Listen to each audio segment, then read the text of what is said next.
30 seconds remaining.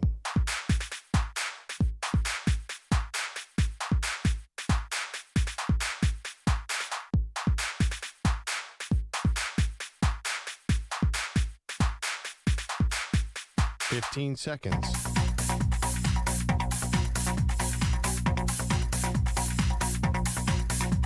Break ends in 5 seconds.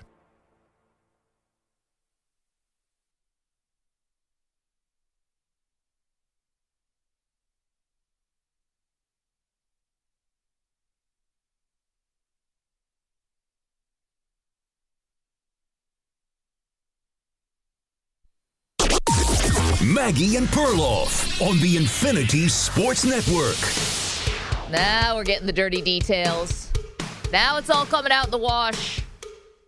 What actually happened between Jerry Jones and Micah Parsons? All parties involved. Welcome to the show, Maggie Gray, Andrew Perloff. We're getting everything now, Pearl. Everyone's laying their cards. Well, everyone's trying to spin We're getting their versions. story. We're getting versions. It's like when I talk to my 13-year-old and 14-year-old kids, I get a version of what really happened. Are we really getting the dirty laundry? Or are we getting rationalizations and excuses and Cowboys spin? Are we getting caught up in the Cowboys vortex, Maggie? Well, too late. We're already there, but the Cowboys vortex sounds like hell on earth, quite frankly. But that's a good fantasy football name. But, you know, it sounds like when the toilet spins down. It's, you know, hopefully not for the Cowboys fans. It's not that bad, but I have a feeling it's going to be. And the latest is like this big ESPN story that dropped yesterday that kind of goes through the TikTok and the blow by blow of everything that happened. It kind of makes both parties look bad. To me, it makes both parties look like outright liars. And I think that the ESPN story tried to do a good job, Pearl, of balancing. They make it seem like, yeah, Jerry Jones, wanted the meeting with Micah Parsons, but it did go into contract talks. Micah was cool with that. So cool with it, in fact, that once he and Jerry split up in that meeting, this now infamous meeting in March, where they were supposed to talk about leadership, they ended up talking about contract, that Micah circled back to Stephen Jones later that day to ask for more money. And according to the story, Stephen Jones said, yes, they'd sweeten the pot. And then Micah's agents came in and said, no, we've got to start from scratch. Or this is actually the floor now where we're starting, what you just said to Micah. And the Cowboys balked at that. And now we're getting into bad practice habits and character assassinations and the whole deal. Here's the bottom line on all of this. This is the Cowboys season. So I'm sorry for our fans in Dallas and outside of Dallas and America's team. This is the season when America's team becomes America's punchline. And for real, full stop. And this is going to be the shadow that lingers over the whole season. To me, this is very much, I know it's not exactly the same, but feels very much like Saquon Barkley leaving the Giants, going to the Philadelphia Eagles. If your worst case scenario happens where the Green Bay Packers are even in the NFC Championship game, Super Bowl, let alone win the Super Bowl, it just drives the knife in and twists it so much deeper. And this is the Cowboys season. There's almost nothing they can do that's not going to make this the year you traded away Micah Parsons. Yeah, but it's a little different, though. Saquon Barkley got $12 million a year. Micah Parsons got like 48 or but something. But if they win, who cares? Well, actually, it turns out to be a little less because of the extension. I think the narrative is much different already than Saquon. Saquon was sort of an afterthought last year, right? He didn't get paid a lot because he's a running back. I think there are people who are looking at the Micah Parsons deal, and I think a lot of people, neutral observers, think the Cowboys won this deal now. Everything has changed in a week, and it has nothing to do with the practice habits or all that. Yeah. When the back report came out and that it was said that he had to take an injection before their week 1 game, and he's getting all this money, I think people are looking at that like, whoa, the Packers took on a lot here. Their salary cap is screwed forever on a guy who might have a back issue. Okay, that is to me what I'm hearing a little more of than the Cowboys traded away Saquon. Then again, we might have said the same thing about the Giants coming into week 1 last year. This is Cowboys spin because, first of all, the salary cap, for the most part, is a figment of our imagination. It keeps going up and up and up. And clearly the Cowboys, they have the money now that they did not give to Micah Parsons. They're so focused on stopping the run, they gave Deron Bland, the cornerback, $90 million, right? So the idea that this is all still the same, it's all just the spin. Everyone got into their feelings, especially Jerry. They tried to be the smartest people in the room, and they're going to end up screwing themselves. Because here's the richest part about this. I love that Micah Parsons is basically in traction, right? But Matthew Stafford, who's a decade older, is going to get an epidural, and people think the Rams are a Super Bowl contender. Like, he's that's not fair. He's going to manage the pain. Like, Micah Parsons has missed 5 games in his entire career. Like, this is not going to be the Packers aren't that stupid. That wait, by the way. Yeah. You think everybody's picking the Rams to go to the Super Bowl? The people jumping off they almost had to have a public announcement. Be careful jumping off the Rams bandwagon because Matthew Stafford's back, and you know that's true. Everybody on earth has jumped off that bandwagon. And Micah, it's not that dissimilar. A back is a back, Maggie. The thing is, we know Jerry was right about one thing. Micah is a light defensive end. I mean, that's just a reality of the situation. You saw him out there in the Packers uniform. He kind of looked like a safety. I mean, he's small, so. You got, when Bryce Young came into the draft, you said, I don't know, that guy's too small for his position. Yeah. So you're telling me you don't have any nerves about Micah Parsons holding up? No, because even if he is smaller, I love that now it's changed into he's some kind of bum who was also always terrible at football. And how did we ever even get here? I think the pendulum has swung way too far on the other end because he got paid. And we always do this because we have set in our mind how much a guy is worth. And then when you actually see the numbers, yeah, they're eye-popping. It's weird. It's monopoly money. It's abstract. I can't have fathomed someone writing me a check for $47 million. It's never going to happen in my life.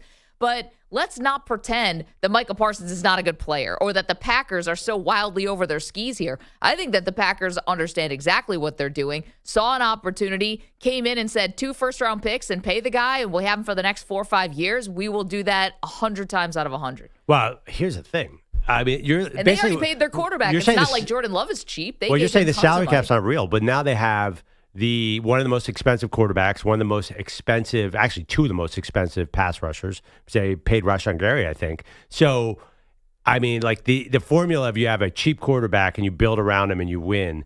Like the Packers are moving farther and further away from it. Now, basically, they have all their eggs in the basket at the top with 2 players, really 3 players. This is risky. I mean, let's face it. Jordan Love is another guy who, coming off an injury, they are really, really all in contract-wise on Micah Parsons. I don't think every team would do that. Honestly, I think that it's probably more polarizing than we thought. Forget the trade compensation. Forget the picks. I think there are a lot of teams who would not have paid Micah Parsons that much money. I think that's a reality. 888-710-4ISN, 888-710-4476. Then why even have a front office? Like, why even have the draft? That's exactly why you have a front office, so you can manage the cap. You pat yourself on the back because you actually draft Micah Parsons and he becomes what you hope he becomes, which is one of the best players at his position to even be in the conversation to be the highest paid. And by the way, the reason how you know this is all absolute BS is because Jerry thought they had a deal. The whole stopping the run stuff is just the explanation after the fact. They're just trying to explain what they did and try to get Cowboy fans on their side and try to salvage this in some way by saying, stopping the run, stopping the run, stopping the run. They thought they had a deal in place with Micah Parsons. They thought this thing was just needed to be rubber stamped. I will never believe, and this new article from ESPN even further drives the point home, and Diana Rossini, who joined us yesterday, even more further drove the point home, the NFL insider for The Athletic, that Jerry had no interest in trading Micah Parsons before the draft in March. She said 2 weeks ago, there were people in the front office of the Cowboys 2 weeks ago who had to get Jerry in a room and say, Jerry, you really have to look at possible draft or trade compensation and trade packages, because Jerry was still so hell-bent on getting a deal done. Yeah, but I have to ask you this, Maggie. Did the number get out of control a little bit? I mean, why is Micah Parsons getting so much more than Myles Garrett and TJ Watt? The Dak Prescott number got out of control. The receiver numbers are out of control. It's like, what are you going to do? You've said many times the Dak Prescott contract was a mistake. It is, but to me, if you knew you had to pay Dak, CD, and Micah Parsons, you've known this for years. To me, I would have paid Dak and Micah. I would not have paid CD Lamb. Oh, well, if they didn't pay CD Lamb, you know what I said, like pack up the bags, don't even play a season, because what is the Cowboys offense without CeeDee Lamb? Name their second most dangerous player. Well, George Pickens now, but I think that this is where you earn your stripes as a GM. Yeah. You cannot pay everybody. And for me, quarterback, as much as I'm not a Dak believer at this point with all his injuries and stuff, but you go quarterback and pass rusher. To me, I'm more on the Andrew Perloff idea about this when it comes to wide receivers. Yeah, but when you said wide receiver is the new running back. Now I'm changing because Howie changed the formula because he paid his receivers. He did, and he finds a way to pay everybody, though. He's the gold standard. He's paying pass rushers. He's paying quarterbacks. He's paying receivers. He's paying running backs. He's almost paying he's paying offensive linemen at the top of the market. Well, no, he's let guys walk. I mean, he let Milton Williams walk this year. He let Javon Hargrave it seems like he's letting defensive tackles walk. That might be coincidence. But he's letting defensive linemen walk. I don't know. It's not one size fits all. They're drafting everyone from the Georgia to replace them. Well, that's the thing. Now there's super pressure on Green Bay because of their cap. They, the first contract quarterback situation, they're the opposite. Like they need to hit on everything now. They are super invested in this. So they're a little bit, I would say like they're on a razor's edge, right? If Micah gets a nick or if Jordan Love's knee gives out again, or his hand, he just had hand surgery. Yeah. Like they're dead in the water because there's no way they can build depth. They don't have, now they gave up 2 first-round picks and all their money is going to these 2 guys and also with Gary, so 3 guys. I don't know. I don't think it's so clear-cut. I think Jerry might have tripped into an okay situation here. But let me ask you this question. The Eagles play the Cowboys on Thursday night. Yeah, tomorrow. It's 8.5-point spread. You got it at 7. Yeah. What is the one fear you have if you're a Cowboys fan facing the Philadelphia Eagles? The first thing on your mind, what are you afraid of? You're going to get blown out. But how? Oh, Saquon. You're going to get run all over. So that thing about the Cowboys stopping the run, that's a legit issue. Okay, well, you want to know what? They call it complimentary football for a reason. You know what I'm saying? Like, you also can't have the offense also has to be able to keep pace so that you can not only put points on the board so you're not getting boat raced and blown out, you got to have an answer. You got to have a response. And there have been times when Dak Prescott is either not on the field enough for the offense to be potent, or they don't have a run game themselves. See, this is the thing about the Cowboys. They love talking about, we got to stop the run. How about you run the ball? You keep telling us years and years, we're going to run the ball, we're going to run the ball. Who's the running backs now? They have the guy, Javonte Williams from North Carolina. Javonte Williams, talk about injuries. I mean, they're hoping Jaden Blue. They got Miles Sanders. By who's hurt too, but Miles Sanders, Saquon's former backup. I mean, it's just. But they do have the linemen. I'll give you that. Okay, great. So they had the linemen last year. Well, there's one more narrative that the Cowboys are putting out there. I heard Albert Breer voice it multiple times yesterday on big shows, on DP show for one, that they want to change the culture and build this good guy culture. And Kenny Clark from Green Bay is supposed to be one of the good guys in the league. Sure. I get that. That's a legit team building strategy. And I laughed and I laughed. But the Eagles have a lot of good guys, but they have Jalen Carter, who is famously came with massive character issues. And we were in the Eagles hotel, and you could get a vibe that everybody on the Eagles was afraid of Jalen Carter. You need a Charles Haley type. That's the other thing. Charles Haley. We had this documentary about the Cowboys trading for the pass rusher to win a bunch of Super Bowls. Now they're trading away the pass rusher to a rival. So it's funny that the 90s Cowboys are doing the exact opposite. They're like, let's bring in a bunch of good guys now and win. I'm like, did you see the documentary? They had a bunch of crazy people winning Super Bowls in the 90s. Go that direction. Did I talk to Micah? Micah. 888-710-4ISN. 888-710-4476. The bottom line on this is there is going to be drips and drabs of this that come out, I feel like, for the rest of our lives. Because, first of all, that's how big of a trade it was. You know, we're still talking about the Herschel Walker trade, which Jerry brought up in the first 5 minutes of his press conference because of how impactful it was, how it set up the Cowboys dynasty. We're going to talk about the Luka trade for a long, long time. Just these big moments. It's really hard for a season to take on any other kind of personality once you do something like this close to the year. Yeah, I feel like this could be closer to the Khalil Mack trade. I don't think it'll be the Saquon Barkley trade. I think it'll be closer to the Khalil Mack trade when he went from the Raiders to the Bears. See, I don't, because the Packers, where Micah Parsons landed, they're a legit Super Bowl contender. So Khalil Mack went from one team to another team, didn't really get a lot closer. This could be the finishing piece for Green Bay. But it might not be. That's true. Well, I think this is Eagles fan hopeful that it is not. I think maybe that was wishful thinking that it is not the story of the year. Can I hear cut 17, please, just quickly? So Jerry Jones is going to be on Good Morning America today.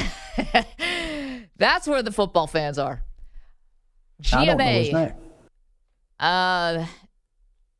Oh, sure. Great. Is that Strahan's show? I don't even can't keep track. It is Strahan's for a while. I don't know if I thought he left. Is he still there? He might have left. He's leaving. But GMA, that's the hardcore football audience you want to reach. No, I'm just saying, like, that's a morning show for housewives and Michael Strahan, the Giants defender. Anyway, David Mulugheta, the Micah Parsons agent, was on First Take yesterday. So both sides are trying to get their version of the story out there. This is one thing I'm actually surprised that he said, considering Parsons is now on the Packers. You've turned the page. It should all be about moving forward. But David Mulugheta said Parsons always wanted to be a Cowboy.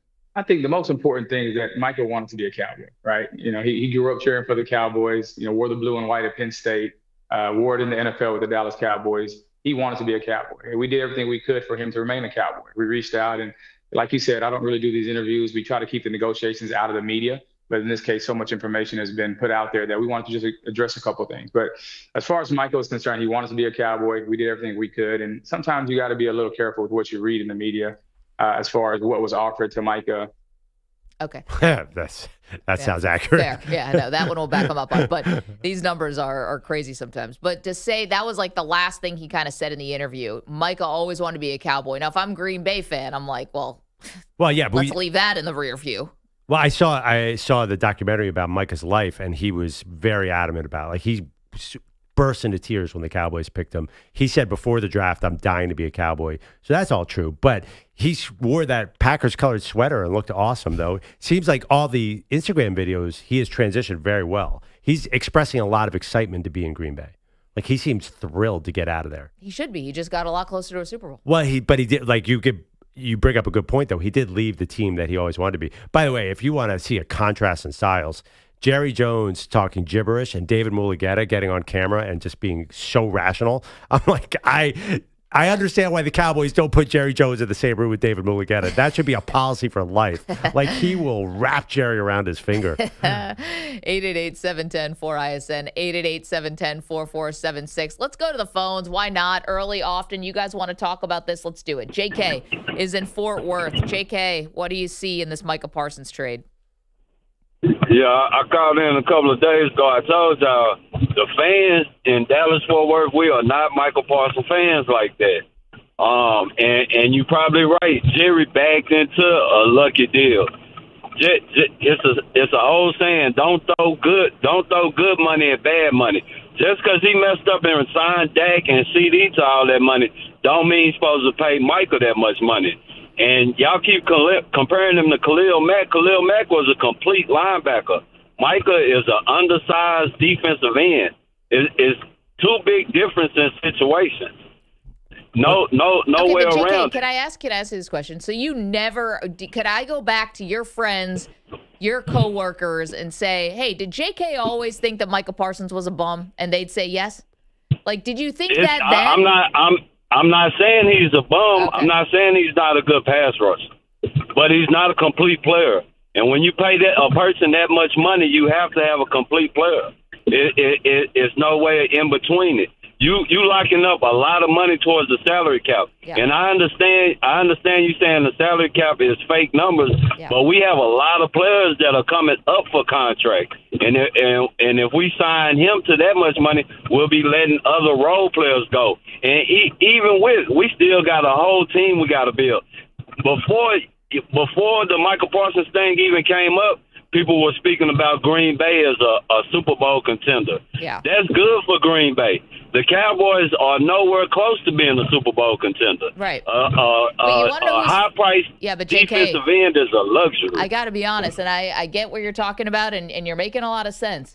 But you're talking about, whose fault is it that the Cowboys are not close to a Super Bowl contender? Is it Micah Parsons' fault, or is it the front office, Jerry Jones specifically, that every single move has led to this, which is a crisis? Yeah. That you have to trade away what role players. We're talking about a superstar in Micah Parsons. The Micah Parsons slander has gotten too out of control. All those old moves, that's sunk costs, Maggie. You got to focus on the now. That just means Dak's overpaid doesn't mean that who cares? This is about the Micah Parsons. By the way, JK, I think was the first person who made me realize, whoa, people do not mind Micah leaving. And now it's become an avalanche ever since then. There's been so many takes. I think the sea change has been that people think, oh, Green Bay is taking on a big risk here with how much money it is. Corey, also in Dallas, says, I'm looking at the situation all wrong. Corey, what am I getting wrong about this? I feel like you keep moving the goalposts as far as like Micah Parsons getting paid. Jerry Jones probably did have a deal with him. And, y'all know Jerry Jones don't mind paying people that's been hurt. And it might be something wrong with Micah Parsons' back, but he didn't feel comfortable paying them the whole 47. So he could build, like pay Tyler Smith and Deron Bland, guys that deserve to be paid also. Well, Deron Bland's not going to help you stop the run. But Corey, here's my issue with that. I'm not moving the goalposts. I'm just saying you have the Cowboys. If the plan was the whole time that you wanted to trade him because you didn't want to invest all that money into one guy, but you wanted to spread it out, why didn't you try to get a better deal? Why didn't you do this at a time where not just me, I'm not just saying this, every NFL front office and insider person says the timing of the deal hurts the Cowboys. They did not have, Pearl, the amount of suitors, the type of desperation, the type of, opportunity in front of them where a team could say, hey, this is great. I'll do this in March where I can actually, you can also draft somebody who could actually help you now. The Cowboys stood up there after Micah got traded and said, we're still going to be a contending team this year because of Kenny Clark. Well, here's the thing, though. It was a mistake, right? But look at the Dak Prescott situation. They made a huge mistake not signing him early. And then they signed him for $60 million, and everybody said that was way too much money. So just because they screwed up in April doesn't mean that they should screw up again in August and compound a mistake by overpaying for somebody. Well, I ask you this. Do you think that this trade still could have been there, right? Like I heard, I forgot who it was, someone talking about this. Could you have just actually called Micah's bluff? He's not going to sit out the year. He's definitely not. And the back issue's not that bad. I see what you're saying. And you're in the same situation next year. So he plays the fifth-year option. Yep. You still have the franchise tag. You can still trade him. Well, he's still going to get 2 first-round picks. He's only 26 years old. It does seem like that 5th year was very, very problematic for Micah Parsons and team. Listen, Jerry's the gambler here. Yeah. He's the risk taker. Well, I know. Also, Micah's he wasn't going to sit out the whole year. One funny thing, too, Mulugeta was talking on ESPN. Guess who's up next? He's got George Pickens in his client list. Lovely. So that's he's gonna be amazing. And he had some interesting comments. They asked him, like, well, do you want Pickens to return to the Cowboys? He's like, well, we'll see. Oh, my God, we're going to do this all again with George Pickens if he's good, which I think both of us kind of expect now that he's going to be pretty good. I think, you're looking at past mistakes and judging them on that. The truth is, let's judge it on August 30th. Is that the day the trade was made? Was it the right move? Listen, I'm still dubious. Yeah, I think the Cowboys are going to be a lot worse without Micah Parsons. But this thing, like, Cowboys are not telling you when they're winning the Super Bowl this year. Where'd you hear that? Did Jerry say that? Well, Jerry said that we are. What am I going off of here? Yes, Jerry said up there in the press conference after Micah got traded and said they were so thrilled about Kenny Clark, who on one side that he's the defensive tackle they got from the Cowboys, from the Packers. On one side, they'll tell you how he's going to be so crucial, the linchpin of them stopping the run finally. And on the other hand, they can't wait to leak out to everybody that he's got no guaranteed money after this year because he's 30 years old with a foot injury. So don't worry, guys. It's like we actually didn't make a big commitment to him. So what is it? Is he the future cornerstone of your defense, or is he an expendable piece? Whatever. Yeah, Cowboys are clearly there's a half rebuild going on. They're eyeing a quarterback after Dak. It's not if they weren't Jerry Jones and talking all this bluster, we'd say, oh, okay, they're rebuilding. I mean, and by the way, it's about 26 years overdue. And what do you always say about those first-round draft picks? They got to be high to get a quarterback. If you're talking about statistically, where do you get the great quarterbacks? It's the top 10. They're going to be 5 and 12, though. At some point, if not this year, then next year, they are going to probably come back down to earth. Okay, we got to break. 888-710-4ISN. Keep them coming, guys. Is there any way this is not the story of the Cowboys season? I don't know how, like, this Micah Parsons trade doesn't just create a huge shadow. But that's me, not Cowboy fans. 888-710-4ISN. We also have some war of words going on with some college coaches, which you love to see. Is anyone pettier than 2 college coaches going at each other? Football's so back. Maggie and Perloff Show. Kenny Clark, get out of here. You're in a 5-minute break.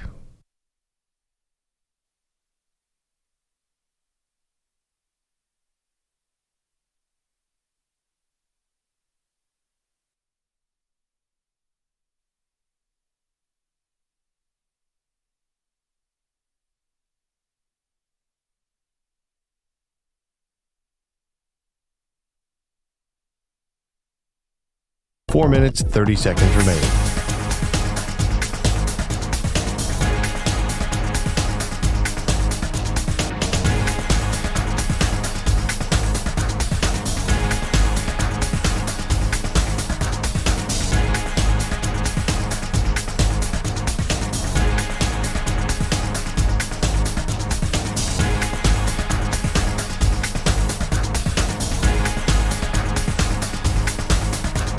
Four minutes remaining.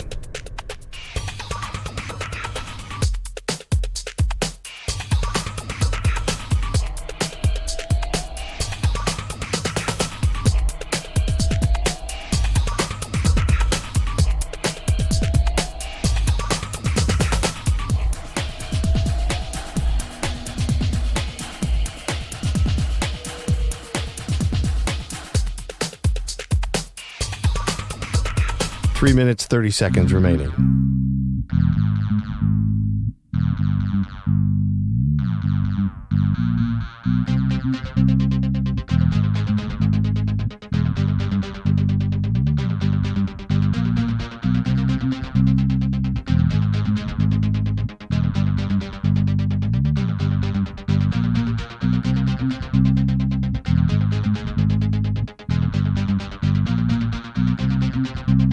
Three minutes remaining.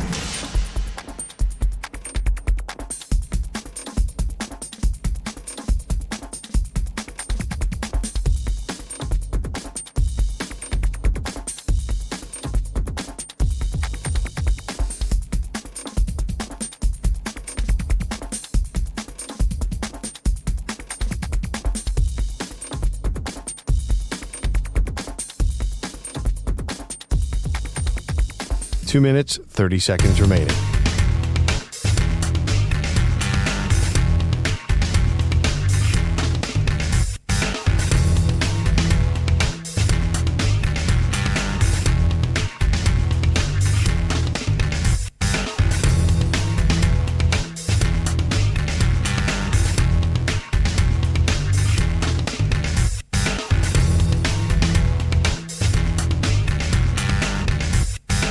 Two minutes remaining.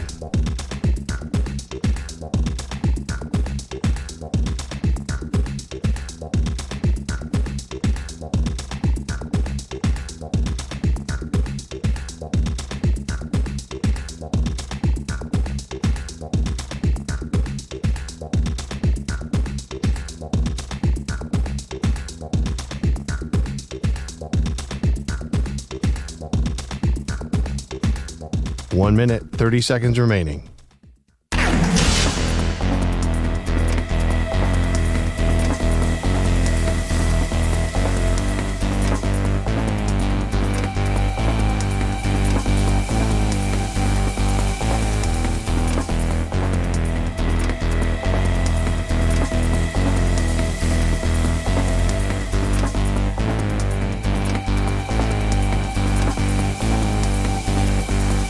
One minute remaining.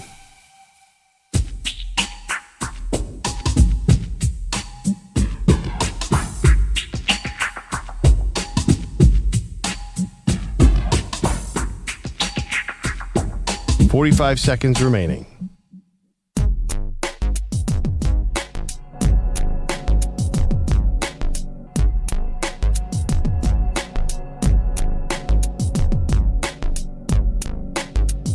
.30 seconds remaining.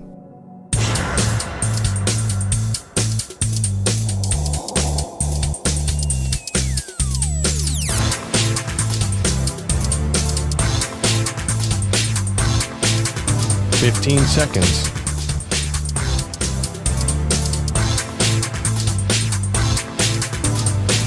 Break ends in 5 seconds.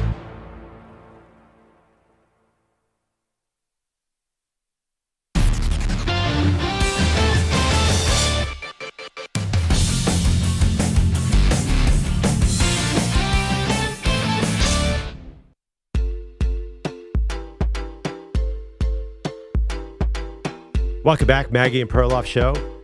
The Michael, I just call him Michael Parsons. Don't Michael do it. Parsons. Micah Parsons controversy still Did I swirls. talk to Michael? Micah. There's one stat. There's so many stats on Micah that are just crazy. He has the best pressure rate in the NFL since 2021, according to Pro Football Focus, at 19.7%. He beats one-on-one. He's absolutely unblockable. So I think you have to put a second guy on him, which will free up somebody else in Green Parsons. Bay. I mean, statistically, this is a big win for Green Bay. The problem is, like, the Eagles kind of ran all over Green Bay in the playoffs last year, so they might run into the same problem the Cowboys did. What do you do when you're looking at Micah Parsons, and not only him, Edgerrin Cooper, who's a killer too, and Quay Walker, who's a killer? I think you have to run right at Green Bay the entire time. Just whatever you did to Dallas, just bring it right back to Green Bay. That's my offensive strategy. Way to go, Coach. 888-710-4ISN. You watch this year play out. I wonder what it gets. Detroit. Maybe even Ben Johnson in Chicago, they're going to see Micah Parsons and be like, well, let's not get in the third and long because that's going to be a problem. Well, that's for sure. I love that now Parsons is just like this sieve of a guy. Like, how did he even get to become known as one of the great defensive players in the league when he has all these deficiencies? Like, if he was really that bad, like, it's a character stuff though. Is it really deficiencies? What are you talking about? Well, no, you're talking about his, like, how one-dimensional he is, but yet he was also thought of only a couple months ago to be this great defensive piece. And at some point you have to have great players. Like, it's just, where do you want to put them? Do you want all your best players in your wide receiver room? Do you want them on your defensive line? Do you want them in your secondary? It's like, whatever your philosophy is, and the Jones family philosophy is whatever way the wind blows. Well, I'll tell you one thing, though. I don't think all these pass rushers are built the same way. TJ Watt, Myles Garrett, Micah Parsons, Nick Bosa, they're not all the same players. Some are better against the run than others. That's true. Like, I don't think TJ Watt's a factor against the run, where Nick Bosa is a machine against the run. So I think that every situation is different. I think the big debate that's going to play out this year between you and me is the Micah Parsons story going to be a cloud over the Cowboys all year long, like Saquon Barkley was over the Giants next year? I understand what you're saying, and sure, it looks that way now, but it's a long season. The Cowboys, they always find new drama. Maybe George Pickens takes over and is the cloud. There's a lot of different things that could happen. The storm clouds could be forming anywhere. You know that line of Breaking Bad, I am the storm, that knocks or whatever. I'm the one who knocks. Yeah, George Pickens could be the one who knocks, not Micah Parsons. Oh, I'm sure they'd be thrilled with that. Big Friendly is our pal in California. Friendly, talk some sense into these Cowboy fans. Good morning, Maggie Malone, EJ the Bionic EP, Perloff Smirnoff. It's time to belly up to the bar, baby, and don't worry, I got enough belly for both of us. Little Big Swifty, the man who always gets the vig on time, Manny Wapo. Thank you for taking my call. What's on your mind today?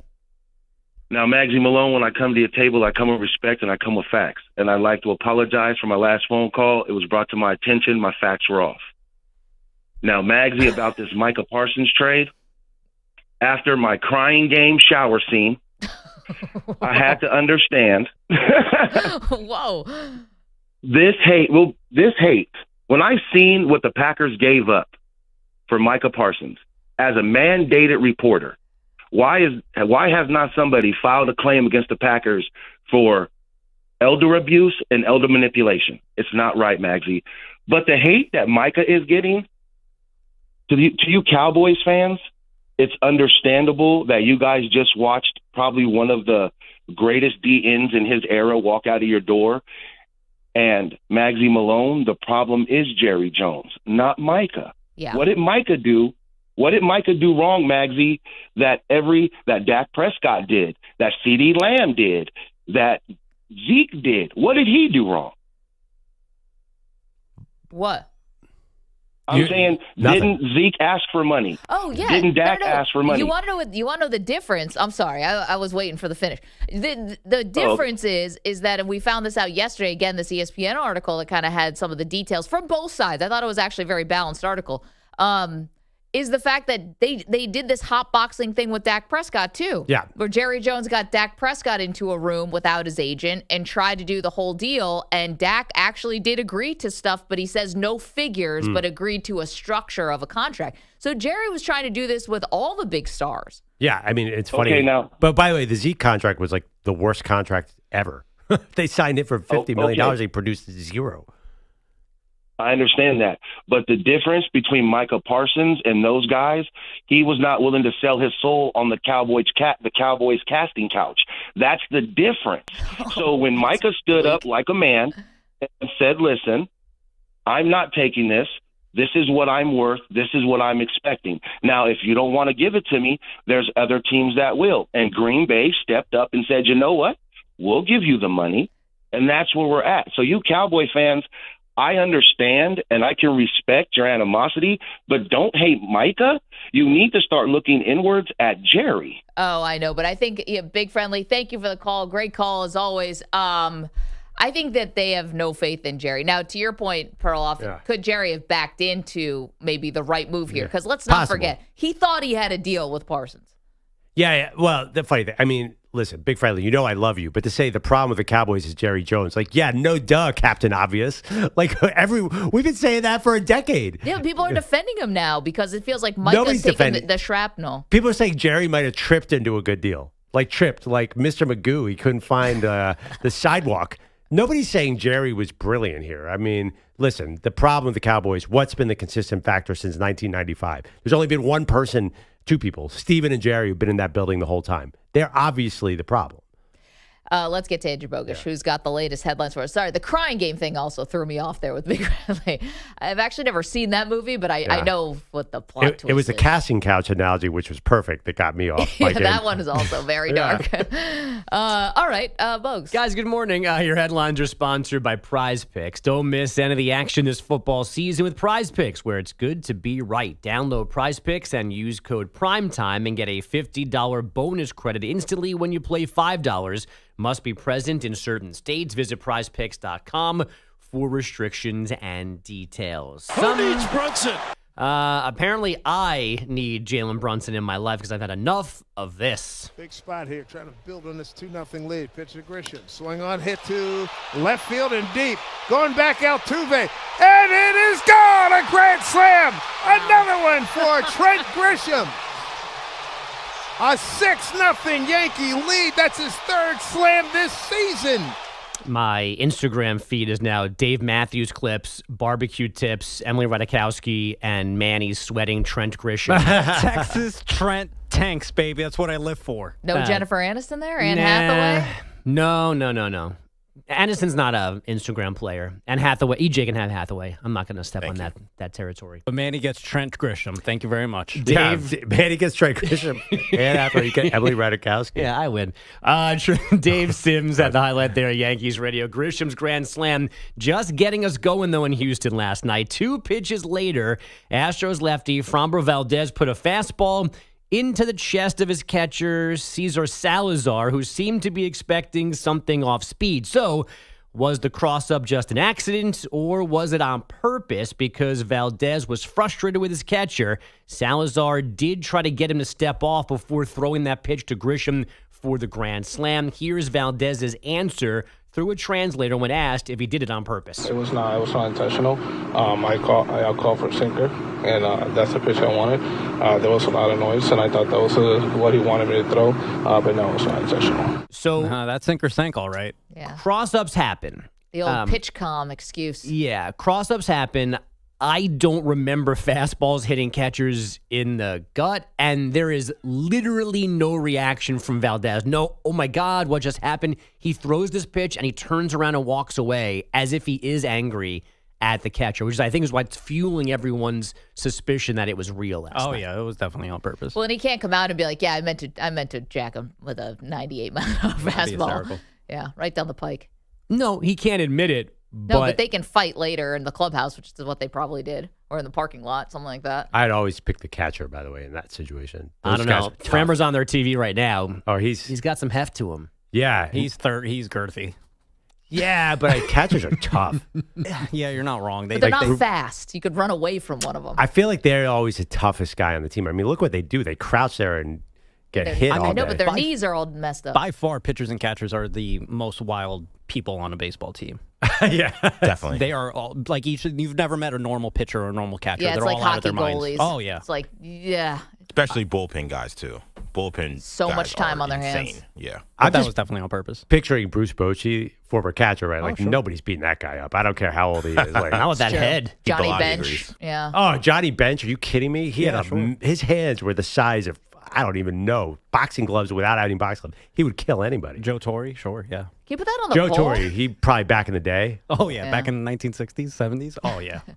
Is there a poll question here? Like, No, who's because tougher? like, pitchers are like Kent Colby and like some of the, or Chris Sale. Some of them weigh 150 pounds. Like no one thinks pitchers are Oh going to my win gosh, these Chris fights. Sale is a certified psychopath. Well, some of the attention-grabbing relief pitchers, they walk they walk out of the bullpen slapping themselves in the face. Oh, this Marlins guy's got you good. I mean, Well, it's not there's this just new guy, breed it's of just- gigantic relievers. Like it used to be when I was a kid, the relievers were like stick thin. Like they look like me.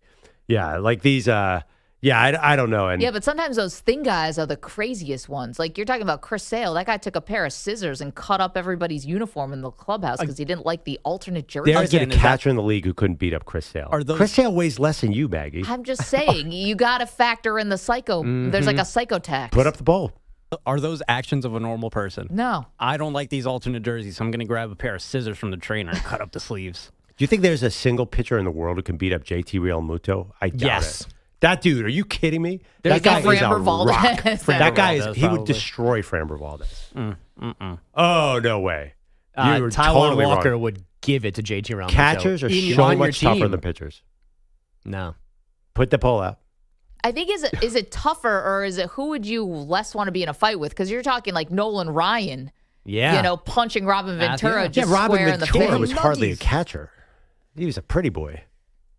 But he's another adult man that was put in a headlock by Nolan Ryan who's from Texas. Catchers are not human. There's nothing. Those guys are tough. That's the toughest position to play. Yes. Oh, yes. Catchers would probably win the overall head-to-head, but there are pitchers that could win a fight or two. Or just I think pitchers are more psychotic.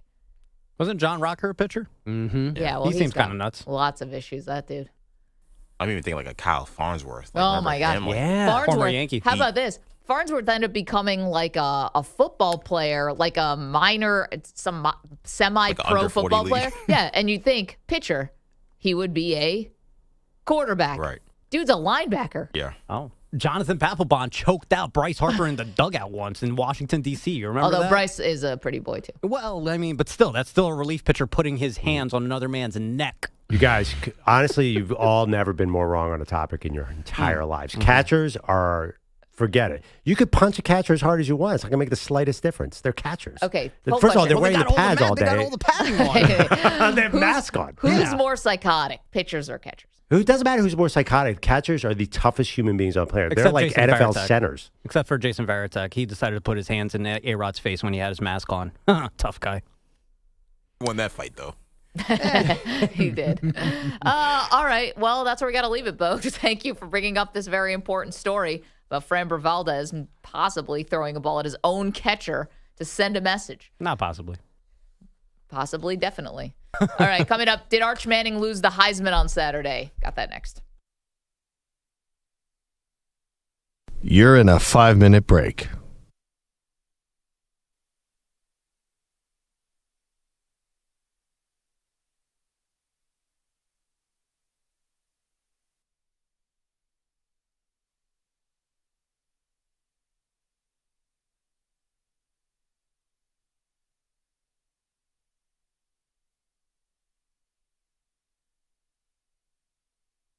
Four minutes, 30 seconds remaining.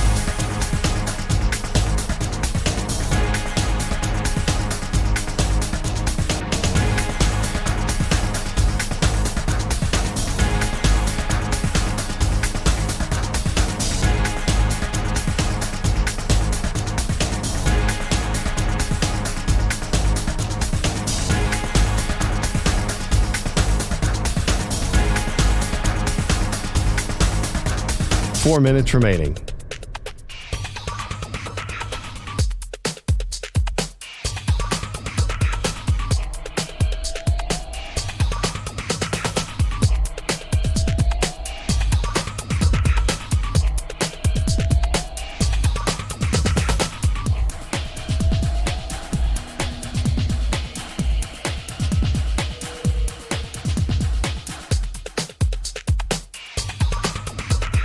3 minutes, 30 seconds remaining.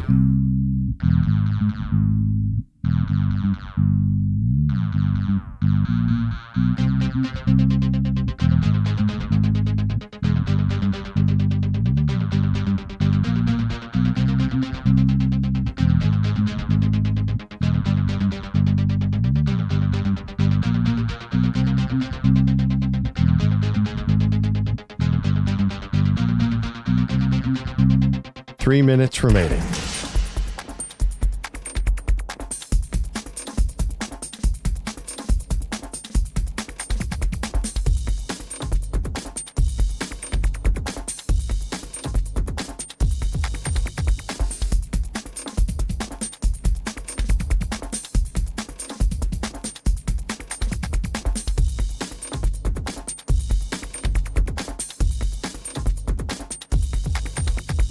Two minutes, 30 seconds remaining.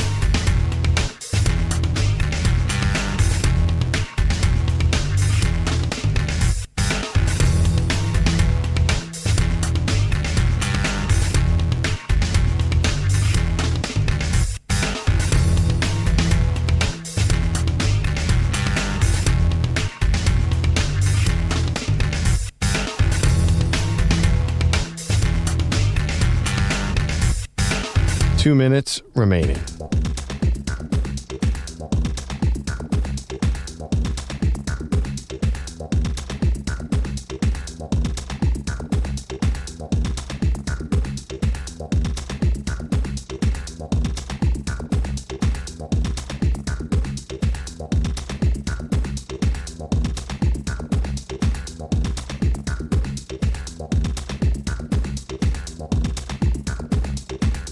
One minute, 30 seconds remaining.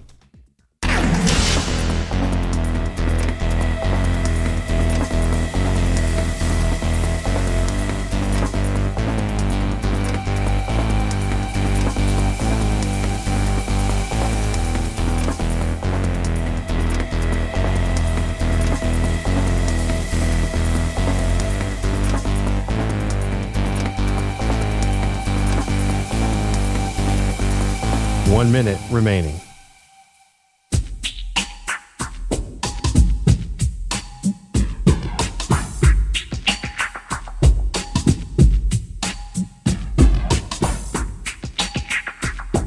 $45 seconds remaining.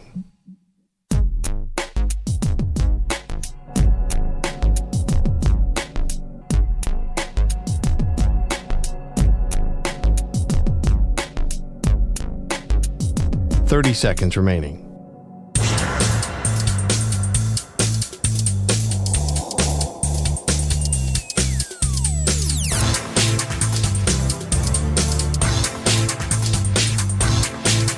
$15 seconds.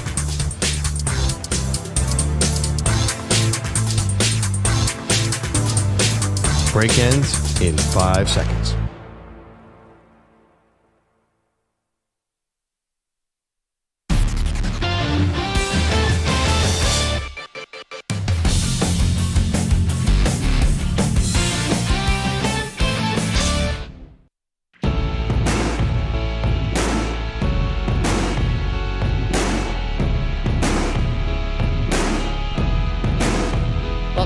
Maggie Gray, Andrew Perloff been asking if this Micah Parsons trade is going to be a shadow over the Cowboys all season long.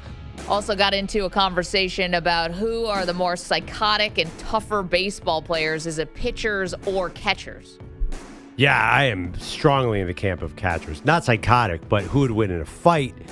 I don't know. In my mind, I guess I'm picturing the catchers still wearing masks, which makes them impossible to... Like, do they take those off when they go home? No, Of course catchers are so much tougher. See, I just think there's a psycho part of pitchers that makes them unpredictable and crazy. Pine Needles in our chat, youtube.com/InfinitySportsNet. Felipe Alou famously would pee all over his hands. So I guess there's that to be considered. Yeah. Which position did he play? Well, he played catcher. Felipe? Yeah. Moises did that. I didn't know. Did Felipe do that also? I mean, maybe it was all the Alous. Who knows? Yeah. Are we just going to, all the Alous going to be, In the, yeah, that's what I'm saying. Like, did they pass this down?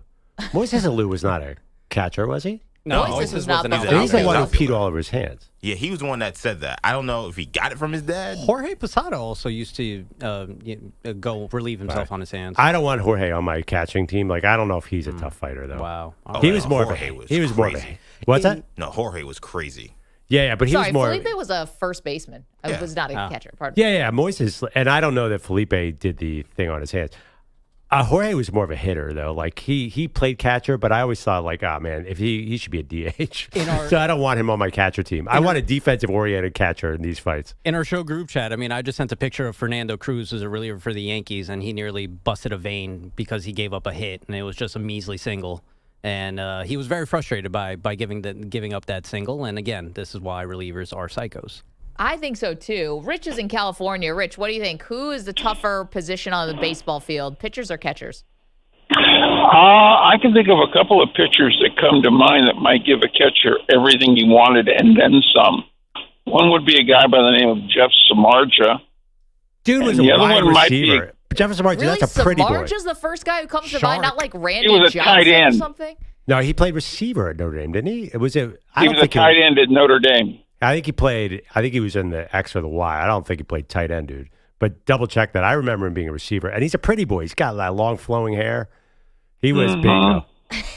Yeah, he's a big boy. And then there's this guy, I think you might have heard of him, Madison Bumgarner. Well, Bumgarner, I mean, he's the one you don't see coming, right? Because he's one of the strong silent type, Rich. You know, Madison Bumgarner will not say two words to you, rip your heart out. Well, there was one time where somebody hit a home run into McCovey Cove, and he got angry because the guy looked at it and he told him to go get the ball. I think it was Max Muncy who hit the home run. Yeah, he's a scary man. He is scary. What, Muncy or Bumgarner? Bumgarner, yeah. Bumgarner. Of course. I'm good on that guy. He's like farm strong. You know, he's got that farm strength. Yeah, every catcher has farm strength. He's That's a pitcher. catcher's. We're talking about. I know. I'm just saying, like, yeah, for all your Madison Bumgarners, there's 5 of those who play catcher. He was a tough guy, but what about like Greg Maddux? You think he's going to win a fight? There are a lot of small pitchers. Yeah, but Greg Maddux is the professor. That's like that's not his put up reputation. Right, did you put also, up a you poll? got to be worried about your hands. You got to be worried about your hands if you're a pitcher more maybe than a catcher. But I would still say pitchers are. I just think they're more psycho. Meanwhile, Chris also in Dallas wants to weigh in on the Jerry Jones, Micah Parsons. Is this going to be a cloud that hangs over the Cowboys season, Chris?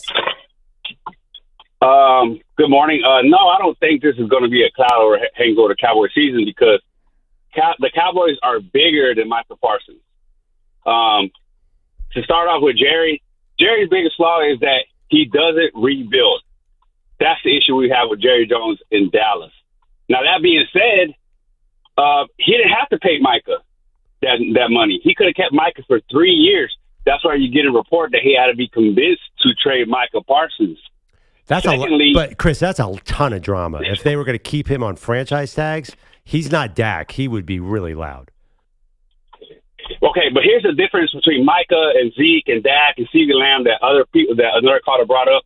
Those other guys didn't sit there and try to negotiate their own contracts and then be like a little boy and be like, oh, yeah, I got to get my agent involved after I done supposedly made a deal. So to Maggie's point, why didn't he get traded in March? Because Micah Parsons made his own deal in March. So there was no need to trade him. Okay? And another reason why Jerry Jones had to be convinced to trade Micah, because he does have locker room issues. And he would publicly speak about Trayvon Diggs' issues or this player's issues. That's the problem with Micah Parsons. Okay, yes, but Chris, he's the best pass rusher in the league. Right. And another thing, man, I think it's kind of ironic that you take a shot at Jerry Jones about going on Good Morning America when he is the number one marketer in the NFL. He has made the NFL what it is today. Jacksonville, North Carolina, these other teams would be relevant if it wasn't for Jerry Jones creating the salary cap. And the salary cap is a real thing. All right? I mean, that's what we're all missing here. You want to take shots at Cowboys and Jerry Jones? I mean, half the sports media part has a job because of Jerry Jones and how big the NFL is. Somebody watched the documentary. Somebody watched the Netflix documentary where Jerry Jones invented football and nothing would have ever happened. The NFL would have never taken off had it not been for Jerry. So you can drink a little Kool-Aid there. Listen, there's two sides to this, right? So some people will paint Micah Parsons out to be the guy who was manipulating Jerry, right? Like that he came in, he negotiated with Jerry, and then wanted more money. Here's his agent, so here's the other side. Manuel here, Cup 15, says the Dallas situation was unfair to Parsons. He was the one who was unqualified. Like, this is not his lane. I think it's a bit unfair. His job is to go out there and chase quarterbacks, and our job is to go out there and chase commas for him. So, I'm not sure exactly why it went this way, but, we were always prepared and open to negotiate a contract with the Jones family. All right, we got more on that. Plus, it is a little rich for Jerry, who talks to everybody at all times, to tell to bleak another person was a distraction. Can I just say Jeff Samardzija always lined up a wide receiver, never ever played tight end. It's very important. I'm glad we got that in.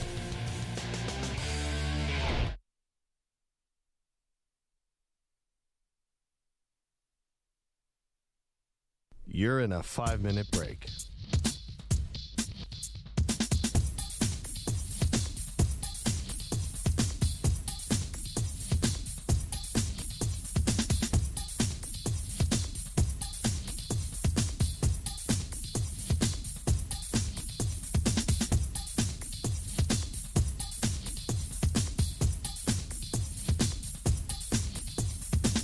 Four minutes, 30 seconds remaining.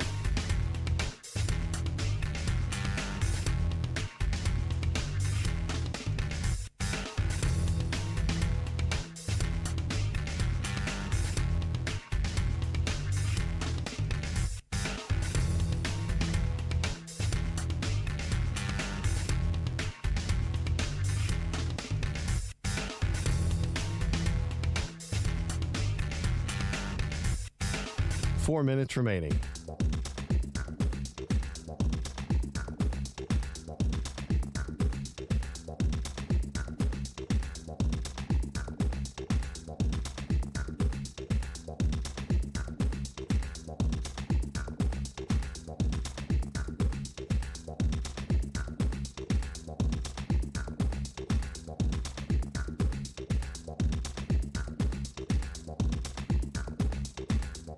Three minutes, 30 seconds remaining.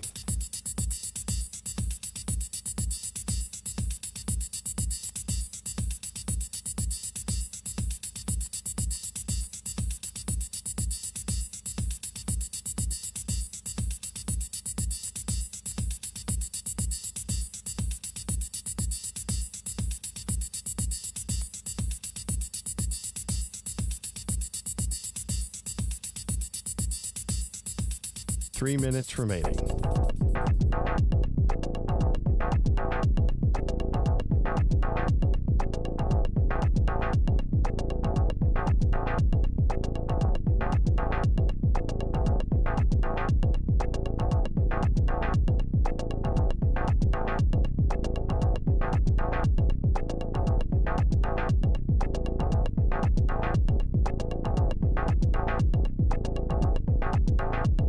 Two minutes, 30 seconds remaining.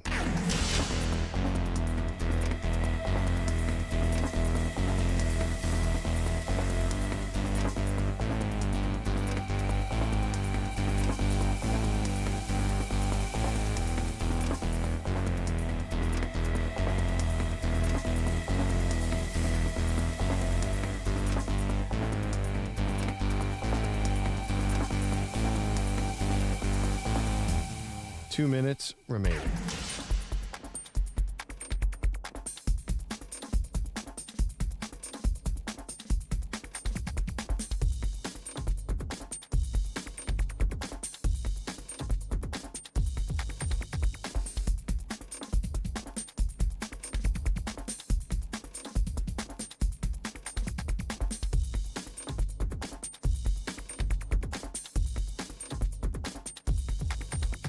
One minute, 30 seconds remaining.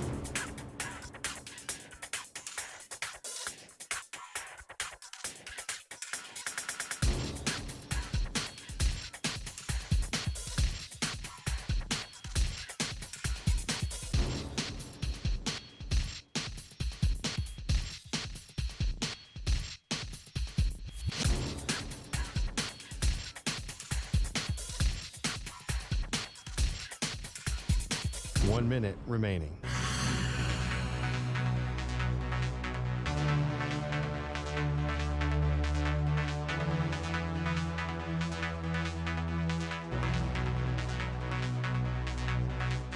45 seconds remaining.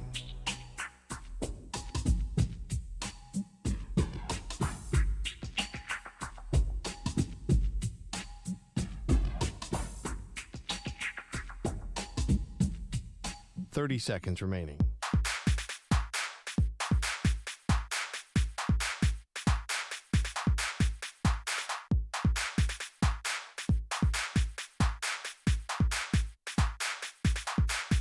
Fifteen seconds.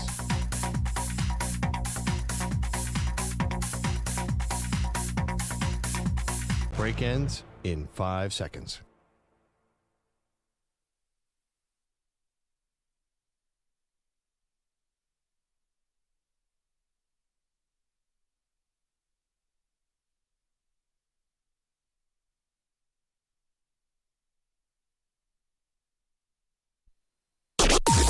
Maggie and Perloff on the Infinity Sports Network.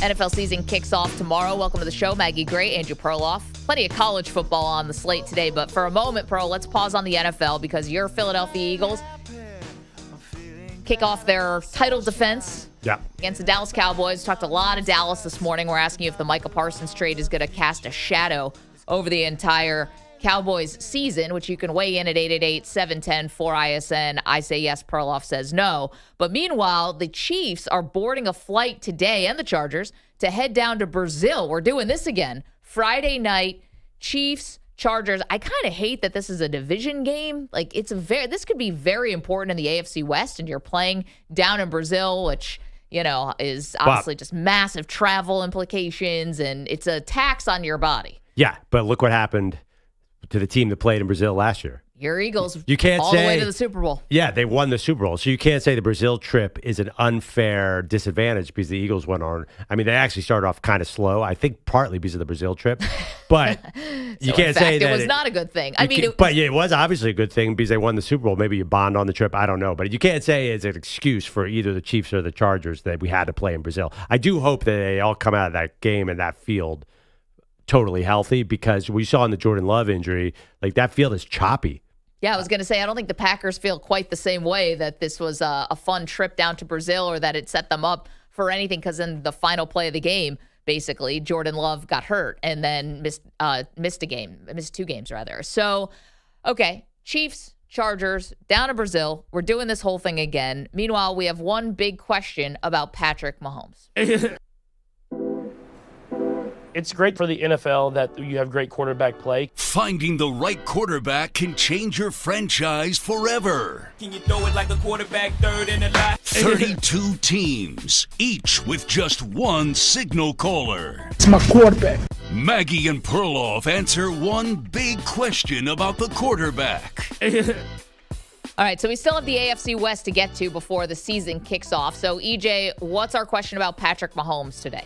Okay, so Patrick Mahomes did lead the Chiefs to the Super Bowl, but had a down statistical year for him. So I'm asking the question, should Patrick Mahomes still be considered the undisputed top QB in the NFL after last year's subpar statistical season? I mean, EJ, what you're asking, are we moving Eagles quarterback Jalen Hurts ahead of him? Is that the... No, I'm kidding. I know that. Sure. Hey, listen, I'm feeling myself for a couple more days. Yeah, wow. Are you now? Yeah, Mahomes is definitely number one. I know the NFL top 100 list came out and Saquon Barkley was one. Patrick Mahomes is the best player in the NFL until someone dethrones him. I don't care what his stats are. And I expect those stats to have a major uptick this year because it seems like, based on the preseason, the Chiefs fixed their O-line, which is a massive problem last year. And they have so much speed. I don't know how this happened. How did your Buffalo Bills, Maggie, let the Kansas City Chiefs all of a sudden get this wide receiver core that's like a bunch of Ferraris? So Mahomes and the coaching staff have said, we are going to throw the ball down the field.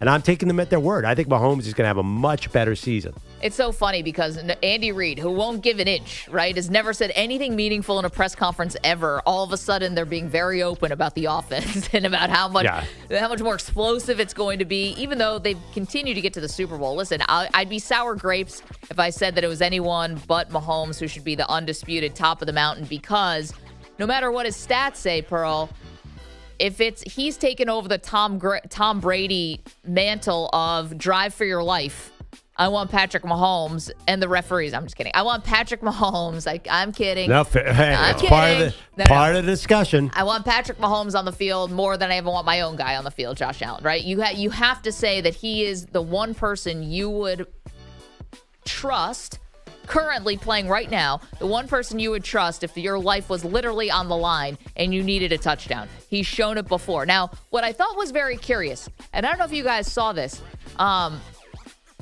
Joe Montana was on Pat McAfee's show yesterday promoting something I forgot. Yeah. And Bruce Arians asked him, who are your top 3 quarterbacks in the league right now? They said, you can't say Brock Purdy because obviously Joe's connection to San Francisco. And I don't think that Joe is just being a homer on this one, but he did not say Mahomes. And I don't think it's because he beat the 49ers in 2 Super Bowls. He said it's because of his age, that if he was building a team right now, it'd be Josh Allen. He actually did say Jalen Hurts, and he said Joe Burrow. And did he say Justin Herbert in that list? And Herbert, and he loves Herbert. Yeah, I mean, so what are we talking about? Well, he said because of the age. And now it's funny, though, because Josh Allen and Patrick Mahomes are actually the same age. Yeah. No, I listen, is that a little like goat on goat crime? Is that what you're implying, Maggie? Because it sure sounds like it. Honestly, do you think that Joe Montana, like, there was an article that came out, remember, like 2 Super Bowls ago, that he has a weird relationship with Tom Brady because Tom overtook him as the GOAT? Yeah, I think Joe actually forgot and was doing his list. He's like, crap, I forgot Patrick Mahomes. I have to come up with a reason I forgot him. Who's the other guy? Who forgets Mahomes? Did he leave Lamar Jackson off? He left Lamar off, too. Yeah, so I think... Well, maybe he doesn't feel like Lamar. I don't know. No, I think Joe is just having trouble putting the list together in real time. I mean, come on. I think... He probably, if he actually sat down with a pen and paper at night and took a half hour to do this list, I don't take that list seriously. Obviously, it's one thing if you leave off Mahomes, and maybe you can make it argument, but if you leave off Lamar and Mahomes, then you clearly are not a serious list. If you think Justin Herbert is above him, I mean, come on. There is no way. There is an obsession that quarterbacks have with Justin Herbert. They love this guy. He's like your favorite quarterback's favorite quarterback. Like Jim Harbaugh, former quarterback, is like treats him like he's a god. Yeah, I mean, listen, Mahomes, tier 1, top of tier 1 until otherwise noted. Well, but here's the real question, I think, Maggie. Forget the drive for your life. Do you think he's going to have another 45 touchdown season? Like, are we going to see the old Patrick Mahomes just flinging it everywhere? I feel like the Chiefs have wanted to run the ball and play defense the last 2 years. Which Chiefs do we get this year? Probably depends on injury. I mean, I know Rashee Rice is going to be suspended for the first 6 games. I don't know how. Is it going to change a lot? You think Xavier Worthy's going to take another step forward, right? So they should be a lot more explosive. We drafted Xavier Worthy. Taylor's happy about it. I just think that the like for them to completely ignore a running game would be dumb. I mean, like, why would you make yourself one-dimensional in that way? So, and it's like, weather in Kansas City, like, you want to have a ground game. So I don't think they need to go bananas over the top with all of a sudden making Patrick Mahomes' stats look better. Well, I think it's a seesaw league. It goes back and forth between run and pass. And I think the Chiefs are the trendsetters. Like the last 2 years, they traded Tyreek Hill and they made their offense more conservative. So what does the NFL do? They bring in more run stoppers because the Chiefs are awesome with the run. The Ravens are amazing with the run. The Eagles are amazing with the run. So now you're going to have all these run stoppers. Boom, the Chiefs are going to be ahead of the curve and hit him with the long pass. And now you're going to have to put a bunch of fast DBs on the field.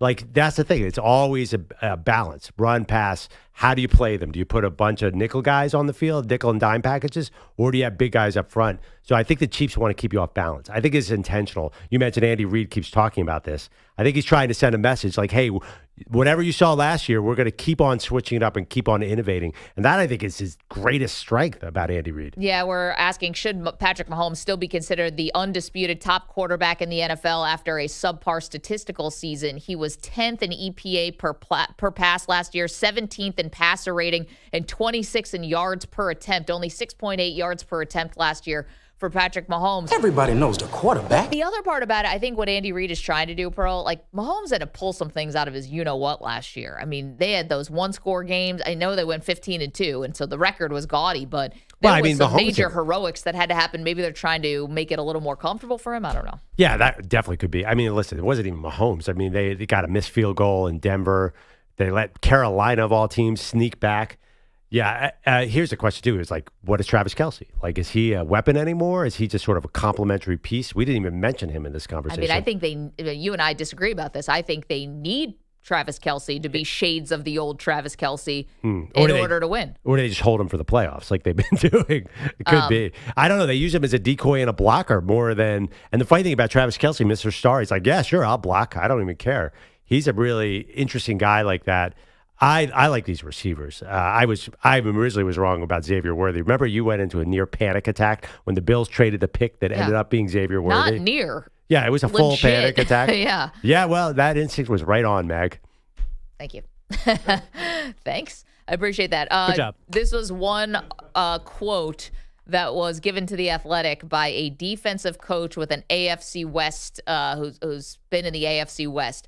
Criticizing Patrick Mahomes is like walking into the Sistine Chapel and saying, I like Michelangelo's drawings, but his sense of color is off. So, there you go. He's the artist. For all the artists and surgeons, Mahomes is the artist.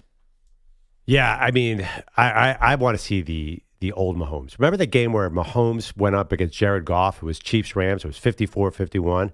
Let's bring that football back. And college football is even worse. Like, what happened to spread offenses last week? All of a sudden, they can't do anything either. I need to see some passing this season, Maggie. You went through this whole diatribe about how the offense does one thing, and then the defensive coordinators catch up, and then the offense, and you're wondering why in college we're seeing a game that's 14-7. Yeah, what was that garbage last week? I need to see Steve Sarkisian getting to 57 points every week. I want the same thing in the NFL.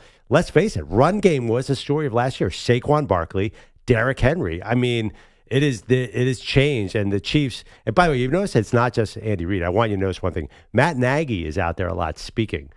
Feel like they want him to get a head coaching job.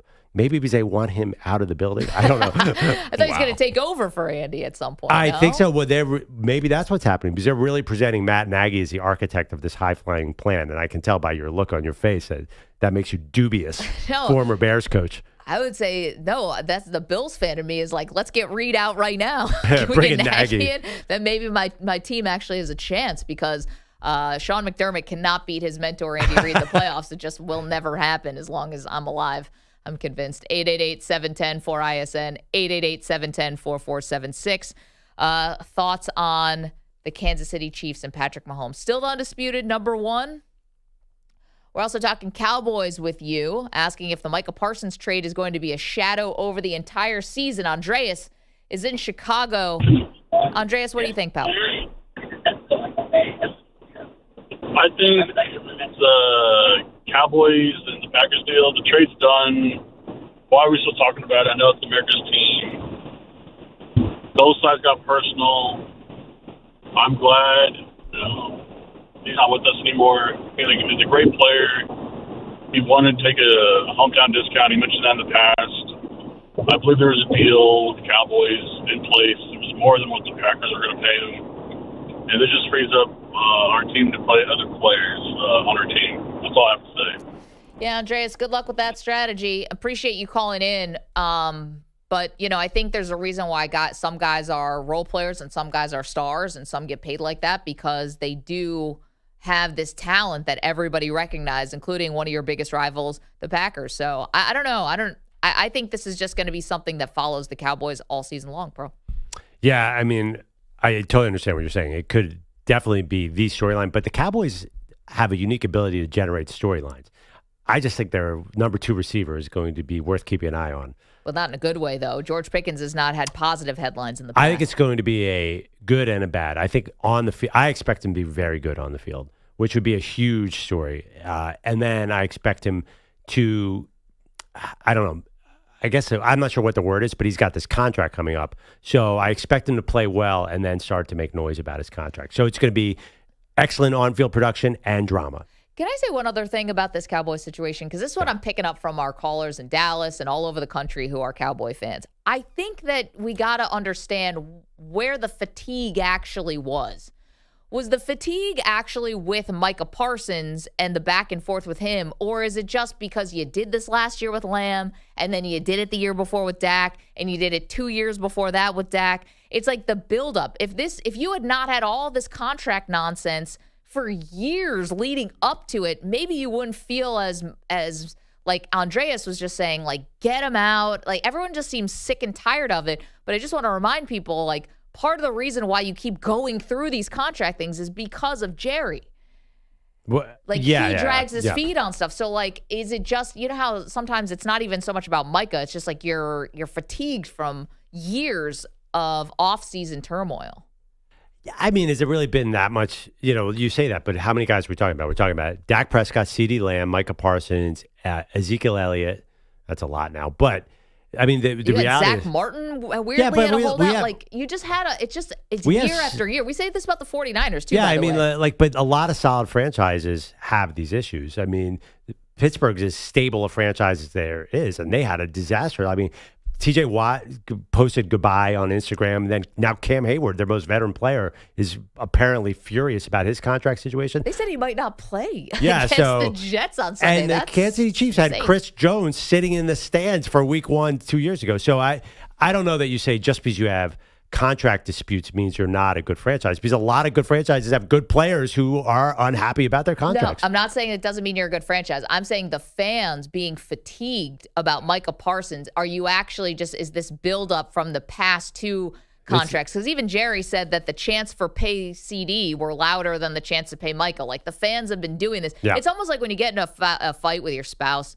It's like sometimes it's not the last thing that happens is just the buildup from other disagreements you've had, and then there's, something that just like sets the fuse off, right? Yeah. Well, I mean, listen. And that could be like, you didn't take out the garbage. Is this really a fight about the garbage, or is this a fight about the 3 things that happened leading up to it? So watching the documentary on the Cowboys, I came away with this take. It wasn't just firing Jimmy Johnson that cost them Super Bowls. It was the institution of the NFL salary cap in 1994. Not a coincidence that that's when Jerry Jones's team building got into trouble. He was overpaying. He couldn't be the New York Yankees anymore. And just overpay he was overpaying. He got in Haley, and Dion was a huge part of the documentary. Yeah, I think that. And then at the scene that killed me, him and Steven are sitting in their office bragging about paying $375 million for CeeDee Lamb and Dak Prescott. I'm like, that's what people make fun of you for. Why are you guys bragging about that right now? 888-710-4ISN, 888-710-4476. Will this Micah Parsons deal be a shadow cast over the Cowboys all season long? Maggie, football season is back on Prize Picks. I was watching ESPN last night, and I saw an ad with Marshawn Lynch and Adam Devine, who is one of my favorite actors of all time, for Prize Picks. I'm telling you, and I'm not just saying this because we're talking about Prize Picks, it was laugh out loud funny. For some reason, Adam Devine had this nail gun that he was shooting up in the air. That's the kind of excitement we're talking about. Because, Prize Picks is awesome. You can get paid for being right. Millions of users, billions of dollars awarded in winnings. Prize Picks is the best place to put your takes to the test. Simple to use. Just pick 2 or more players across any sport. Pick more or less on their projections. If you're right, you could win big. Yeah, sometimes some of these other apps, I feel like it's getting too confusing, complicated with all of these bells and whistles that you just don't need. What I love about Prize Picks, Pearl, is that it's fan-friendly. The app, it's just right there. No confusion. Don't have to be on the app for hours and hours and hours. It's right there for you. And it's fun. It's fast. It's safe. It's secure. Don't miss any of the action this season with Prize Picks, where it's good to be right, as you said. Download the Prize Picks app today. Use the code MNP. MANDP, and get a $50 bonus credit instantly in lineups when you play $5. That's code MNP on Prize Picks. You get $50 in bonus credit instantly in lineups when you play just $5. Win or lose, you get $50 bonus credit in lineups just for playing, guaranteed. Prize Picks. It's good to be right. Must be present in certain states. Visit prizepicks.com for restrictions and details. Mand P.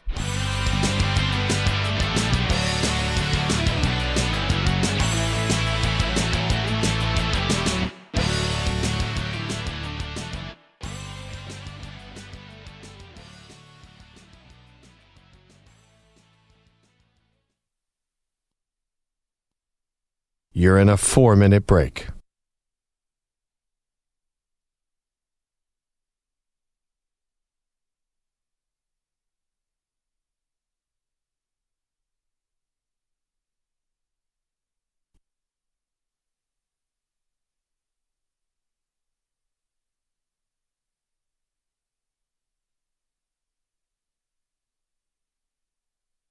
Three minutes, 30 seconds remaining.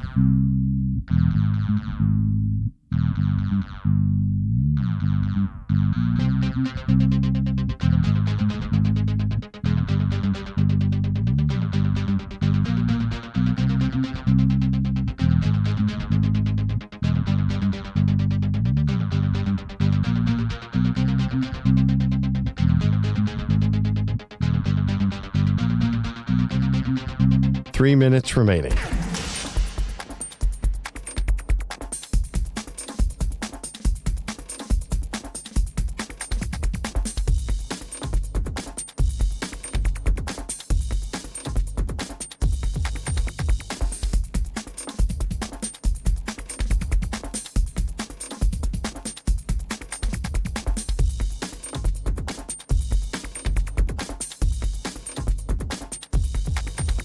Two minutes, 30 seconds remaining.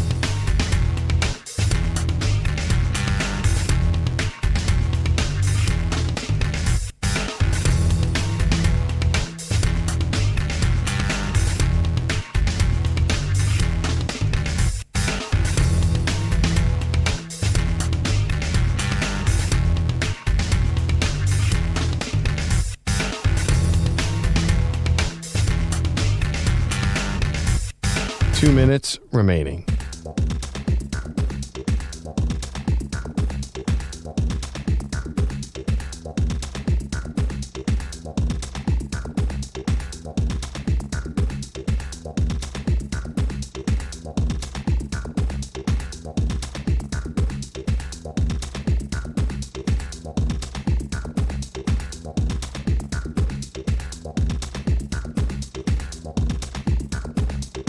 One minute, 30 seconds remaining.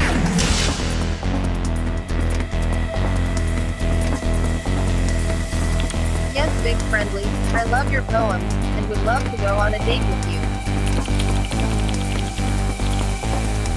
Yes, Big Friendly, I love your poems and would love to go on a date with you. Yes, Big Friendly, I love your poems. Million for Manny shirt that's down for Carrousel. Yes. Big 1 minute yes. remaining. I love your poems and would love to go on a date with you. Million for Manny shirt that's down for Carrousel. Yes. Big friendly. Yes. I love your poems and would love to go on a date with you. Million for Manny shirt that's down for Carrousel. 45 seconds Big remaining. friendly, yes. I love your poems and would love.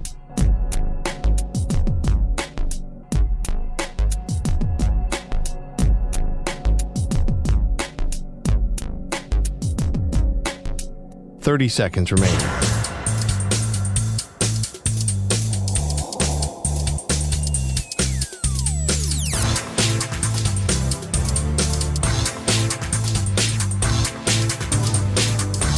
Fifteen seconds.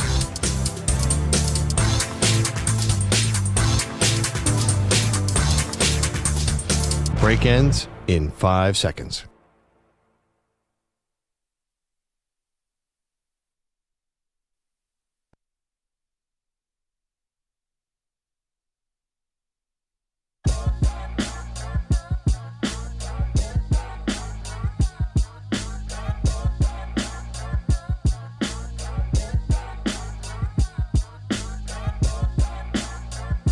Welcome back, Maggie and Perloff Show. Talking, Andrew Bogusch is here. Apparently, he still drinks Jack Daniels on the daily, which I gave up in high With school. your Cheerios. Hey, what's the issue there? What we're talking about is there that type of alcohol in your life that either takes you back to a bad time, like everyone's probably had this, where you overdo it with something and then you're like, I can never drink that ever again. Yeah. I know exactly what mine is, and I just feel like I took a time machine back to freshman Zima. year of college.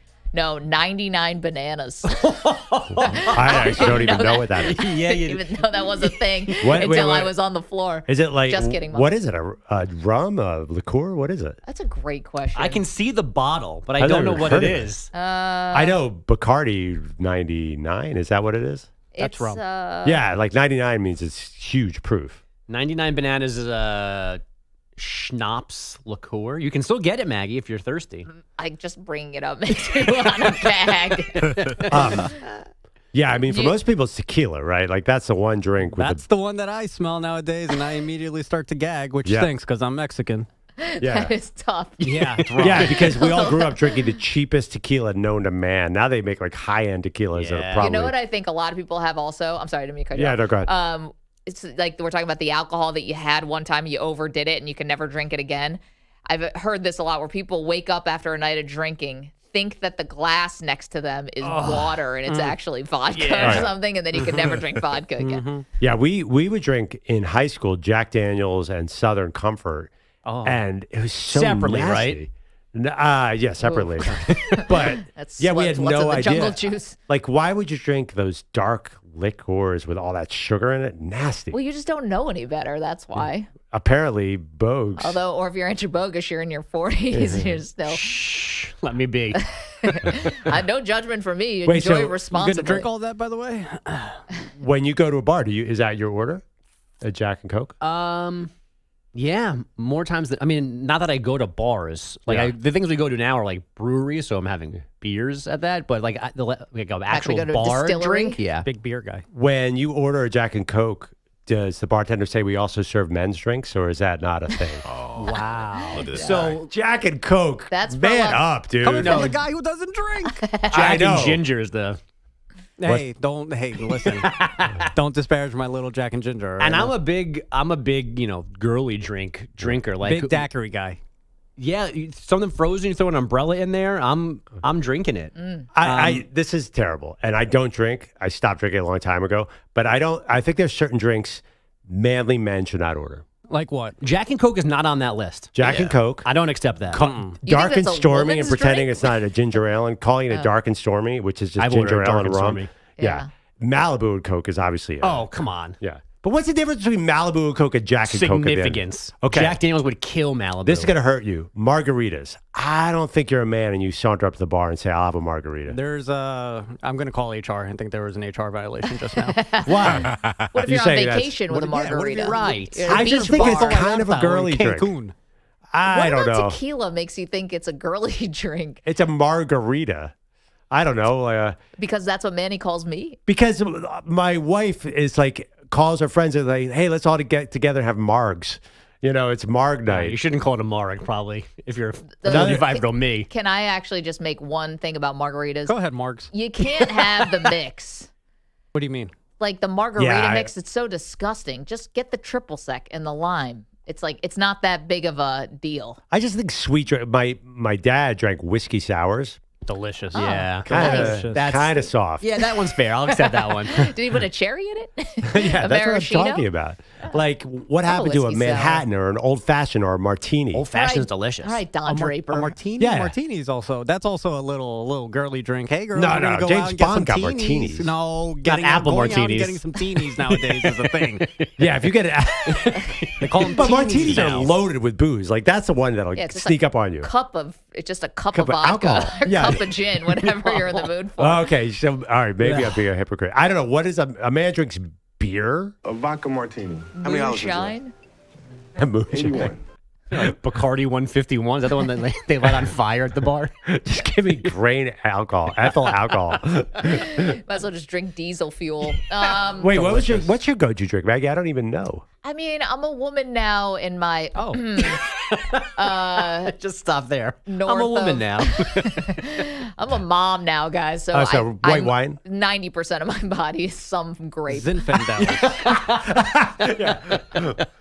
My wife is like, we got to sit down at dinner. She's like, yes, tell me about your nicest Sauvignon Blanc. And then she's like, just give me the rosé. Give me the Francia. Just give me the rosé. Wait, I want to get to this caller because Okay. I have a lot of questions for Mike. Okay, Mike's in Abilene, Texas. We've been asking if the Micah Parsons deal is going to cast a shadow over the Cowboys season. What's up, Mike? Hey, good morning. Thank y'all for taking my call, Maggie. I think as a lifelong Cowboys fan, I'm kind of confused about two things. Not really confused, just in shock. Okay. The absolute gall, which we shouldn't be shocked by this, of Jerry Jones to sit in front of the camera and tell the world we got what we wanted. I don't know if that's crazier or listening to our fans call, like the guy that called last and, well, now we get a chance for our other players to play. Our other players suck. So I don't know if you've been watching us lately, homie. We suck. And that was a good player we just let go. And this is not about money. It's about some dude in power with nobody to check him, and the only person that's suffering is us. Micah Parsons isn't suffering apart from me, wanting to be a Cowboy. Homie got paid. You always talk about how much money you got, Jerry. Pay the guy. Now we're the pariah of the NFL. No free agents worth anything will come. Nobody wants to get traded here. We just got the death penalty, and I am all for it. I'm not going to switch teams like these little youngins do with, we got the Warriors bandwagon fans, the Panthers bandwagon fans. I don't do that. I'm 40 years old. We don't turn tail and run. We sit here and stew in our misery like real loyal fans should.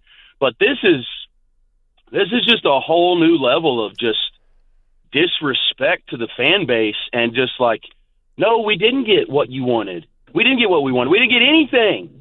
You gave him away for nothing and then smiled in the camera because you wanted to prove a point to him that that's what he's worth to you. Okay, well, here we go. Mike, actually, those are amazing points. I'm so glad. But I actually want to talk to you about Abilene. I spent a week at Abilene with my buddy Case Keenum. Wait, Mike, Abilene's an awesome. What a fun place to live. Do you enjoy it? I do love it, and my wife graduated high school with Case Keenum. I figured Wiley, right? Yeah, Abilene Wiley, as a matter of fact. Yeah, it's a good place to live, man. It's pretty cool. That's pretty cool that you spent some time here and got to see the 325. And the other thing was, when Case was there, Colt McCoy was about a half hour down the road. This is football capital of planet Earth, yes, Mike. Sir. Perloff, don't get distracted. Mike just had an all-time call. That was amazing. Mike, thank you. That was awesome. I loved every part of it. And there was something about Mike's call that just hit on so many different levels. The idea of, being depressed about one of your best players getting traded away for nothing, and also the resignation of but I'm a fan and I just have to sit here and stew in it. How relatable is that? I don't know if you've been watching us lately, homie. We suck. Well said. Now, this is where I'm hoping that I'm right for guys like Mike and others. I hope that Jerry sells the team. Homie. Because he's right about the unchecked power. It is, Jerry says the Micah Parsons trade was unanimous. Shocker. When you're the owner and the GM, who do you have in the room who's going to say no? It's crazy over there. So wait, you want them to sell the team kind of like go to more like a new age owner, kind of like an analytic guy or something, like less of a old school dude? How about somebody who just keeps the wallet open and the mouth shut? That would be nice. And I'm sure that the Cowboy fans would probably appreciate that. Jerry did build that practice facility. Whoop-de-doo. To Mike's point, awesome. You haven't even gotten back to the NFC Championship game, and all the players say that they feel like they're in a zoo. So the tour's coming through while they're trying to bench press. We suck. I got to tell you, I would be so disappointed if Jerry sold the Cowboys. They would immediately become less interesting. They might be winners. If you're a fan of the team, don't put you. But they take a while. Fan of the Cowboys. I think it would take a while to unwind all the work that Jerry's done. It might not be immediate. Look at the Commanders. I mean, that's what you hope. And Dan Snyder was distasteful, and he was one of Jerry's closest allies. And they sold the team, got new blood in there, and they went to the NFC Championship game. The Commanders. What's more entertaining, the Cowboys being a mess or the Cowboys being a dynasty? Homie. Ooh.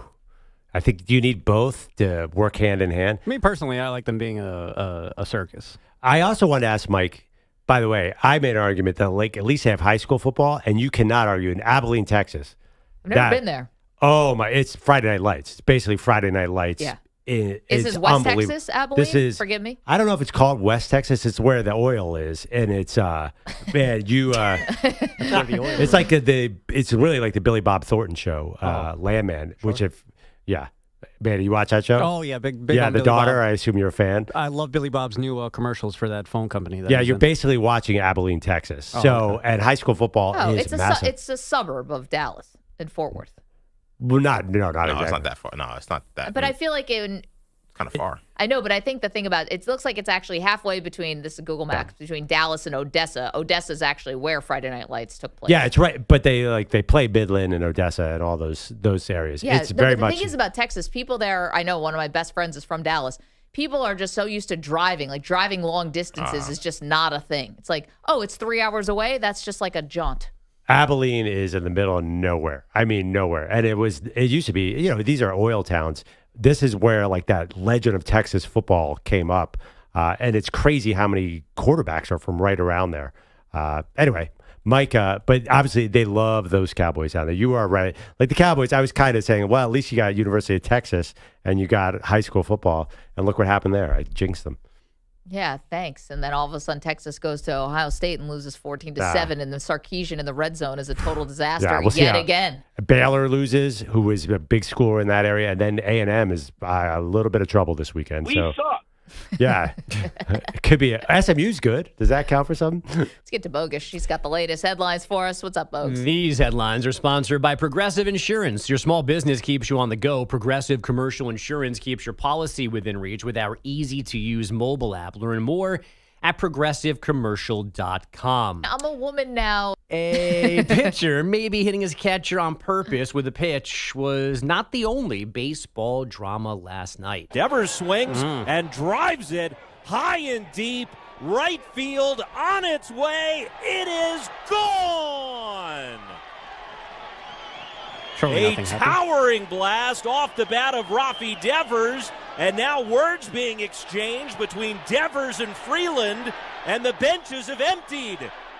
That's Giants radio. So we've got Rafi Devers clubbing a 2-run homer, top of the first in Colorado. He is barely around first base when Rockies lefty Kyle Freeland starts chirping him. The benches do empty. There was some pushing and shoving. Thankfully, no catcher went berserk. But Freeland or reliever. But Freeland was tossed along with Giants infielders Matt Chapman and Willie Adames. I was still, yelling at Devers at that point. When Chapman and Adames got there, and then everything broke loose, and from then on it was kind of a blackout situation. Oh, good, a blackout situation. Lovely. That's not a guy I want to fight. Yeah, Giants starter Logan Webb behaved himself for 5 innings, allowing 2 runs on 7 hits, and then took a shot at Freeland post-game. Surprised it hasn't happened before with that guy, so just kind of runs his mouth a lot of times, and Rafi got him good. Rafi got him good. When everyone calmed down, the Giants won the game 7-4. For the Rockies, that is loss number 100. Nice. So part of the argument this morning is when you're that bad individually and as a team, maybe Rafi Devers gets to celebrate home runs however he wants. There were also 4 people there in the stands. Like, this was all. If this hadn't happened, did you guys see there was nobody at this game? Of course, yeah. This is a shame. I It's get such a beautiful stadium and I know. beautiful. I'm not blaming place. the fans. Believe me, I'm not blaming the fans. The team's 39-100. And run terribly for years and years and years now. Yeah. How come their owners don't get more flack? Do you know what their name is? I do not. Yeah, that's why. It's not the Crunkies. They own everything else, right? Devers got a little Philly vibe. They're like, well, Bo Nix looks good. We can live with this.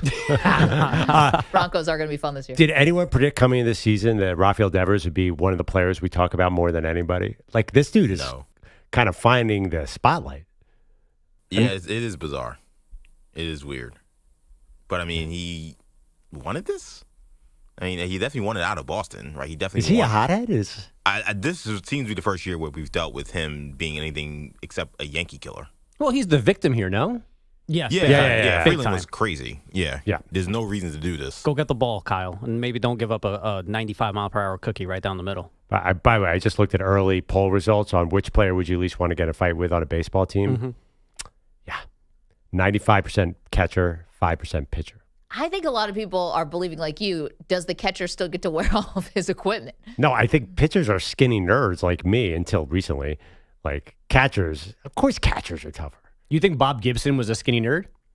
For every Bob Gibson, there was a lot of pitchers back in the day looked like insurance salesmen. I'll show you some baseball cards. I was going to say, Nolan Ryan may have looked like he wanted to sell you insurance and then he'd punch you in the face. You're picking Bob Gibson and Nolan Ryan. You realize there's thousands and thousands of other pitchers who really couldn't beat up me? No, but they're like scrubs that I wouldn't want to fight. Well, explain the poll result. Joe Kelly is insane. I wouldn't want to fight that guy. That guy's so dumb. Aaron Judge put him in a headlock, too. That was a good time.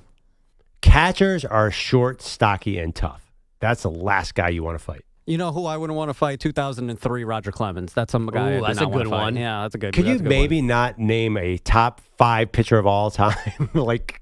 You know who I would want to fight? But these guys are hotheads. These guys, well, given maybe also Roger maybe was aided in being a hothead, but I mean, that's another dude you don't want to fight. Regardless if he's a top 5 pitcher in all of baseball whenever he played, still not a dude you want to fight.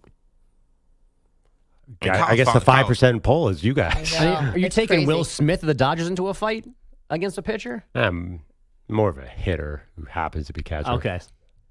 Yeah, he's probably pretty tough. Will Smith, by the way, Will Smith. What's wrong with Will Smith? Nothing. You always come with these like as a zero-sum thing that catchers are just tougher. And all we're 95 doing to is 5. giving you The poll speaks, Bogusch. yes, science.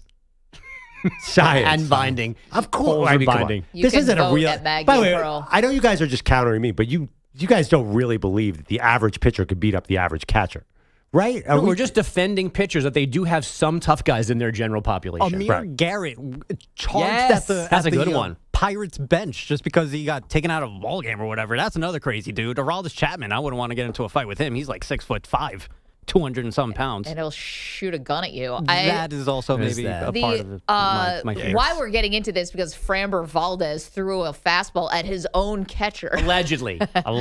Sure. To send a message about how they were miscommunicating. You know why I also wouldn't want to fight pitchers is because they step on the mound knowing that a fight could happen at any moment. Like, and they really don't have a choice in the matter.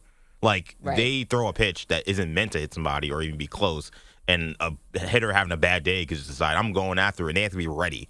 Like a catcher. Yeah, they usually run and look like a little kid who's like, don't hit me. I don't think so. I think most pitchers now are just like, yeah, come on, bro, let's go. And then it's usually, guys break it up before anything happens, but these pitchers now are built different. Pitchers are crazy.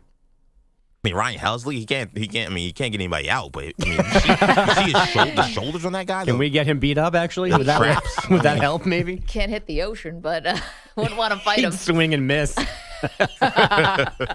All right, Bogues, thank you very much. Coming up, duh. Speaking of morons. Yeah. Some sound that you've got to hear from Johnny Manziel. Maybe moron is a little too much of a stretch there, but Johnny Manziel getting real honest about what was going on back in those Cleveland days, and it is not good. We've got the details next. You're in a 5-minute break.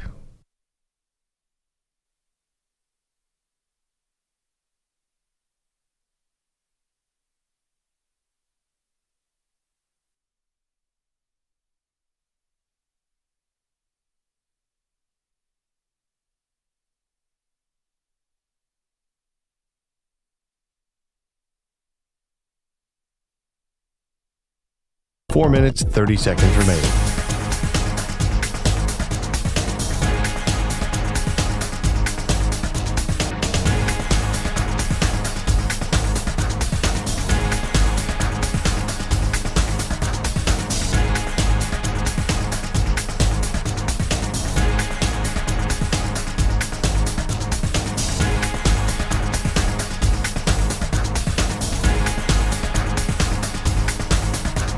Four minutes remaining.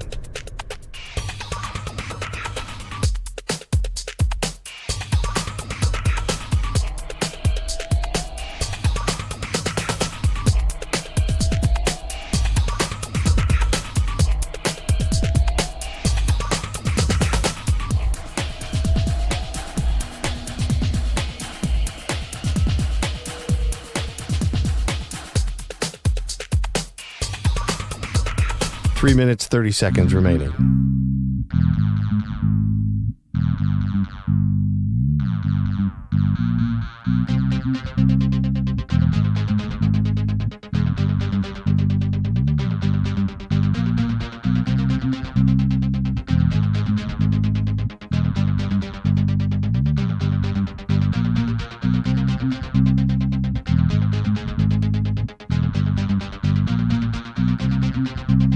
Three minutes remaining.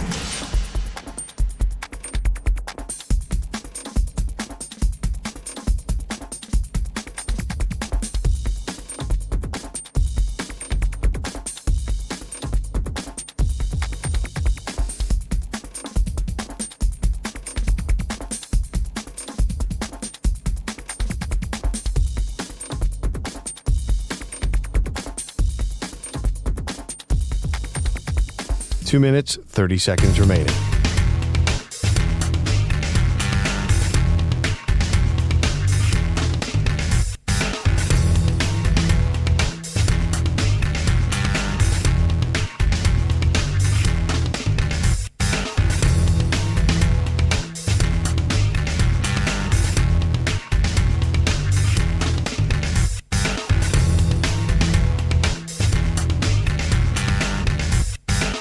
2 minutes remaining.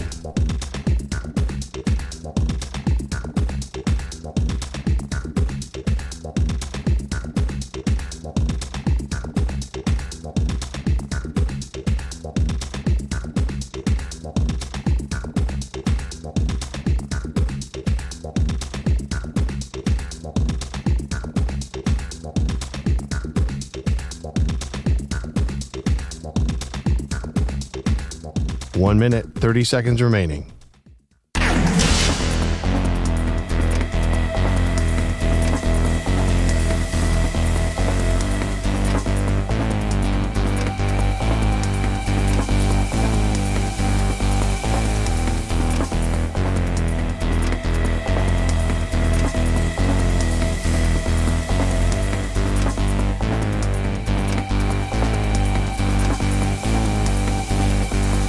One minute remaining.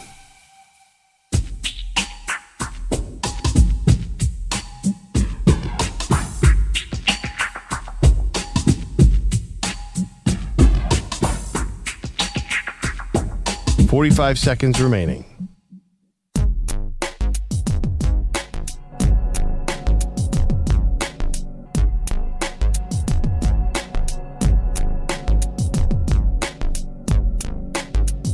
$30 seconds remaining.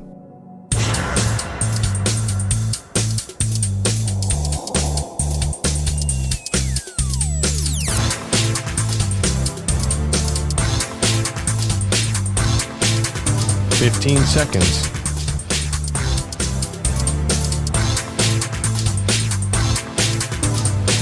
Break ends in 5 seconds.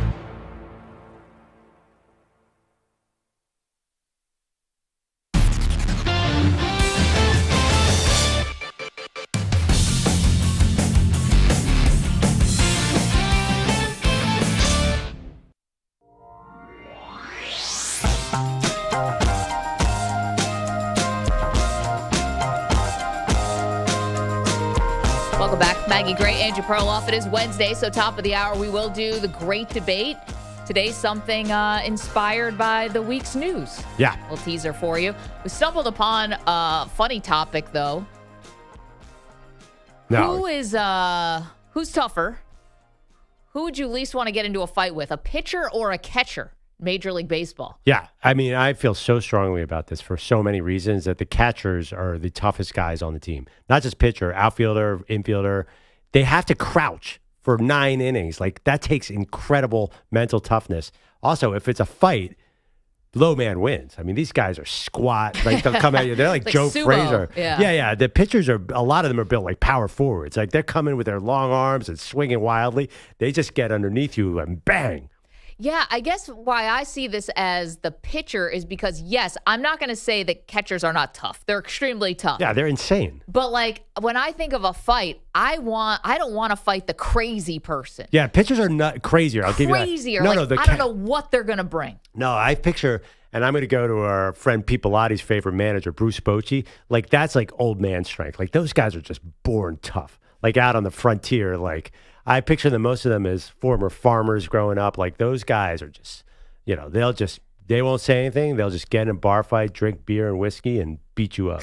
That's my image of a catcher. It's like I go in a urinal, I go in the stall, wherever. Yeah. The Wild West. Let's go to JT, who's in Atlanta. JT, you'd at least want to be in a fight with a catcher or a pitcher? With definitely a catcher. I mean, this is what I think Perloff is doing it all about physique. He says because they squat, so like a yoga instructor, they're tough. No, they're used to being just uncomfortable. Because they're bendable. No, they're just used to being like they're tough. They can endure pain. Like, it's painful to squat like that for 9 innings, and they're just so tough. You got to think about it. Think about it, Perloff. Like the pitchers are the most intense player on the whole diamond, right? They're the ones that you can't talk to them at certain points of the game, right? You have to just leave them alone. They're the ones that start it all. You know what I mean? They're the ones that start all the fights.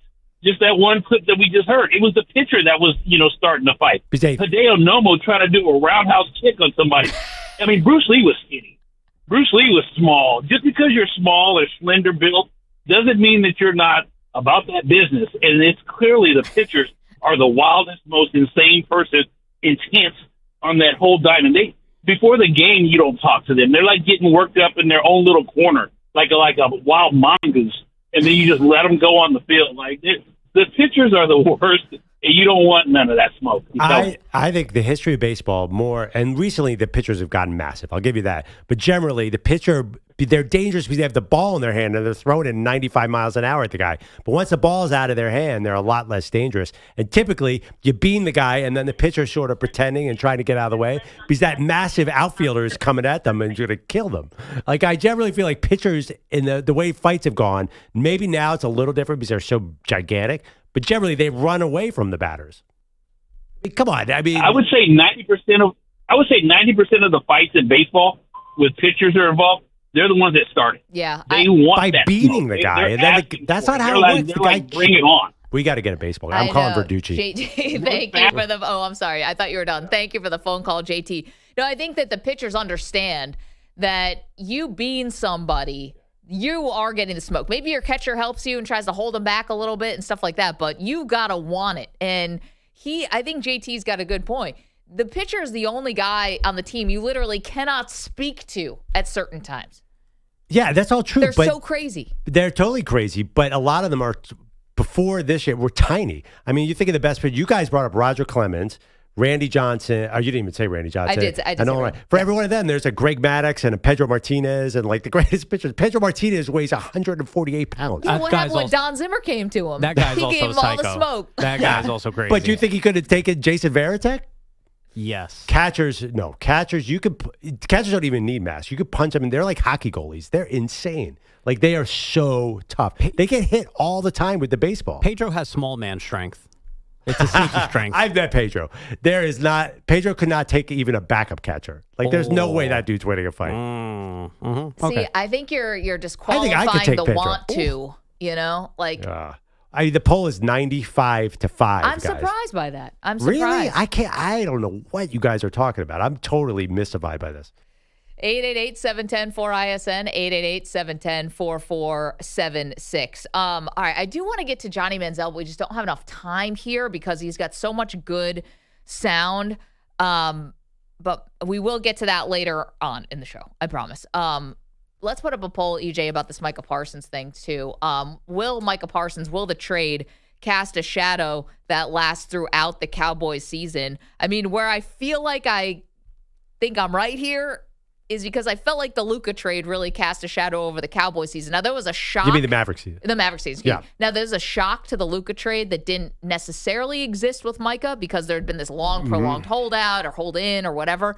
So we were stunned, but, you know, it's not like there weren't some breadcrumbs. Luka, there were no breadcrumbs. Well, the thing is, though, with the Luka trade, the Lakers didn't do anything with Luka. So what if that happens, where if Green Bay disappoints? And I'll tell you how Green Bay disappoints. What if Jordan Love gets hurt? Then all of this trade was for nothing. Well, you can't anticipate that. Well, it's not like he's injury prone. It's not the soft tissue injuries. He hurt his knee on a bad field in Brazil. He had surgery 2 weeks ago on his hand. Well, but that was a ligament on the non-throwing hand. That doesn't make you I don't know. prone. I'm getting nervous. He's my fantasy football quarterback. Listen, I love Jordan Love, but it does feel like that guy's not huge, and he stays in the pocket a long time. Yeah, I mean, it all depends. I don't think you can answer that question until you know what the Green Bay Packers do. Because I think the Luka trade actually ended up working out okay for the Mavs because the Lakers got killed by the T-Wolves in the first round. That was the most important part of the trade for Minnesota. For Dallas. No, the only thing that saved the Mavericks was the NBA rigging the lottery to give them Cooper Flag, which the NFL cannot do because they don't have a lottery system. Great point. But also, if the Lakers had won the title, then that trade would have looked even worse. So if you're a Cowboy fan and you are loyal to the team, you're rooting against the Packers all year long. 888-710-4ISN, 888-710-4476. I got news for you. Cowboy fans are already rooting against the Packers. They didn't need this, you know. Obviously, you want it now for the draft picks. You want them to crash and burn so that the draft picks that you got in the Micah trade are as high as possible. But this is a rivalry already. You're already not, rooting for this team. I don't know. I mean, listen, the Cowboys, you say like the Cowboys come in season wondering about the Packers. I kind of doubt that. The Packers have a rival. It's the Bears. No, the Packers live rent-free in the Cowboys' heads. Jerry admitted it. I don't know. I have trouble believing that because they got to play all those NFC East teams. Like, they better still own the Giants. They have way bigger problems than the Bears. I mean, the Packers. See you guys on the phones. You want to weigh in on who's tougher and who would you least want to fight, a pitcher or a catcher? Didn't see the conversation going that way this morning, but we're here for it. We don't dodge the smoke here on the Maggie and Perloff Show. Also, we will get to that Johnny Manziel sound, and our great debate comes at you next.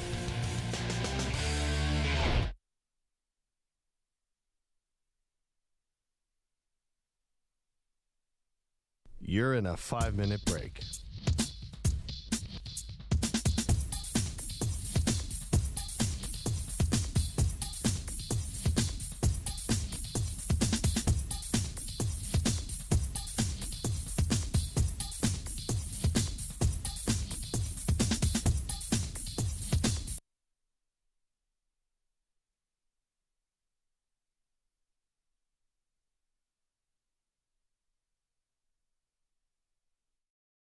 Your poems and would love to go on a date with you. Perk your ears up, my man. Perk your ears up.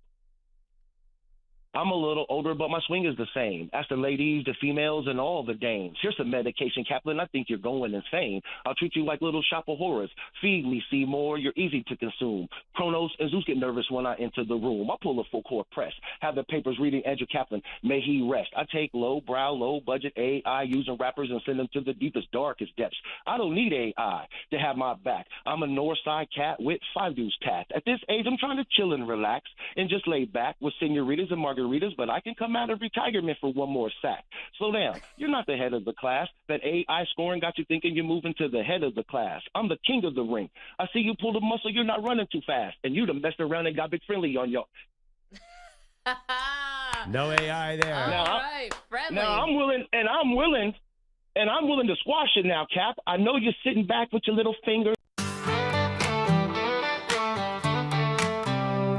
Man, he woke up, eyes full of dread. His yellow wiffle bat was gone from the shed. He checked the closet, the fridge, the cat. Where in the world is my beautiful bat? Oh, Manny, Manny, don't you cry. That bat's not gone, it's just shy. Hiding out in the laundry mat. A happy reunion with your yellow bat.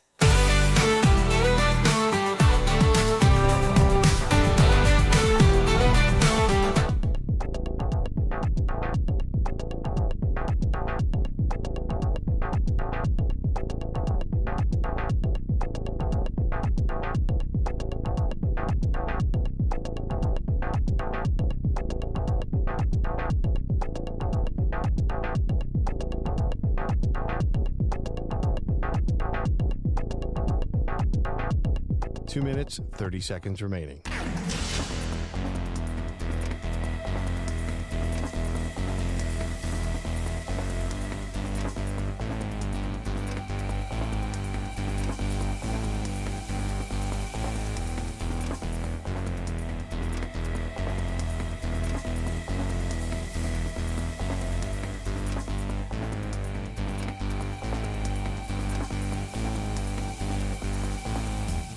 Two minutes remaining.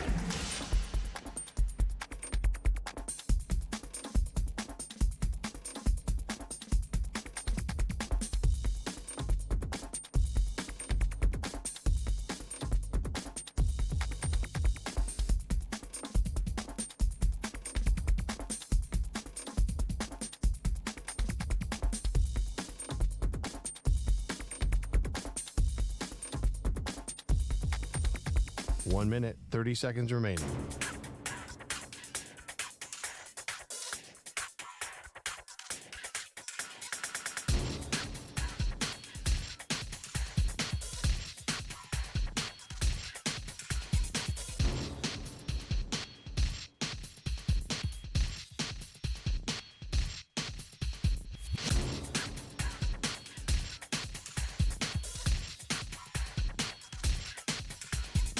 One minute remaining.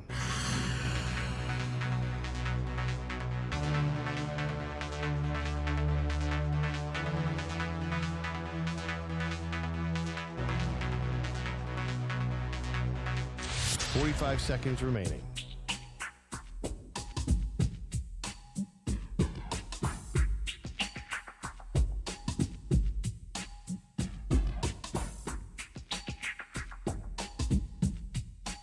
Seconds remaining.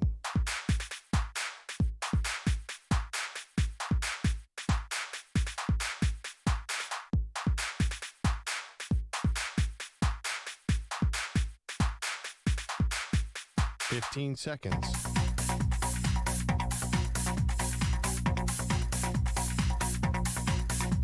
Break ends in 5 seconds.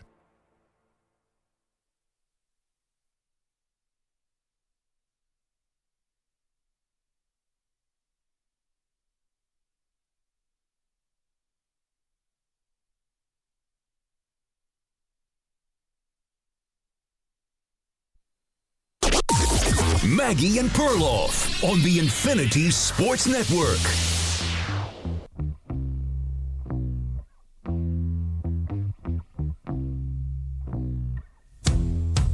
If you want all the dirty details for how the Micah Parsons trade went down, well, you're in luck. Welcome to the show, Maggie Gray, Andrew Perloff, because now it's all coming out in the wash, Pearl. Every side trying to get out what they believe is the best version of the truth, trying to point the blame and point fingers at the person across the table from them. Bottom line is Micah Parsons is gone from the Cowboys. He's with the Green Bay Packers. And to me, this is going to be a shadow and a cloud that hangs over the Dallas Cowboys for this season and hopefully not beyond this season.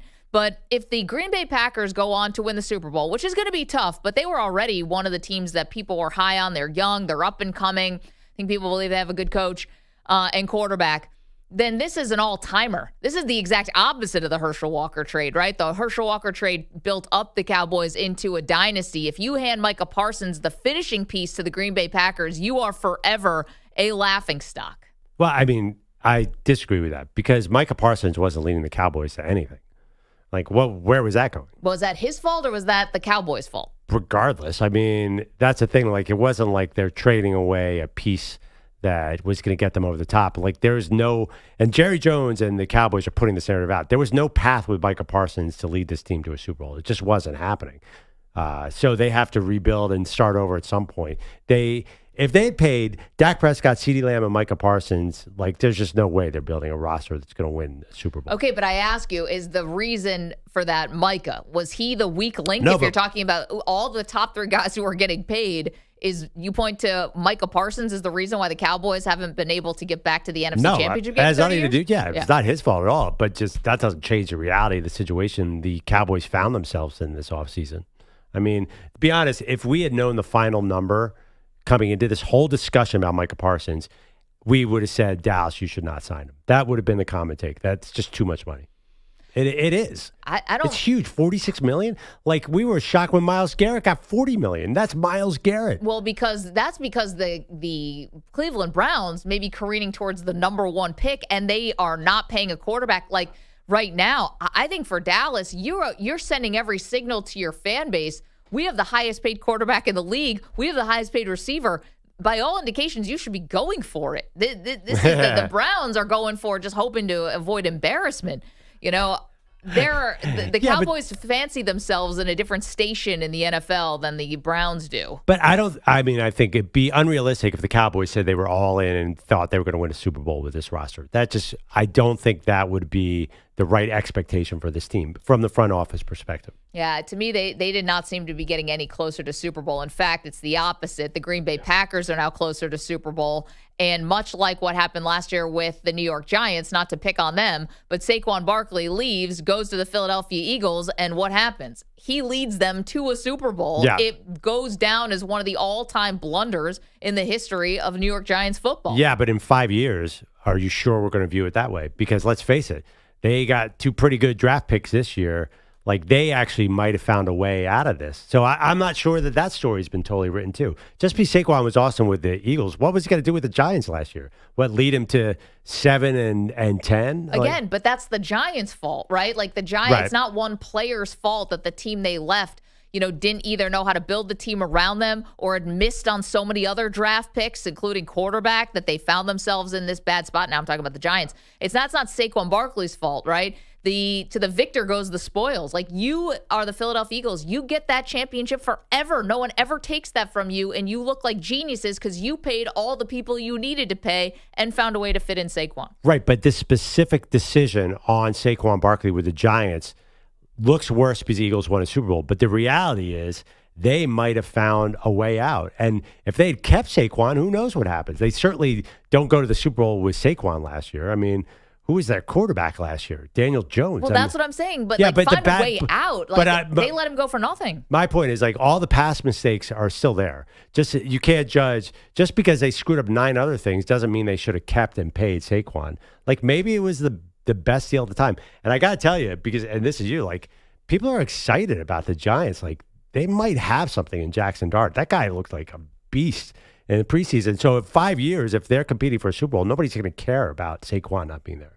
Because the reality is a running back was not leading them anywhere. I think you're underestimating what it would feel like for a Cowboy fan if the Packers win the Super Bowl this year. I don't think you're putting yourself properly in their shoes of you think that, Jerry can put lipstick on this pig any way that he wants to. He can tell you that this was the plan from the spring. It was not. He thought he had a deal done with Micah Parsons. This is all just after the fact trying to explain it. If the Green Bay Packers even go to the NFC Championship game, I don't even think they need to win the Super Bowl, but let's just say worst case scenario for a Cowboy fan, this is an all-timer. Yeah, but all-timer. But the reality is the Cowboys fans then want it both ways because most of them that I talk to want to rebuild.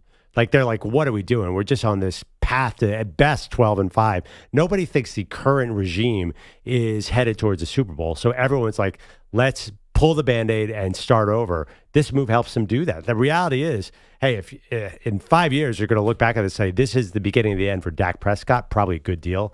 This is the beginning of the end for CeeDee Lamb. They're going to start over. And they should. They should rebuild. The extension for Dak Prescott kicks in now. It hasn't even started yet. I think they get out in 2 years, right? This is the $60 million a year. You're in the window where you're paying at the top of the market for a quarterback where there's no signal of rebuild. No, they got it. The only thing is Micah, and it doesn't make sense on their timeline. No, but they can, once they're out of Dak, out of this deal. Right, then they get a rookie quarterback, presumably who's cheap, and Micah Parsons is getting paid, and that's how you balance things out. I don't know. I'm not sure that timeline would have really worked because the Micah money is so huge. I think you have 2 more years of Dak. And then, let's face it, it's time to do something different in Dallas. This current core is not working. Okay, that's fine. That's all well and good. I'm just saying I would not have picked Micah as the odd man out there. Because he's young, you would have kept him? He's 26 years old. He's a fantastic pass rusher. There's a reason why this trade was stunning. Totally. Teams don't get rid of guys like this. Yeah, no, I absolutely. And I'm playing devil's advocate here. I would not have traded him if I was Dallas. But the reality is, you gotta start thinking radically there. I don't blame him for that. I would get rid of Dak. I would probably get rid of CD. I would get rid of, start over, get draft picks, build around a rookie quarterback. The problem is Jerry Jones is 83. I'm not sure how long he wants the rebuild to take. So you're welcome to weigh in on this. 888-710-4ISN. Is the Micah Parsons trade going to be a shadow that lingers over the Cowboys all season long? We also got into another topic today, which is who is the toughest person on the baseball diamond? The one position you would not want to get into a fight with. Perloff thinks it's no doubt catchers. Yes. Toughest guys on the team. Clearly the position is the most physically taxing. Grueling. Also, they're low and strong, and they're like rocks, those guys. Lower body strength. Yeah. They have. Well, also, they're. I'm looking at a lot of pictures of catchers. They're all pretty big. So I think it's pitchers because I think pitchers are psychos. And you're talking about lower body strength, and where does the power really come from? The derriere.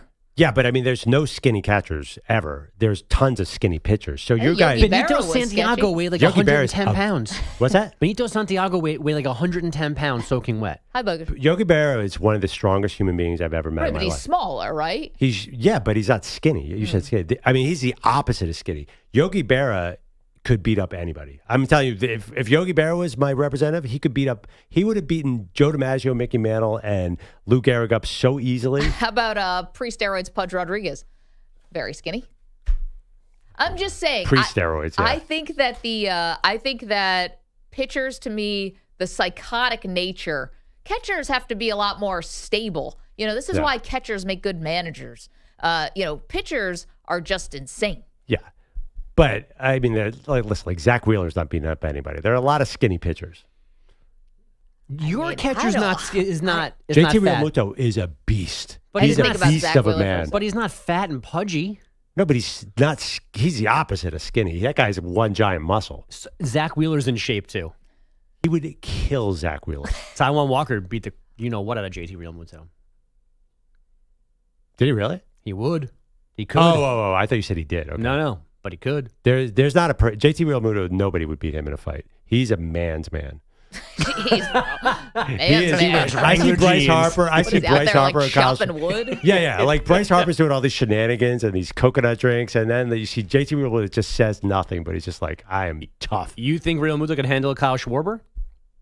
I actually been thinking about this a lot. Well, Schwarber, yeah, I think he'd take Schwarber. Is this the new what would win a bear or shark? I think Realmuto could beat up anybody on the team. 1,000 men versus gorilla. Meanwhile, okay, you can weigh in on this. Who would you least want to get into a fight with on a baseball diamond? Is it the pitcher? Is it the catcher? It's Wednesday. Let's get to the great debate.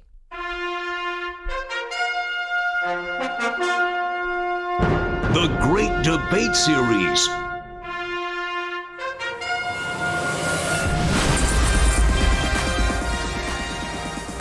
All right, bro. NFL season kicking off tomorrow. The great debate today. Who is the biggest underachieving NFL team of all time?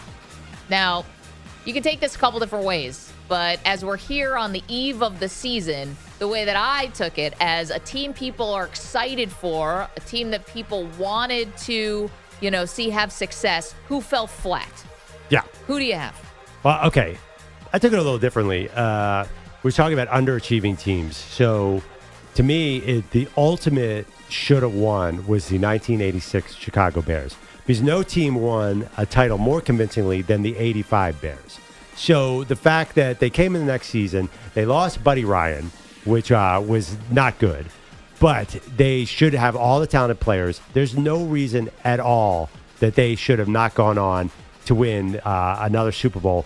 But not only did they not win a Super Bowl, they lost their first playoff game, went 14-2, completely fell apart, had all this infighting, and took the most talented team and totally blew it.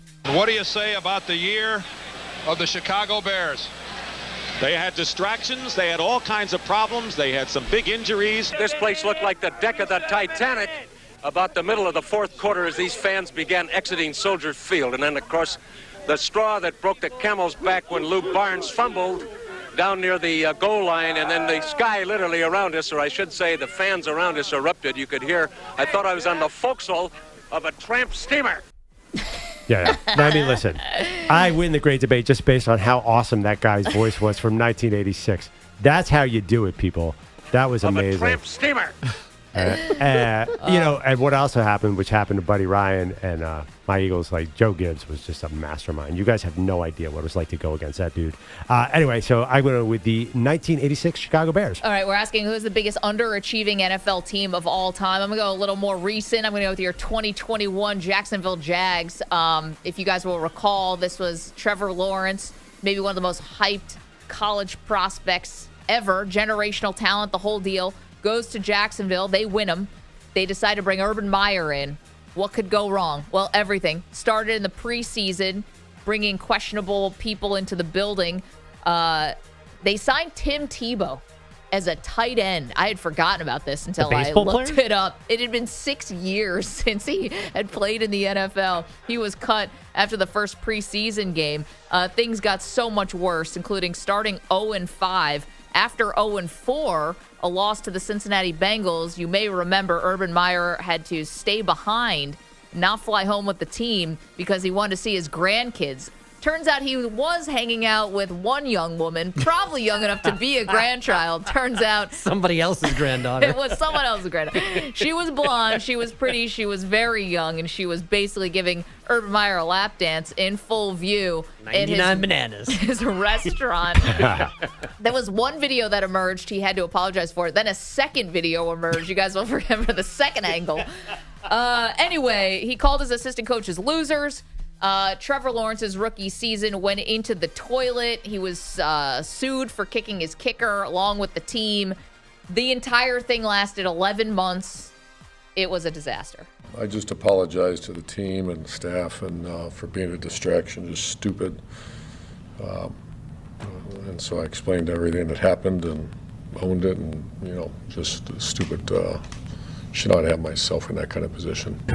Yep. So underachieving. We were all excited for Trevor Lawrence, and Urban Meyer thought would be a slam dunk in the NFL. It was not. Of a tramp steamer. EJ, go ahead. Okay, so the Cleveland Browns have a lot of disappointing teams, but I think when we think about maybe the team with the most hype that came the farthest or went the farthest away from matching that hype was the 2019 Cleveland Browns. You remember, this is after they traded for Odell Beckham to pair him with Juice Landry, 2 LSU receivers, along with Baker Mayfield, who's coming off a good rookie season after Freddie Kitchens took over and he became the permanent head coach. Things just didn't go right pretty much from the beginning. The drama is just drama. It continues to be that on the outside. Within our walls, we know exactly what we have, and we have a good relationship where it's very straight to the point. Here's a flag as... Whoa! Hello! Whoa! Mason Rudolph got into it. Get out of there. Believe Myles Garrett was swinging a helmet. Yeah, there'll be some ejections. Rudolph didn't like the way that he was tackled. Oh, gosh. Man. Oh, man. Oh.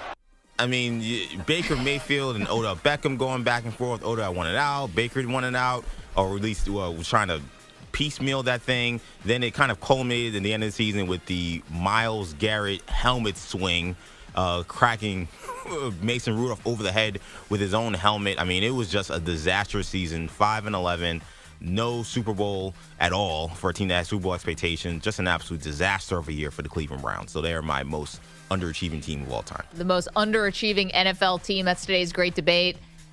Manny Guapo, go ahead. Speaking of bad franchises, imagine a team with young players by the name of Garrett Wilson, Breece Hall, and Sauce Gardner. You go ahead and bring in a Super Bowl winning quarterback by the name of Aaron Rodgers. All of this documented on Hard Knocks. They look to snap their 12-year playoff drought. They ended up going 7-10 that season, same as last year. That was their 8th straight losing season. And I just opened up an article while I was doing some research, and let me just read you this headline. New York Jets 2023 NFL preview. They have Aaron Rodgers and a real hope to win the Super Bowl. Protection breaks down and time runs out. Down goes Rodgers and the sack for Leonard Floyd. The former first-round pick of the Bears, and now Rodgers sits down. Hard to see. Of course, he had the calf issue in training camp, but here's a little better look as far as what might have happened for him to go back down to the ground. And he's coming out of the game. Yeah, I don't know if you guys know, but he would end up tearing his Achilles or rupturing his Achilles, Aaron Rodgers. They didn't really win the Super Bowl, and the Jets still haven't made the playoffs. Super Bowl drought continues. Playoff drought continues. Under 500 playoff. Under all right, 500. We get it. Wow. We get it. Thank you. Yeah. All right. And Sorry, we got a documentary out of it. Enigma. All right, Bogusch, take us home here. The most underachieving NFL team of all time. So. I can't believe any of the four of you didn't do anything personal. None of your favorite teams involved in this exercise. I don't know what you're talking about. I'm going to break that stretch. This one still hurts all these years later. They had just won, my team, the NFC East. They earned their 3rd straight trip to the postseason, and then they opened up their wallets. Final reinforcements. The Super Bowl was in reach. Dominique Rodgers-Cromartie, Nnamdi Asomugha, Jason Babin, Ronnie Brown, and Vince Young. Oh, dream team. Or nightmare. The 2011 Philadelphia Eagles. We loved it. They had 10 players on that roster with a combined 25 Pro Bowls. They had 15-2 odds to win that Super Bowl, but instead they lost and lost and lost and lost. To good teams, to bad teams, it did not matter. At one point, they were 4-8. They did win their last 4 games to get to 500, but missed the playoffs. Andy Reid the next year, 4-12. He was out. Chip Kelly was in. Oh, I wish it was yesterday, but it was 14 years ago, the 2011 Philadelphia Eagles. I thought you were setting them up to be 1-15. They ended up 8-8. I didn't even remember that. Nobody does. You oversold that like crazy, folks. They lost and lost and lost. They did. They were 4-8. They were in the playoff line. They were 4-8. I remembered it because of the Dream Team quote that team was like basically challenging the Browns and the Lions for 0-16. I mean, totally honest, I'd have like they were 8-8. I mean, with context, they were 2-14 basically. Well, I mean, but did they come out? Did Nnamdi Asomugha come out a winner? Yes. He entered Kerry Washington. Yes. Yeah, well, I mean, on the scoreboard of life, he's ahead. But I still like that signing. Yeah, I still like that signing because he's one of the most handsome NFL players of all time. So the logic was solid. All right, there you go. 888-710-4ISN. Who is the biggest underachieving, or which is the most underachieving NFL team of all time? I'm definitely winning this great debate, by the way. You took it in a different direction. So. You guys went with 5 teams that played in the last 5 years. Like, you were 2019, 2023, 2021. Well, like, it's impossible that all the disappointing seasons have happened in the last 5 years. Well, sorry, Grandpa. To be fair, our own Andrew Kaplan, who's in the chat, did mention in our text chain the 1964 Green Bay Packers. Yeah, he'll win. He deserves it, too. I don't even know if they were disappointing. I'm voting for that guy. You'll always remember when Vince Lombardi square on the hot seat after an 8-5-1 season. But he did bring up that Jerry Kramer in that year missed most of the season because of an intestinal condition. After multiple surgeries, it was rectified after sizable wood fragments from a teenage accident a dozen years earlier were removed. That's Wikipedia. That's the only story that can be true before 1970.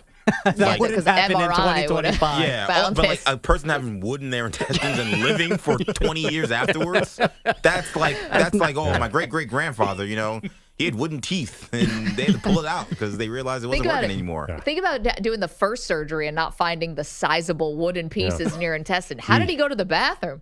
It was 1963. They didn't exactly have, technology. They were going to the moon. Wait, what year was the moon? Well, they were building towards the moon. It was close to the moon. Sorry. Close enough. They were conspiring to shoot JFK. I don't know. Jerry Kramer, by the way, would have been a catcher if he played baseball. That dude he had catcher in all of it. That's the kind of thing catchers Catch some do. wood. Yeah. Most MLB catchers have wood in their intestine.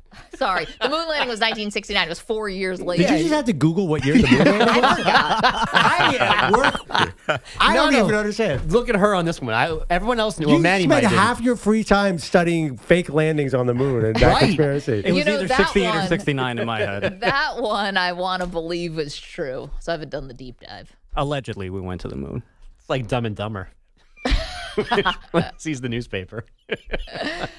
Forgive me. I thought it might have been 1965, not 1969. It's the same era. You can't be like, we didn't have the technology then when we were sending people to the moon within the same 4 years.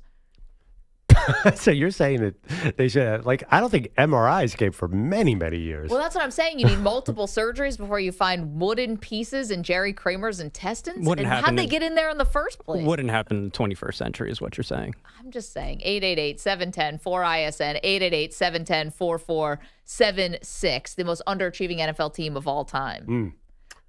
Yes? I know, I'll pass. I'm just obsessed with this catcher thing now. Catchers are the toughest people in all of sports. I'm convinced myself. Those guys will kill you. I can't go toughest in Chris all Sale, of by the way, sports. who you guys are- Now you're getting a little crazy. There's hockey enforcers. You guys brought up Chris Sale. He is 6'6", 181 pounds. Yeah, and he took a pair of scissors and cut up everyone's jersey in a locker room. That's insane That's behavior. That's 180 pounds of rage. Yeah. Oh, my God. 6'6", 181. That was me in high school. That's tiny. Right, but he's a professional athlete, so Yeah. that's going to be all muscle. Don't blame him because his metabolism is All fast. muscle. He's a pitcher. You don't think his arms are strong. His shoulders, his back, his butt, his lower half, everything. You don't think it's just granite. A strong wind would blow Chris Sale over. Tarek Skubal, a guy I would not want to face Yeah, off. he's tough. Yeah, I'm not messing with that guy. I got a winner on that one. Also, the pitchers don't want to throw with their pitching hand, throw punches. I've got a feeling Tarek Skubal has got a good right hook. So that's he's not going to use that. Too much money. the question. Would you Aha, got me. would you at least want to get into a fight with a pitcher or catcher? I mean, we probably should have done that as the great debate. We didn't even need the underachieving NFL teams. By the way, Bogusch, come on. What? Doing the Eagles, we all see what you're doing there. I'm sorry. The Giants of the last decade didn't count. I couldn't single out one team. It was the whole year. All right, 888-710-4ISN. GLES. Coming up, we will get to this Johnny Manziel sound. Manziel was living quite a life when he was the quarterback of the Browns. Details of that next. You're in a 5-minute break.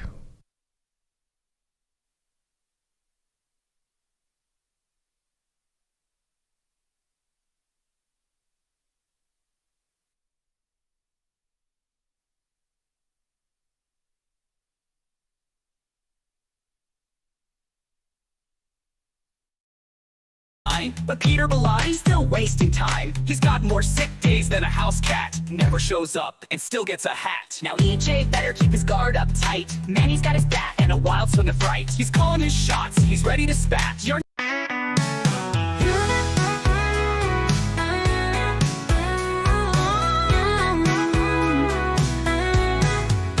Here I come, size 15, hitting the floor. People say, Joe, what store's got more? Boots so big, they need their own zip code. Every step I take is a pothole road.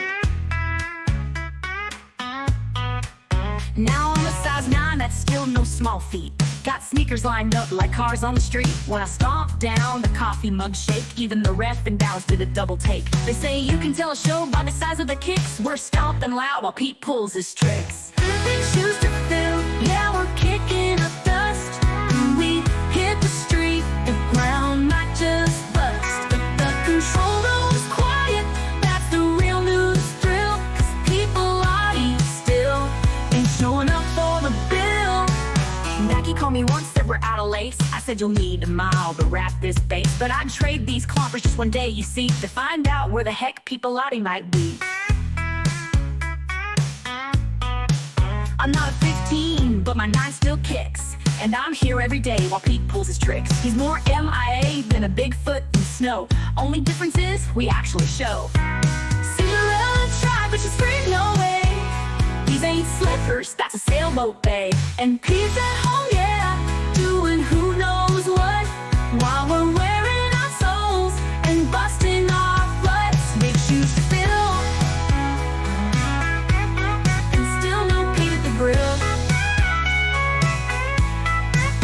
So if you're walking with us, you better keep pace. Our big old feet set the speed of the race. From the studio floor to the grocery aisle, our size 15s and 9s got their own style. Big shoes to fill, and still no Pete at the grill.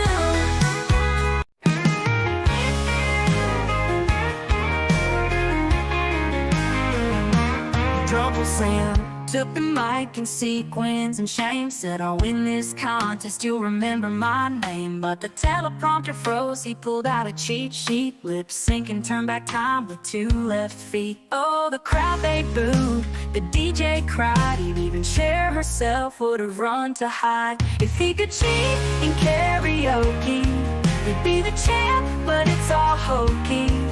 With a glass of gin and a tambourine, he's the sloppiest diva you've ever seen.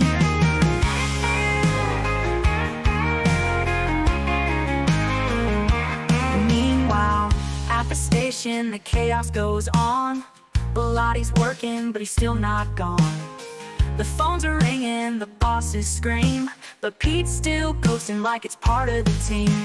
Sam's spilling beer on the judge's chair, screaming, do you believe, with his hands in the air. The crown is crooked, the crowd's in despair. Belotti no shows, but no one cares. If Sam could cheat in karaoke, he'd be the champ, but it's all hokey. With a glass of gin and a tambourine, he's the sloppiest diva you've ever seen.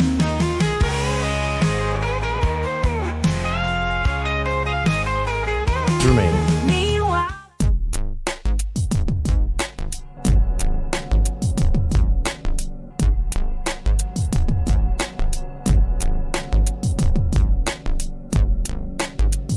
30 seconds remaining.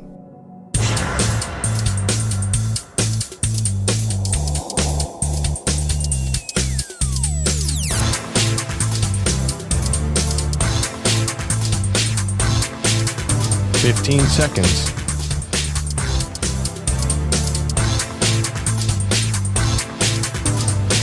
Break ends in 5 seconds.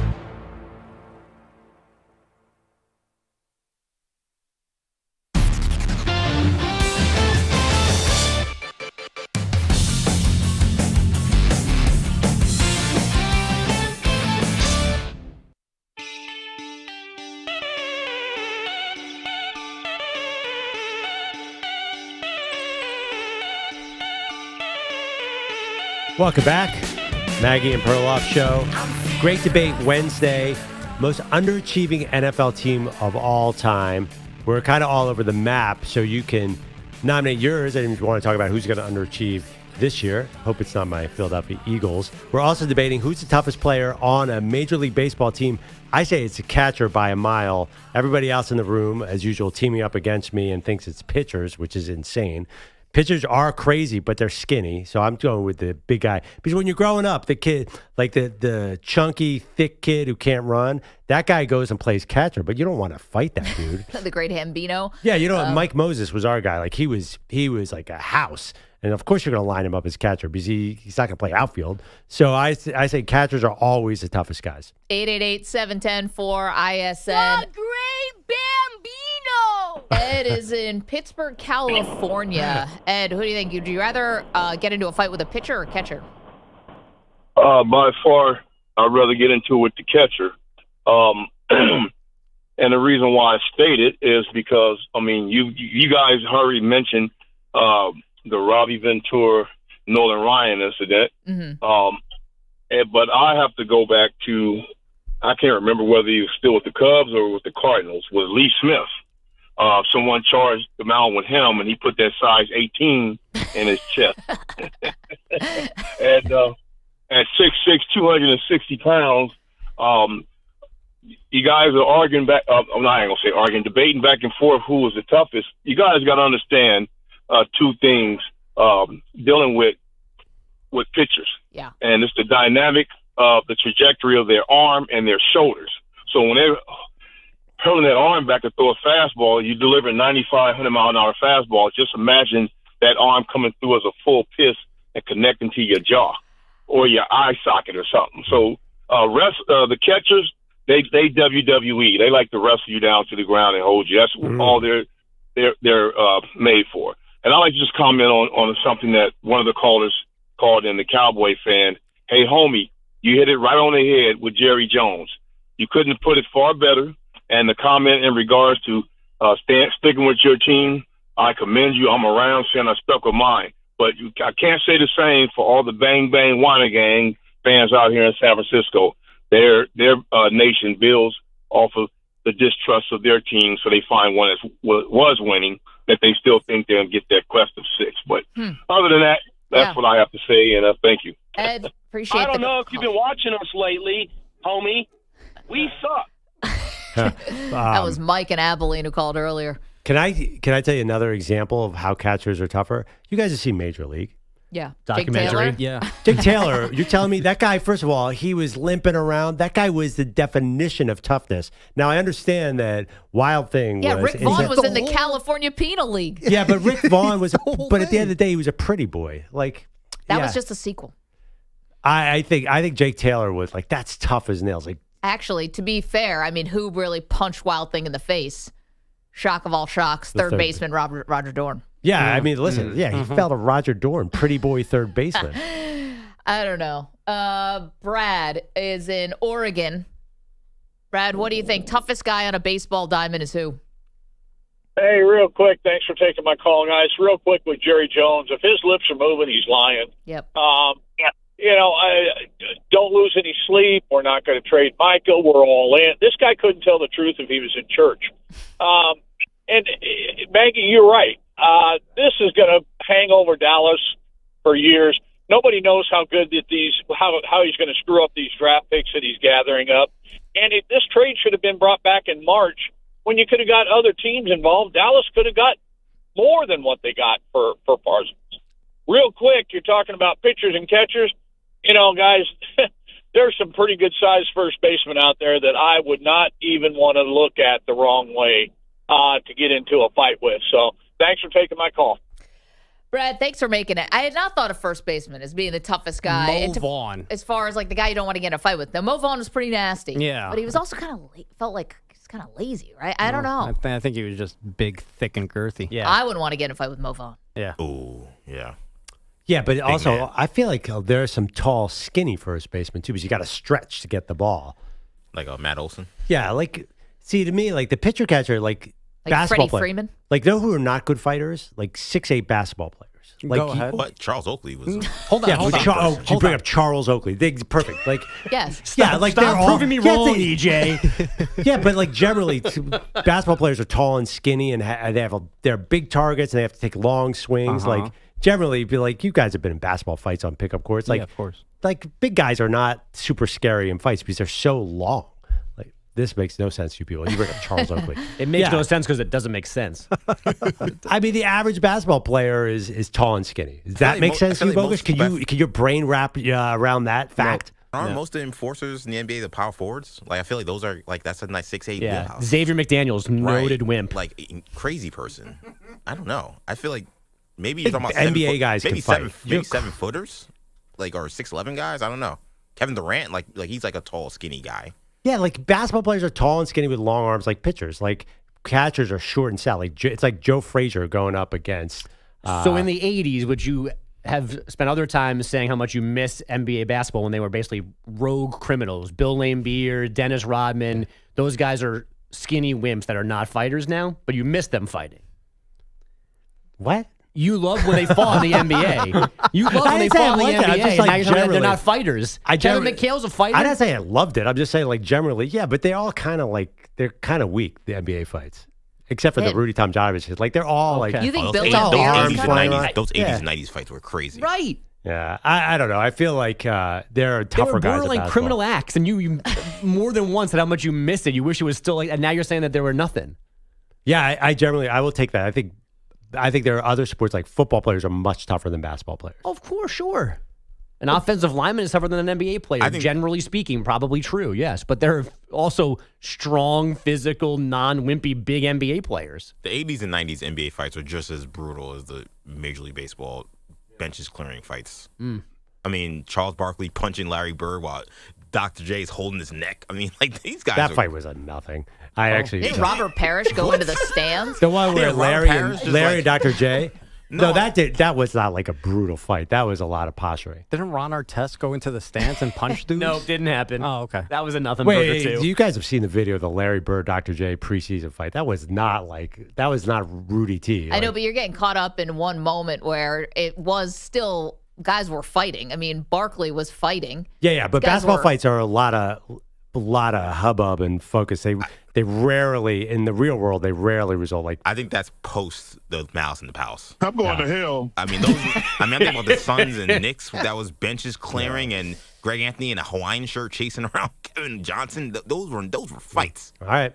I don't know. You don't think they were real fights back in the 80s and 90s, Pearl? Yeah, they were, but generally though, I don't think like NBA guys are known as like. It's not like they're not as good of fighters. My point was like basically it's a boxing thing. When you want to get down, you want to like like Canelo Alvarez. You want to come up and the live stream right now is just too good. YouTube.com. Like Perloff for every Charles Oakley, for every Charles Oakley, there's like a Manute Bol. So there's like a lot of tall, skinny basketball players who can't bench more than 150 pounds. Trust me, because I was that guy. There's do you think Kevin McHale was like a good fighter? Do you know how long it takes to get that 7-foot right arm to deliver to the other body? Well, not Kevin Durant. He's like the skinniest guy in the league. Kevin McHale, but yeah. Oh, sorry, you said McHale. 888-710-4ISN. Bogusch has the latest headlines. What's up? Welcome to Mike Tomlin season. It is time once again to hear the Steelers head coach, as only he can, break down opponents or his own roster. Pittsburgh's first real game this season against Justin Fields and the Jets on Sunday. You can't talk about the run game without talking about Justin's physical abilities in that area and the challenges that it may present to us. Certainly he didn't do a lot of running by design and so forth in the preseason, but it's reasonable to expect there to be some design running game. In-house. Mike T is the man. Mike T said yesterday that Cam Hayward should play week 1 after missing some practices and some preseason games while angling for a new contract. Cam doesn't play a lot in team development over the last several years. My job is to get him in and out of Latrobe, and I've done my job. And so there are no reservations about his participation or his readiness. I'm sure he's chopping at the bit. Hope he coaches forever. Is Mike Tomlin the original ChatGPT? He talks like artificial intelligence. Mike T is the man. Like the people over at Microsoft were just like, what's this missing? It's like we need more Tomlin into our algorithm or whatever. I don't know. The Dallas Cowboys, as we know, don't have Micah Parsons anymore. Michael. But that will allow them to spend on other key players, according to Jerry Jones. Enter fullback Hunter Lupke. He just signed a 2-year extension that guarantees him $5 million. I love fullbacks. That guy is a baller. I'm sure he's super tough. I'm sure he could break Kevin McHale in half. Oh, dude, Hunter Lupke could beat up anybody. That guy's a human fire hydrant. There's no way he loses the fight. Fullbacks against catchers. Who's tougher? Who's tougher? The poll question. Catcher is the fullback of baseball. The question Thank you, Manny. Nobody in America is asking today except for us. I see, like, Hunter Lupke's more of an H-back, I think. Which means what in the fighting spectrum? It just reminds me. More of a welterweight. It just reminds me of the ultimate H-back, Chris Cooley, and Maggie and I have a long history with him. So that's not for that today. is a story that is not for air. No. I've heard that story. We're going Just when rambling. it couldn't get more annoying, he goes, "I got a great story that I can't tell you." It's actually my story, and I still can't No. say it. That's our story. We still can't say it, which I know well, is a go bad to break tease and for say the it. audience. I'm a woman now. Maybe we'll open some of that Jack Daniels. I was bogus. going to say, I'm gonna get a this teeny. this is not going where I want it to go at all. Thanks, Pearl, for nada. 8-7-10 4 Eisen. Oh my God, I'm sorry. You know, actually, I'm going to say it now because I'm afraid of what people might think it is because of how you said it. Chris Cooley once came up to me at the draft and wanted to set me up with his brother. That's it. That's the whole story. I was engaged at the time. Never happened. It was not. I have to say it because the imagination would have gone wild. That is your story because I actually didn't even know that happened. There's another story. What's your story? I don't even want to know, What's but that's this? the story I have. Chris Cooley was chatting you up. I didn't realize his brother was the person. Yes. I remember that. That's it. That's the baddie story. I thought it was Chris Cooley like himself. Engaged. I think I had my wedding ring on. She's a baddie. Okay, did not remember it as his brother because then Out you there, guys slinging it Yeah, around. more. I was there, I was sitting at the table, right? Yeah. So I just want to say I was part of the story, right? It's our story. Does everyone agree with that? But Chris you, like, Cooley, have to by the way, remember. Did you offer up a sibling to Chris Cooley? Chris Cooley, Your ironically, sister breaks chicken necks with her bare hands. ironically, me and Maggie were sitting there, immediately evaluated, like, are they together? And it was very clear. Like, I think Chris Cooley was looking at me. Because I'm like, why is Chris Cooley staring at me? And then I realized that he wanted to suss out the situation. Yeah, to make sure that you were available. But yeah, you had a ring on at the time? I think so. I But- want to know what's going on. Were you guys strangers? Yeah. Yes. So he just came over and was like, "You look nice. My brother would like you." No. I think you got to give him a D. Came over, sat down with Perloff and I, started chatting stuff, and then he said that my brother's over here. You know, I said, "Oh, sorry, I'm engaged," or whatever I said. And that was it. It's over. That was it. That's a pretty good. It's not a terrible story. It's a horrible story. No, it's not got horrible. That's a fun. Actually, not. There's nothing inflammatory there. Well, that's why I had to. I love you. That's And why I Cooley had slowly to walked say away. it, so But, that people Maggie, didn't I fill think- the gaps in. It Sorry, was something that was more salacious than it meant to be. Wait. You think there's a story Manny, with? stop. I kept saying it's our story. How salacious do you think people were getting with that A little story? too much nipple. I'm sure somebody in the chat got a little carried away. That me, Maggie, and Chris Cooley had some salacious story. The odds of that happening are 0.0. You think Drunkle walking Sam away. kept it PG? Congrats. I think you should be flattered. It was a very nice moment, actually. mean- Chris Cooley was incredibly complimentary of our girl. Except he didn't want her. I didn't remember it that way. I forgot I got there was my a brother. non-NFL tight end brother over there. To see a lot of panic. My brother Manny, Ed Cooley, by the way. stop My brother Ed Cooley. He's a basketball coach. And he's like 70. Yeah. No disrespect. Whoa, now you're too good for Providence ageist. coach Ed Wow. Cooley? Is that how He's it's 30 going? years older than me. He's Georgetown head coach Ed Cooley, and Providence chants about his misdeeds when he goes back there. Be careful. And I have a feeling he's not related to Chris. I don't know. All right, let's go to break quickly. Coming up next, we actually have a new segment that we're going to debut that I now hope goes really well. Coolier than you. Lovely. Sorry, Chris, if you're listening. I don't know how this escalated so quickly. You're in a 5-minute break.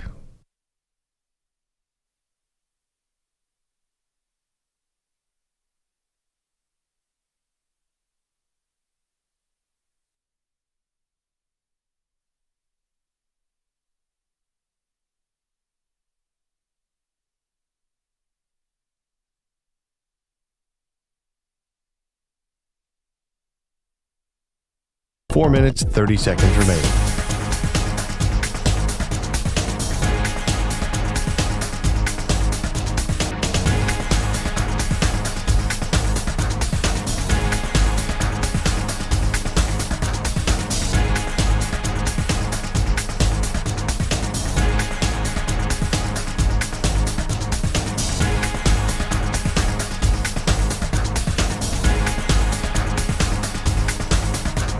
Four minutes remaining.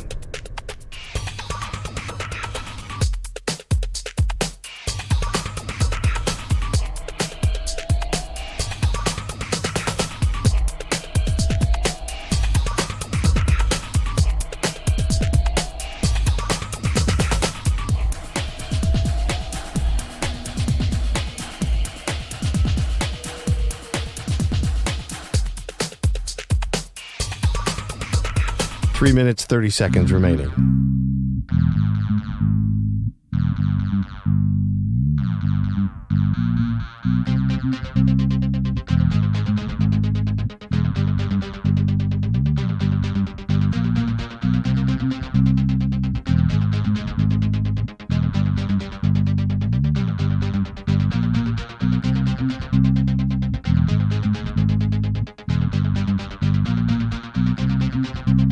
Three minutes remaining.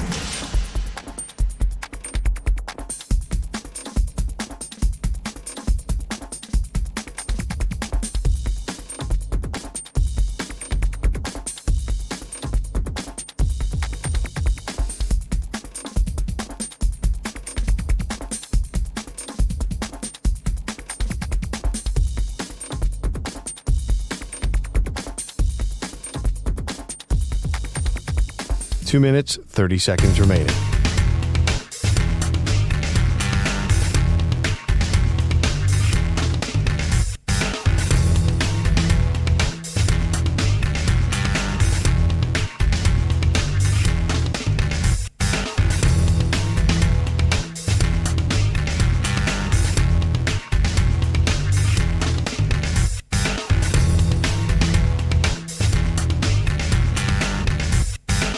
Two minutes remaining.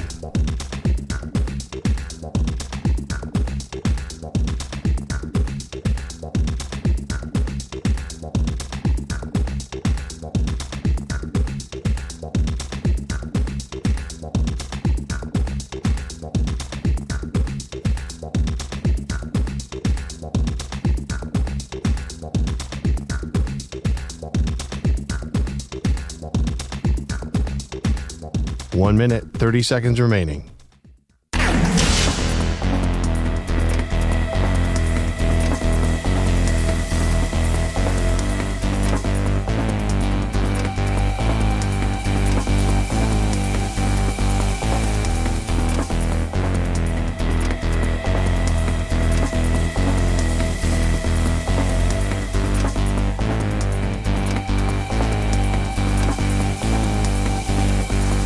One minute remaining.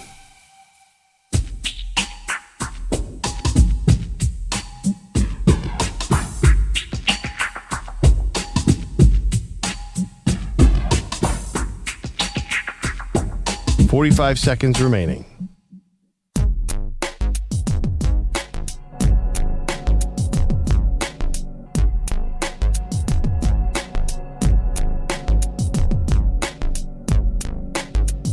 Thirty seconds remaining.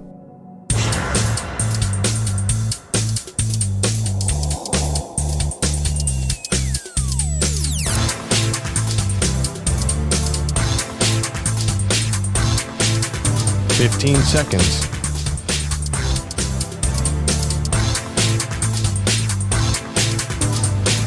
Break ends in 5 seconds.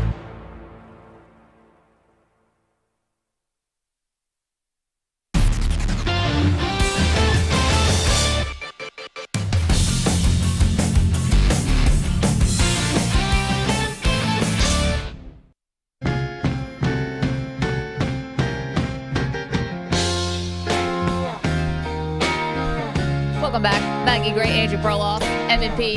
Okay, we have a new segment in honor of week 1 of college football, Pearl, in the books. We're calling it our big man on campus, the BMOC, the big moment on campus, whatever. The one thing we want to highlight from the week that was. Yeah, let's call it the big moment on campus. Okay, big moment on campus, because it doesn't have to be a man. That's a good point. Why am I stuck in my patriarchal ways? Okay, so here we go. The big moment on campus for week 1 of college football season. This is how the Big Ten Network opened up their broadcast of Oregon and Montana State. Gets ready to bring the Ducks towards Autzen. All right, heard a little bit of a pause there. Here's the crowd reacting to what they saw on the field.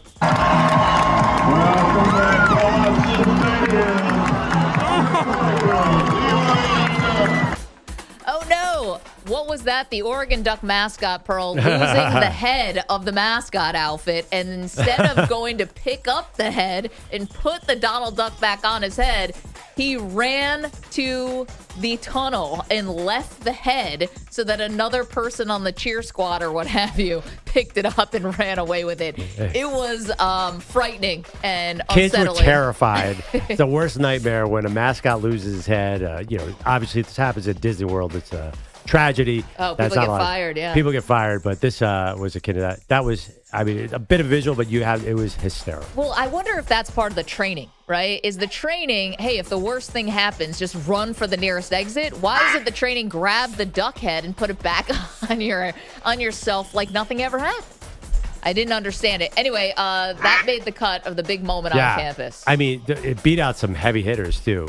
Ryan Day's. I'm very unhappy right now. EJ's unhappy? Okay. Oh, well, I was going to say Ryan Day's possibly fake nipple ring was a huge moment. That was a big moment. But Forget the fact that they beat Texas. Does he have a nipple ring? That one less so, but the possibility that it's fake means they care. What did you want, EJ? We saw one of the greatest catches in college football history in week 1 from my Miami Hurricanes. I understand this is your big moment on campus. How is C.J. Daniels not the big moment on campus? What the hell happened? Under pressure, off his back foot, up for grabs, and caught! C.J. Daniels, a tremendous one-handed catch. We're going to see a million of those, EJ. Yeah. Are we going to see the duck mascot lose his mascot head and then run for the tunnel like there's a fire drill? No, we're not. He lost his head in 2023 when he was imitating Dion. He lost his head. He had the sunglasses on, the hat, and he lost his head, and he ran back in there when it happened then. The second time this duck is losing his head. Well, we see one-handed catches all the time, too. Oh, so there you go. Big moment on campus. Oregon Duck mascot loses the head. You know who gets a shout out to? I think it's a different guy, but Lee Corso going 6 for 6 on picks at his final game day. That was pretty cool. I think big moment on campus is like a moment, but I think he deserves a shout out. I can't believe I said if I went 6 for 6 on my last show, I would just come back next week. You got to ride that hot streak, right? Like he's got to show up another game day. You can't go 6 for 6 and just walk off John Elway style. That was an incredible achievement. Maybe a little luck.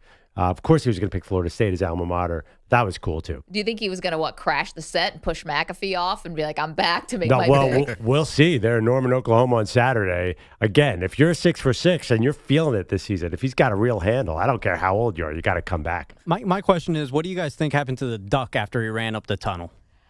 Did he start to break down? Did he start to cry immediately? That's week 1. Who knows how long he's been doing this, but it's week 1 of the 2025 season. And, first you're running out to the field for the first time and your head falls off. He had to ran up probably didn't even make it back to the locker room. It was in the tunnel, just quack, quack, quack, quack. Just sad quack, just right to the car in the duck suit and just drive away. Exactly. Sad quack.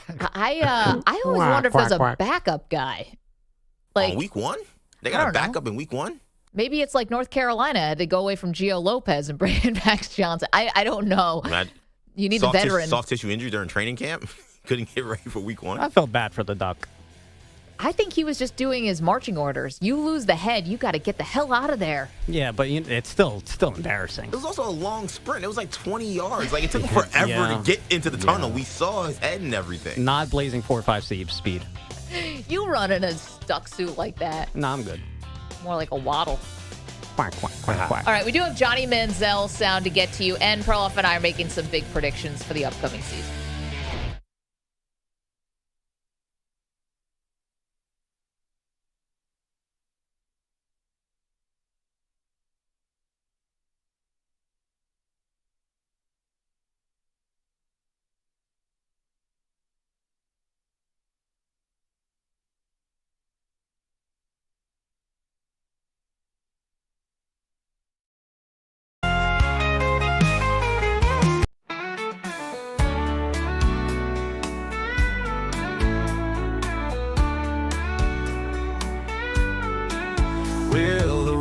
Days are high and the air is thin.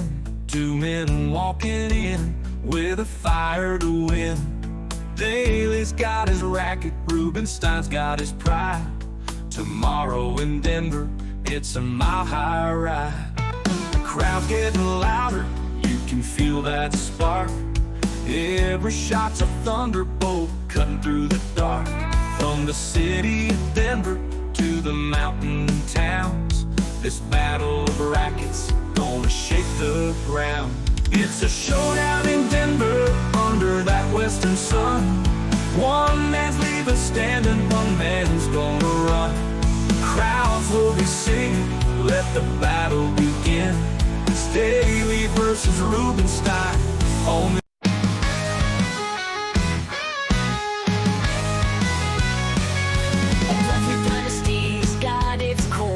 the secret spark, the engine roar. For Maggie and Perloff, we all know Manny Rodriguez is the chromosome. Maggie drained 8 in a row, ice cold on the punt table. Perloff rolled 5 strikes, unstoppable, no fable. Short circled the bases inside the park home. AJ with airborne dunk between his legs, full throw. Maggie drained 8 in a row, ice. When the mics go hot and alerts shine bright, Maggie and Perloff ride the air all night. But behind the curtain there's a backbone strong. It's Manny Rodriguez keeping this train rolling on.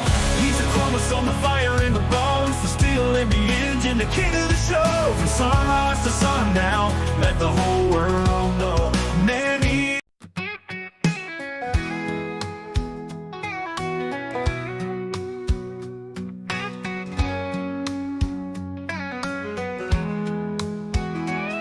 Will Daly packed his racket, heading west with pride. Up to Denver's mountains, where the tennis streams collide. He's stepping on that hardcore, with the Rockies in his view. Chasing down a victory, with a heart that's tried.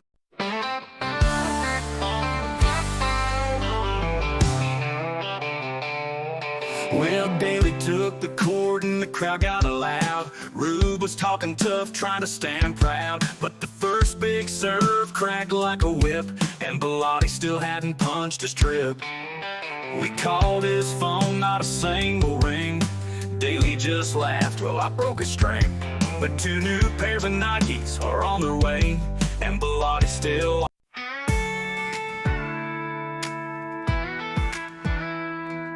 Ruber showed up with a racket in hand, talking like he's finally the man with the plan. Said this year's mine, been training all fall. Daly just laughed, didn't sweat it at all. First serves in and the crowd leans in. By the first few games, it's looking like a sin. Rube swinging wild, chasing every ball, but Daly's got answers for them all. Rube just can't beat Daly, it's the same old song. Every forehand's fire, every backhand's strong. The score's lopsided, the outcome's clear, and Peter Bellotti still ain't here. Yeah.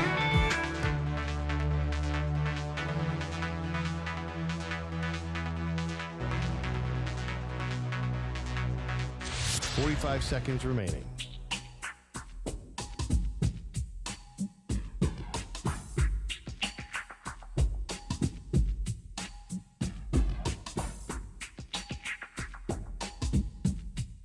Thirty seconds remaining.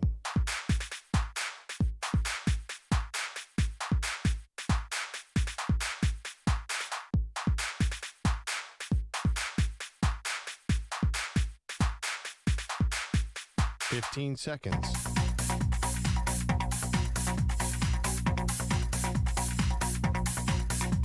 Break ends in 5 seconds.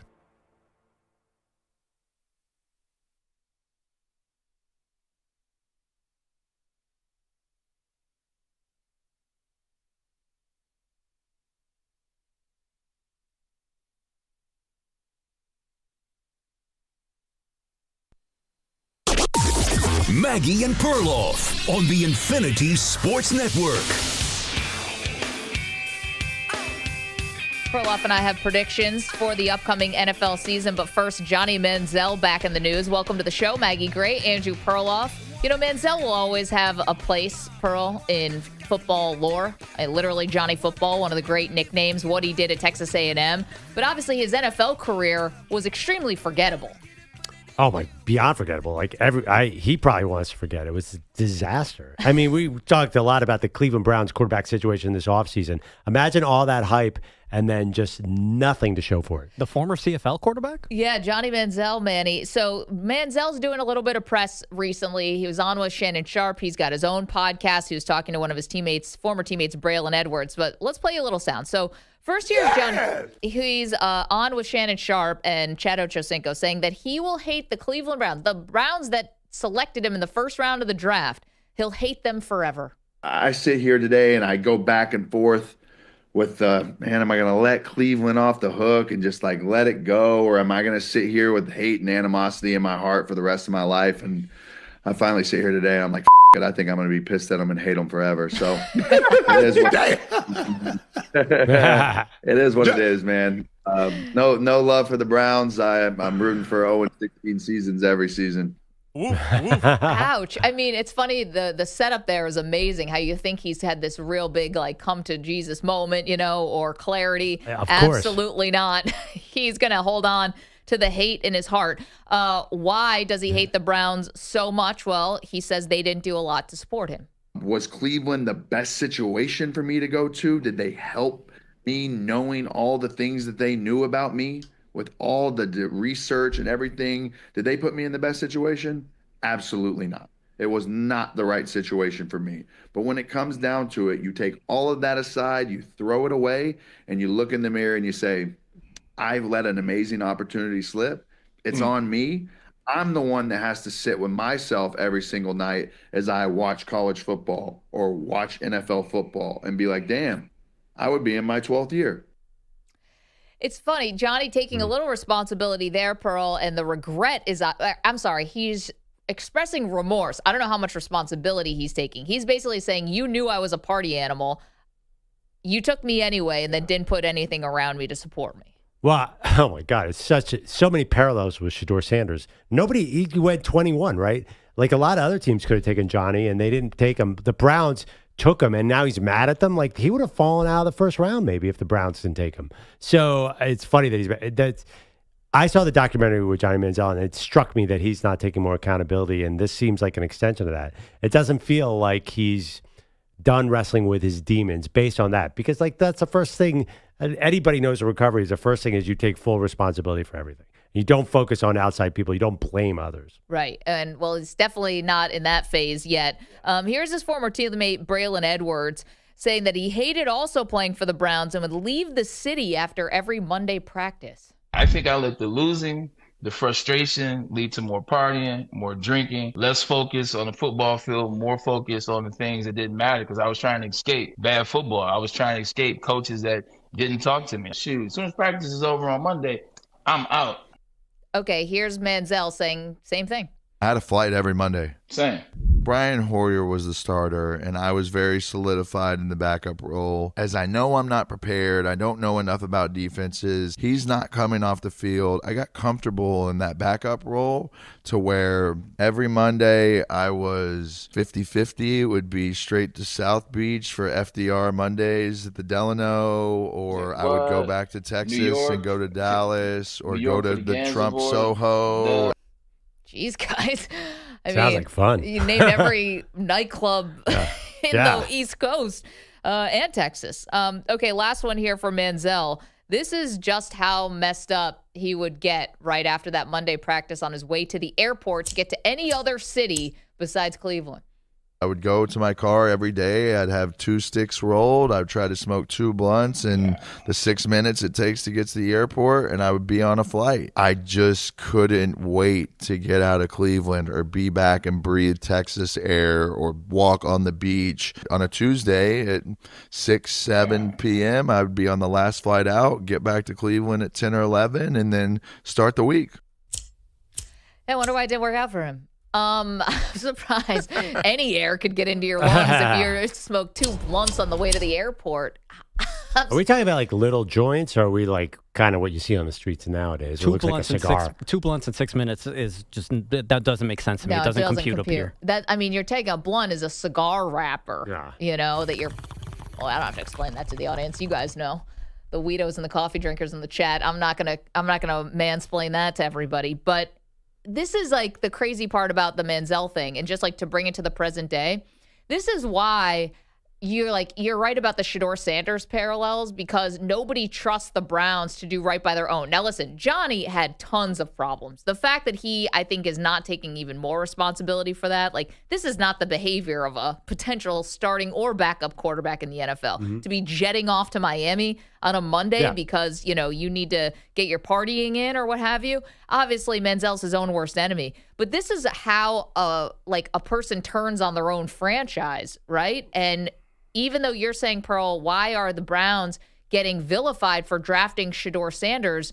They're the ones who actually drafted him. They should be being celebrated. It's almost like, but do they do the right things with it? Do they actually have the right intentions of supporting a guy in whatever way he needs to be supported?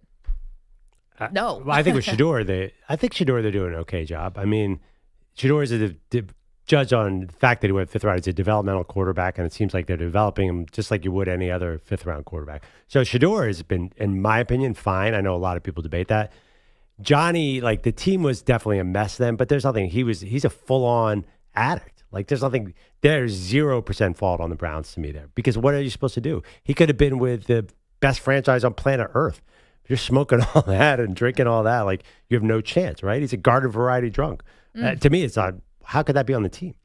Well, is there ever a thought where when you make an investment into a guy, right? And everyone knew Johnny was partying, right? Like the public knew, everyone knew he was partying. You still made the investment. Is it a thought to put more resources around him, make sure that he's okay, make sure that he's not jetting off to New York and Miami on the week, after practice on a Monday?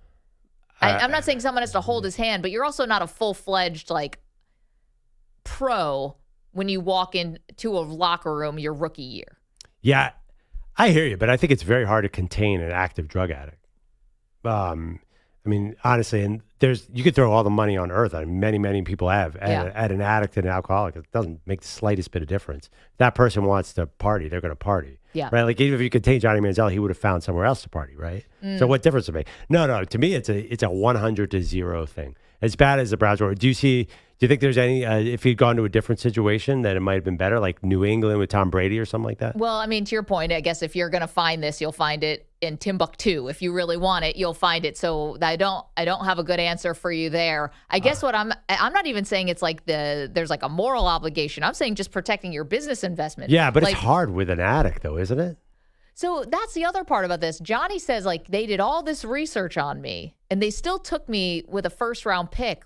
What's all this NFL pre-draft process, the scouting process, and... Well, because he produced at Texas A&M, he could contain his partying, but I think his partying, as it does, got worse. You think it escalated that much between his last year at Texas A&M and the first year in Cleveland? It seemed like he was under some control at Texas A&M. Yeah, I definitely do. And I think it got worse and worse. And then he was in Hamilton with the Tiger Cats. The Tiger Cats, that's right. Yes. And he looked skinny. He kind of looked like, oh boy, he's in it. You see pictures of him just get worse and worse physically. No, see, to me, this is not about. And honestly, if I was giving him advice, I'd say, dude, you clearly hold a resentment against the Browns. You got to get over that. It's not helping you. Browns don't care. Right. The Browns have their own new set of resentments they're creating.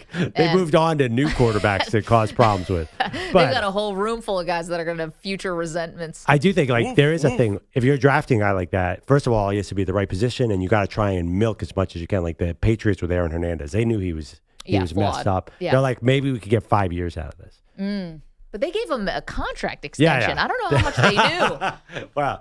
Oh. No, they did. I think Belichick obviously knew Aaron Hernandez. The guys in the locker room room knew he was a strange bird. But they gave him $30 million.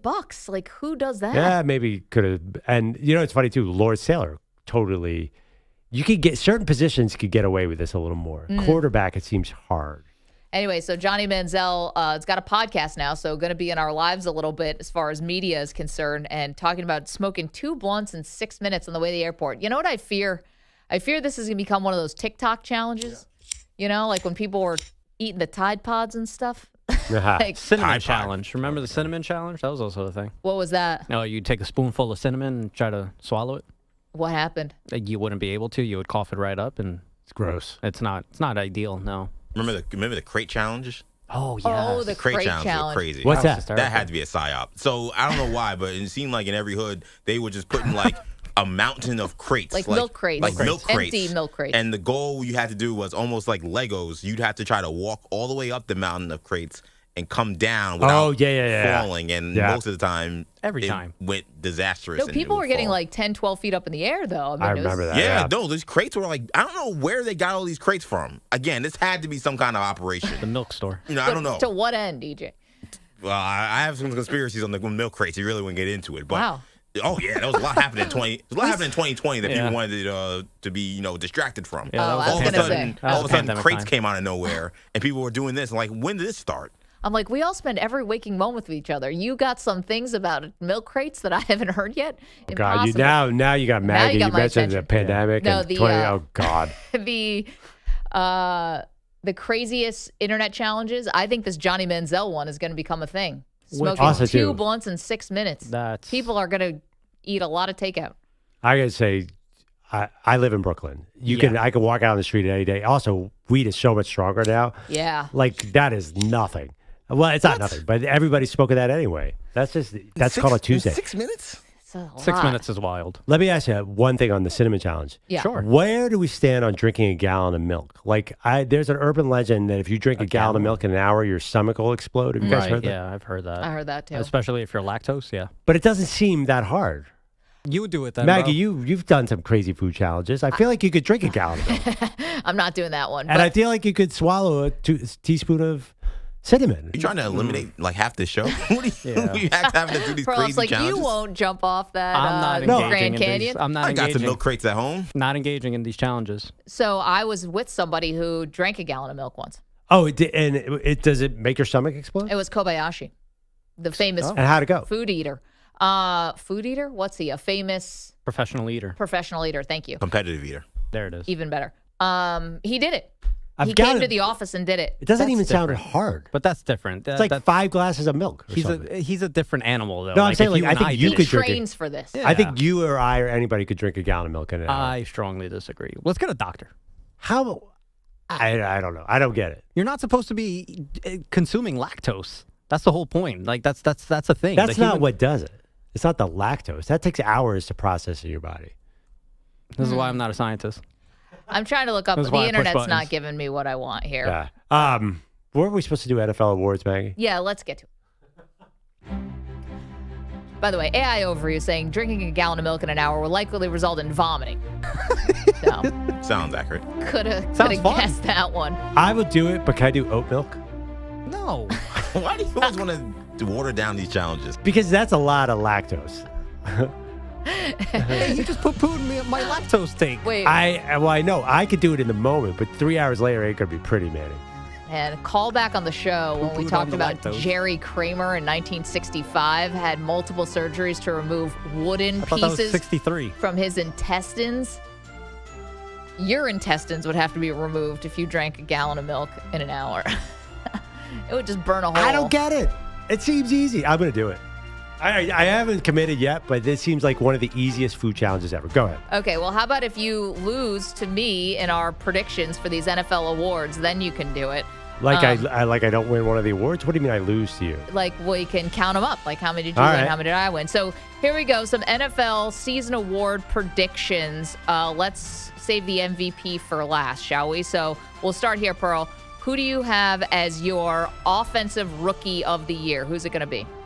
It's a little fellow in Vegas who's just running over linebackers by the name of Ashton Genty. He's my fantasy football running back, and he is my offensive rookie of the year.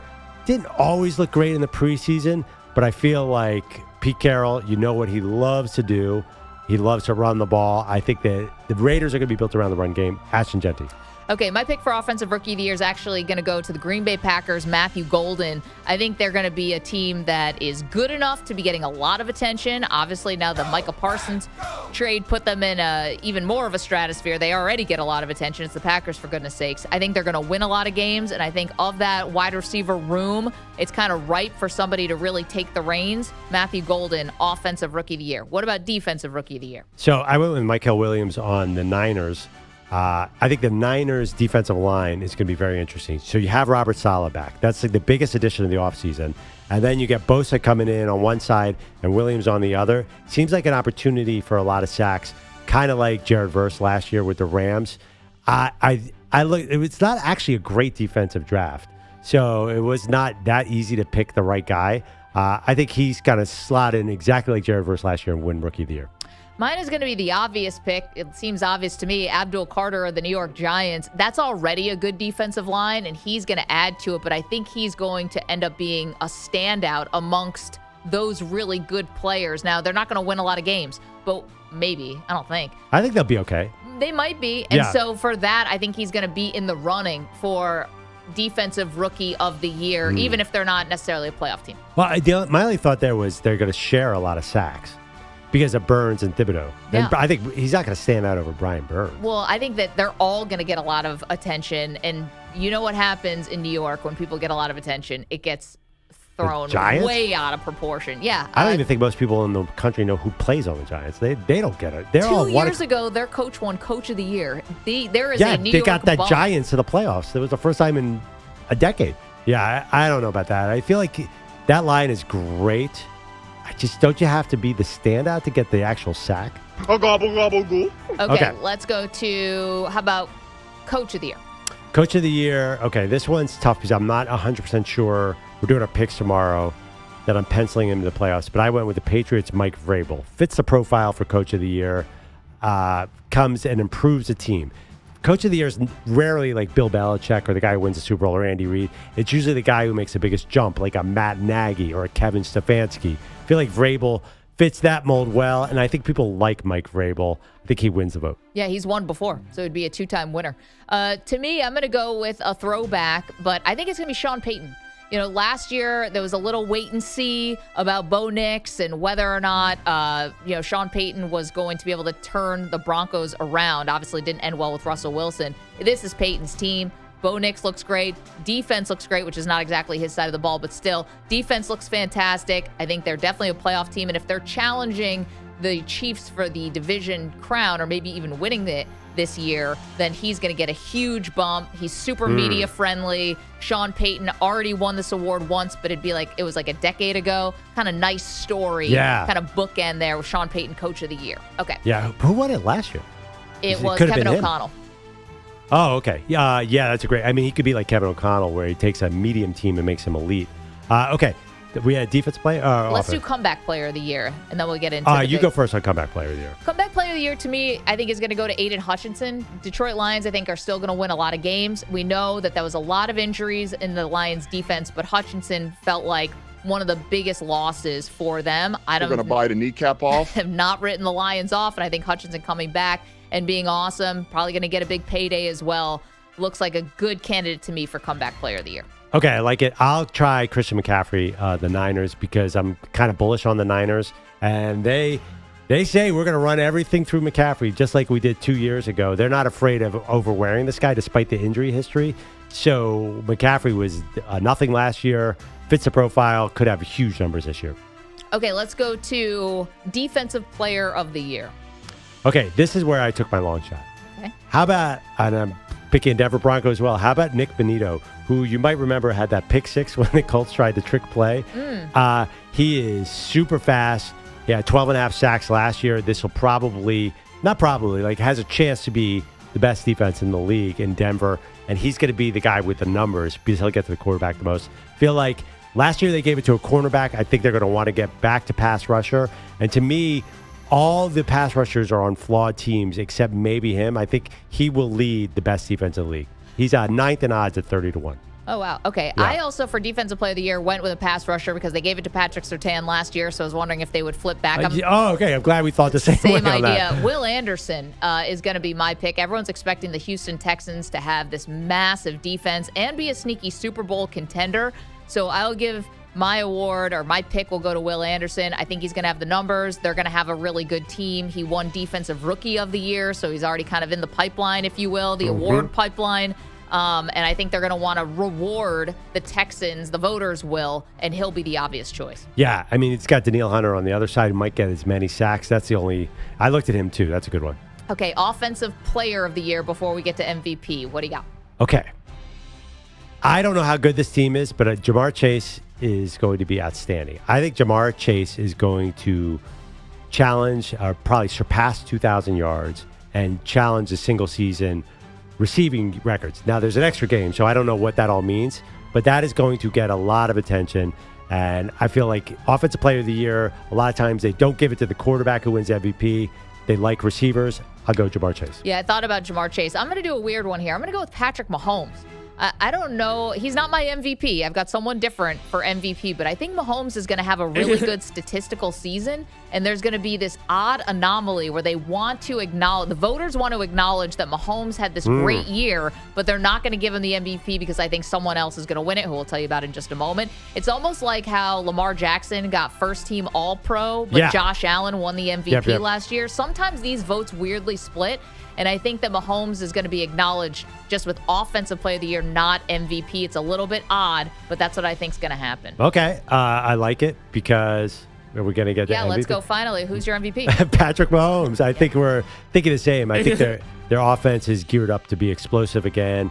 I think he's going to be fantastic. And I don't know if that's a good thing for the Chiefs. I don't know if they want to be in shootouts. Last year, they ground out a lot of wins. I think the offense is going to be better this year. I don't expect them to go 15-2. It was really 15-1, and they gave away week 18.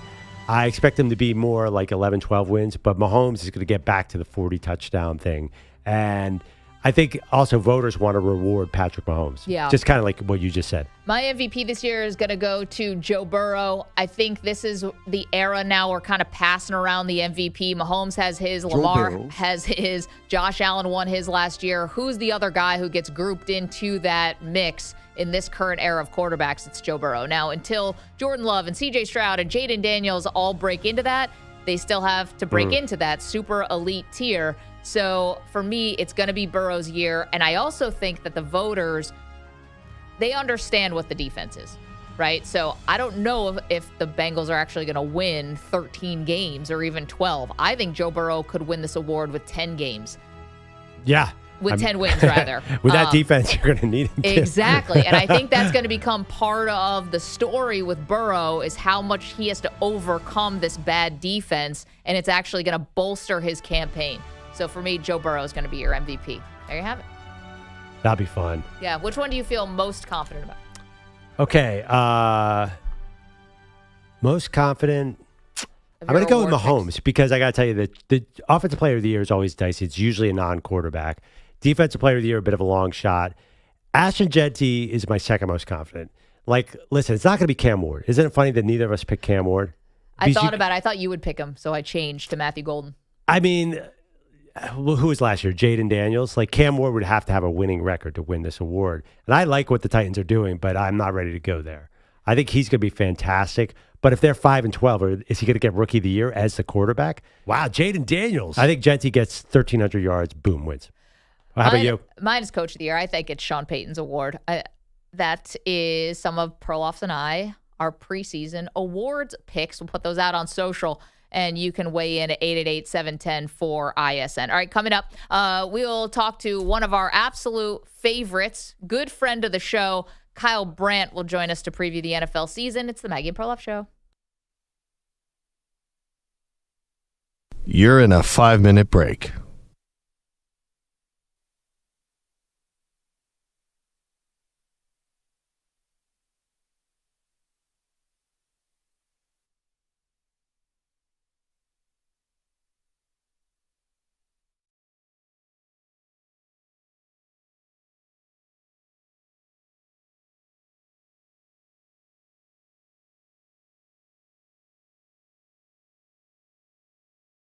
Had a craving strong for Waffle House waffles all day long. She sat down with Jessica, her waitress friend, and for 24 hours the waffles never end. But now Maggie's feeling queasy and green, regretting that last waffle supreme. Meanwhile, Peter Pilotti's got a problem of his own. He's missing work and his boss is getting unknown.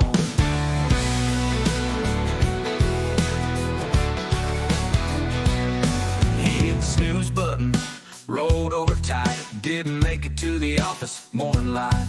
His phone's been ringing, emails piled high, but Peter Pilotti's still dreaming of his cozy bed, wondering why. Maggie's getting sick, Waffle House to blame, but Peter Pilotti's in trouble, missing work's the aim. He's gotta get up, shake off the night, before his job's in jeopardy and everything's not right.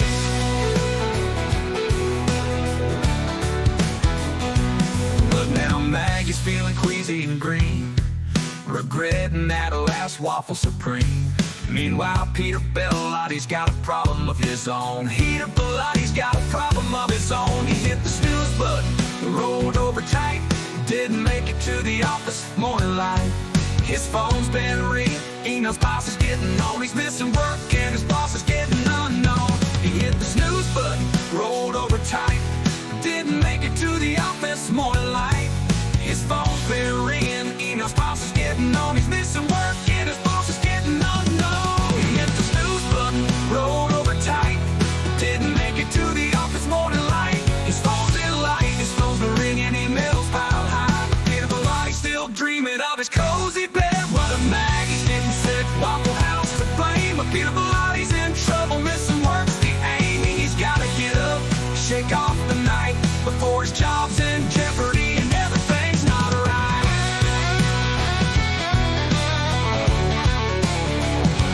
Jessica's still pouring coffee as Maggie stumbles out. Waffle Karma's got her without a doubt. But Peter Pilotti's the one who's really in a bind.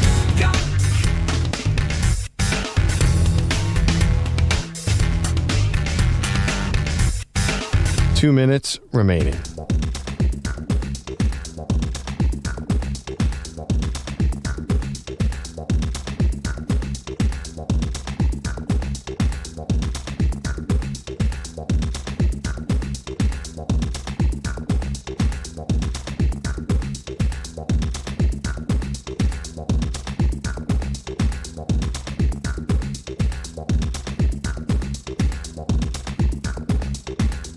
One minute, 30 seconds remaining.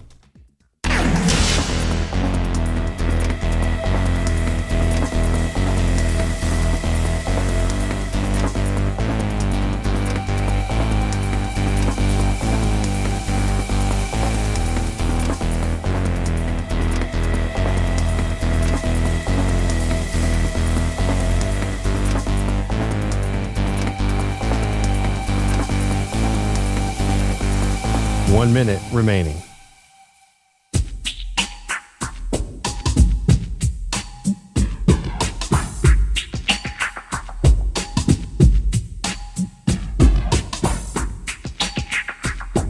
Forty-five seconds remaining.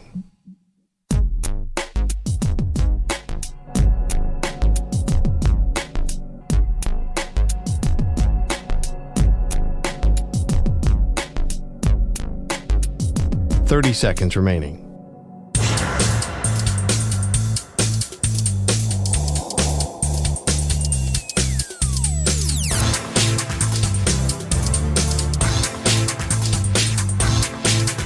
Fifteen seconds.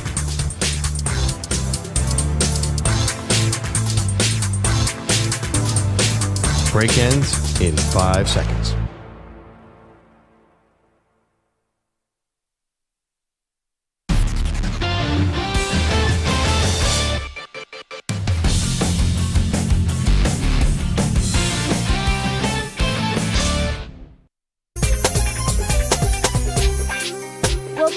Maggie and Perloff show. NFL season about to kick off. Got to check in with one of our absolute favorites. And if he wasn't busy enough with Good Morning Football, he's added NFL Classics After Further Review, a new show that's airing Wednesdays at 9 p.m. on Vice TV. Love the concept, going back through classic games with the people who participated in them or the fans that watch them. The one and only Kyle Brandt here with us. Got the Angry Runs shirt on, Kyle. Love it. Thanks for doing this, and congrats on the new show. It's great to see you, friends. I love that Maggie's got the Bills right behind her. As I just saw, they signed Gabe Davis, and he's coming home, and it's all going to be a big part of what's going on in Buffalo this year. Awesome. Thanks for having me, you guys. Oh, no, this is awesome. And so first game that you go through, Cowboys-Packers, how apropos. This is the 1995 NFC Championship game, and obviously the Cowboys went on to win the Super Bowl that year in the third Super Bowl of the dynasty. But, Kyle, I mean, the Cowboys are center stage. We thought that this was all one big ruse, one big plot just to keep our attention, but it turns out Jerry was serious, traded Micah Parsons to Green Bay. Do you think Jerry's going to regret this move, yes or no? No, because you just asked me the question about it on your show. And so that's a touchdown. That's it. This is a great time for Dallas and Jerry. They make a lot of money. Their valuation is really high. Hit documentary, hit cheerleader show. The football, whatever. I've said this a bunch of times. They used to be a football company that made content on the side. They're a content company that makes football on the side. And business is booming right now. I don't think he'll regret it at all. Kyle, now that Micah Parsons might have serious back injury, is there any chance that the Packers actually lost this trade? Your dreaded Packers as a Bears fan lost the trade to Jerry Jones and the Cowboys because Micah won't be able to hold up physically? I mean, is there some kind of lemon law thing that kicks in? This seems so weird, right? Like they do the trade and everyone hoots and hollers and screams and they're like, oh, wait, he has a problem with his vertebrae. What? Doesn't he have to pass all kind of checks and balances and inspections and physicals? I think he did. I think he's going to be all right. But believe me, Perloff, when this trade happened, every Bears text chain that I'm on started losing their minds. Well, there goes the season. So I know a lot of Bears fans who are actually rooting for his back to be jacked up. The Packers are so well run. I have to believe they wouldn't trade for this if they had any concerns about his back. But it's a weird headline when you start hearing about epidurals before the season. Yeah, as I like to say, Kyle, the epidurals, they work, but you don't want to necessarily be on the receiving end of it. Take my word. Kyle Brandt's joining us. The new show is called NFL Classics After Further Review, Wednesdays, 9 p.m. on Vice TV, going back through classic games with the people who played in them and fans who lived it, which is just awesome. Another question for you on the Green Bay side of things. After the Micah Parsons trade, are they now the biggest threat to the Eagles in the NFC, in your opinion? No, they are not. The Packers are much, much better than they were a week ago. You know who's the biggest threat to the Eagles? This may be a weird answer, but it's the Tampa Bay Buccaneers. Not only are they good and not only they have a lot of the ingredients, Eagles fans know, Maggie, the Bucs messed the Eagles up. For some reason, when they play Tampa, Philadelphia does not come off well. Look last year. They shut down Saquon last year. Tampa did. They knocked them out of the playoffs 2 years ago. I think the Buccaneers are going to have a shot this year, like a real shot, because they're one of the only teams that has proven they can handle that whole Nick Sirianni Eagles experience. I like Tampa. Everybody kind of likes Baker. I like Tampa, especially when they go against Philly. Kyle, I'm really excited for the new show, but if you're going to do the 0-2 NFC title game where the Bucs beat the Eagles, then I'm not watching. That is, I mean, you understand, like half of your audience. Talk about it. Half your audience can be tortured by most of these games. Are you aware of this?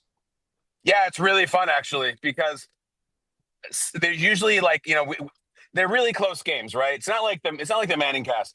Most of the times they do a Manning cast that's live, the game's terrible. There's nothing they can do about that. For this show, it's like the Manning cast, but the games are all awesome, which means they come down to the line. You know what's funny, though, Andrew, is that, like, sometimes we watch these games back, and we know how it ends, but we still get scared it's going to end differently. Like, I was watching Titans-Rams on 99 Super Bowl with the greatest show on turf. I still think Kevin Dice is going to catch that ball from Steve McNair and score. I still can't believe they tackle him. And you watch the play. I was watching with Kurt Warner and Cedric the Entertainer, who's from St. Louis and loves the Rams. They were nervous on the Titans' final drive. Like, they're going to do it. We're going to lose. You really do feel that way, and that's part of what's fun about the show. So, yeah. We're talking with Kyle Brandt, of course, one of the hosts of Good Morning Football, but also now a new show, NFL Classics After Further Review, Wednesdays, 9 p.m. on Vice TV. And you are a lifelong Bears fan, and I'm curious to take the temperature of the Bears fans right now. Not the Micah Parsons trade, leave that to the side. how many people would you say the percentage of the fan base is on board, and how many are skeptical that the Caleb Williams, Ben Johnson tandem is going to work? 80-20 on board. Big time on board. If you're a fan of a team and you have been your whole life and you're not excited right now, like, what are you doing? What kind of self-loathing prison are you in?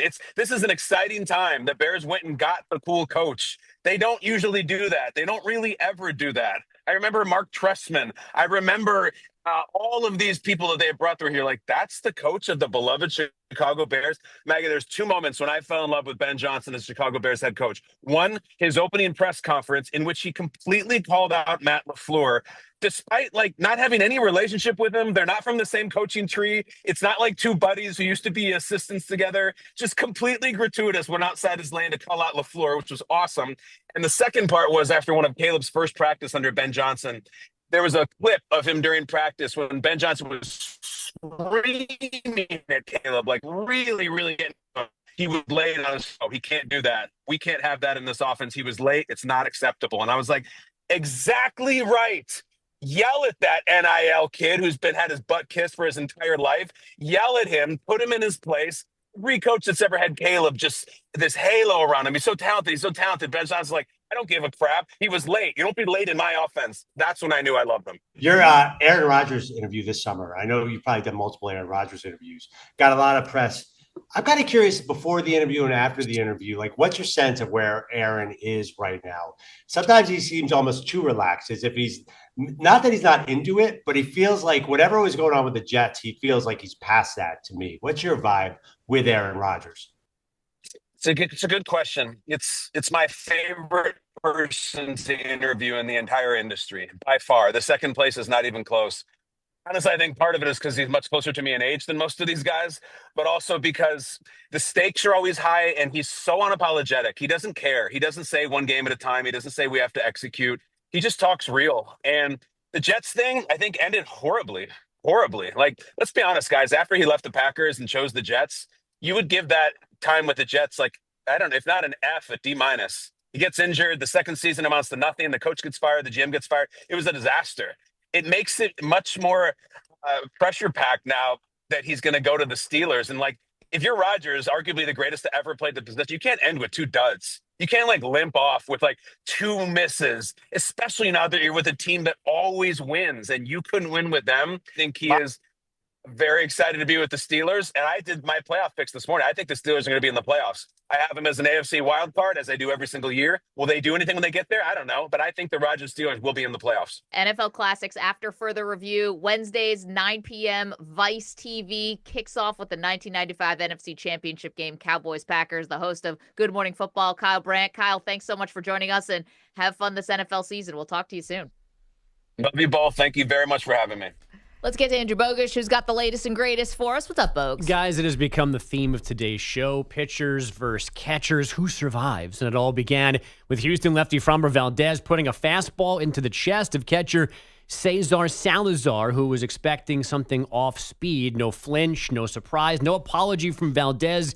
He just turned around and wanted to move on to the next pitch. Now, a lot of people think Valdez might have done this on purpose out of frustration. This happened 2 pitches after an unnamed and unimportant Yankee hit a grand slam. Trent Grisham. Valdez says it was just a cross-up. Salazar basically agrees. Good amount of Yankees fans, so it was pretty loud for the grand slam. Maybe my pitch gun wasn't in the right spot, so I pressed the wrong button, you know. Or maybe he hates me. The Astros lost the game 7-1, but the Mariners lost again in Tampa 6-5, so Houston stays 3 games clear atop the AL West. Forgive me for my tardiness on this one. It's new to me, but it is from the weekend. A's hosting the Rangers. The A's broadcast showing a man and a woman eating ice cream sandwiches in their seats. The ice cream brand is It's It, which leads to this exchange between Dallas Braden and Chris Carey. I'd go for one of them, too. Little It's It. What's that? It's It. What's an It's It? Yeah. For the folks at home, I on behalf of Chris Carey, I will apologize. You are a handful, Chris, let me tell you. Okay, so This is amazing. I showed it to my husband when it came across my timeline. I was laughing at it so much. So that noise is when the camera still on this couple and the guy just reaches over and takes a big handful of the lady's bosom. The camera shoots north, and then that's why Dallas Braden calls Chris Carey a handful when he can control himself. And obviously they're clearly together. The woman's laughing about it, so it wasn't a weird groping situation, but he definitely groped his wife or something. A lot of Red Sox fans just heard that one clip of the 3-1 to Varitek. There was a video as well. Same thing. They had a couple of fans out in center field, and just a foursome of fans, and then just one just went on over and grabbed another person, and there was a lot of silence. All that to say, when the broadcast has to go quiet for 30 seconds because the guys are chuckling so much, then you know something happened. And the cameraman disappears. You get a sky shot. There's the roof. Here's the roof of Dyken Park, guys. Novak Djokovic, a 4-set win last night over Taylor Fritz at the U.S. Open. He gets Carlos Alcaraz in the semifinals. And very quickly, something that might lead tomorrow's show, our buddy Pablo Torre's latest bombshell on his podcast is that Kawhi Leonard apparently got $28 million for doing nothing from a fraudulent tree planting company funded by Clippers owner Steve Ballmer. The issue would be if the Clippers circumvented the salary cap by giving Kawhi this extra cash for nothing through this company. But there are at least some people coming to the Clippers' defense here. Not that it's not shady, just trusting that Steve Ballmer knows how to cover his tracks here well enough to avoid punishment. And I guess he did this with his son's Seattle area high school team. Was basically gave him a no-show job, or just was finding a way to fund the team, maybe a $100 handshakes. It's a well-known secret around the Seattle area about 10 years ago. So people are not surprised that he might have been playing fast and loose with the rules. I'm just curious how Pablo Torre lands on these topics. They all say around like, hey, you know what? Let's look at Kawhi Leonard's financial situation. Like that would be, what, 400 millionth on the list of topics? That's why. I think it's like he's the one place where you could that's like doing journalism. So like people call all of the tips. But it's just like rando and inane weird stuff. You want to know what? Pablo is weirdly set up in this realm because he went to Harvard. So I think he did. I didn't know that. I think he's got a lot of smart people in high places who might be in his orbit. 2, he does sports, but he also does politics. He's on MSNBC all the time as a contributor. So he's got like 2 worlds of people who are constantly digging into stuff. And, you know, this company filed for bankruptcy. Yeah, there's a lot of paperwork that doesn't look good for the Clippers in this report. So is the thought, okay, I have a lot of questions. Is the thought that Steve Ballmer needed to do this for some kind of like, circumvent the salary cap, but like some kind of tax shield? No, I think this is what it took to get Kawhi Leonard to be a Clipper, was to give him $30 million extra on the sly. I think that's the thought. He doesn't even play. I thought they thought he was going to play. Oh, man. I wasn't sure if this was some kind of shell company, like Steve Ballmer needs to hide more taxes from, like, he doesn't get enough breaks. No, I think this is how he lured Kawhi to the Clippers. There's been so much smoke about all the underhanded thing the Clippers did to try to get Kawhi. Remember, they still don't win. I know, but the trainer sued them. Someone sued Jerry West, RIP, for doing stuff to maybe get Kawhi to the Clippers. I don't know what it is about that relationship and how much they value this guy. I guarantee he has not sold one seat in that arena. Who is buying season tickets off of Kawhi Leonard? He doesn't play. Okay, I'm going to stop. I'm going to save it for tomorrow. By the way, when Kawhi was on the court, that guy's so good. Even this year, EJ was talking about the Clippers. Weren't you thinking about the Clippers for a minute? Yeah, well, I still kind of am. Kawhi's out there. Yeah, but when is he going to play? He played a little bit last year, right? Playoffs, he was great, yeah. Yeah. And what happened? Still lost. Yeah. Harden, thanks at Game 7, Harden. Yeah, I mean. Shocker. To counter the James Harden. It's Kawhi Leonard, I'm a big fan. Winning player. That's my kind of guy. I would pay him off the books any day of the week. Suitcases full of cash. 888-710-4ISN. Bogusch, thank you very much. Coming up, very excited to tell you about something that's coming our way next. We'll tell you in moments. Don't move. Maggie and Perloff.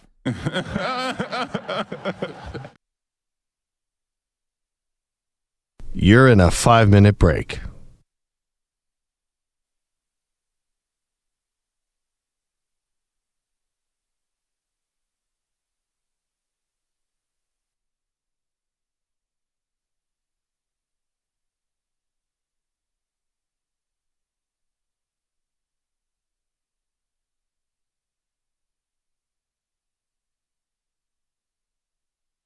4 minutes, 30 seconds remaining.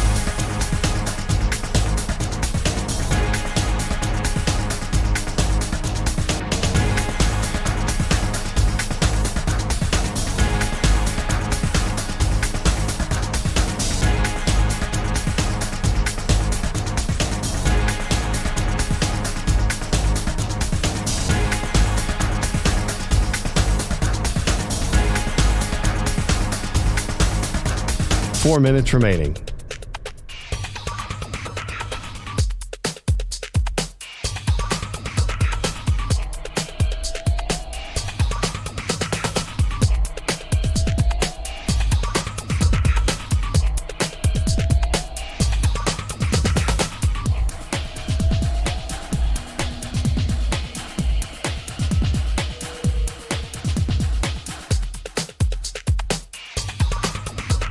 Three minutes, 30 seconds remaining.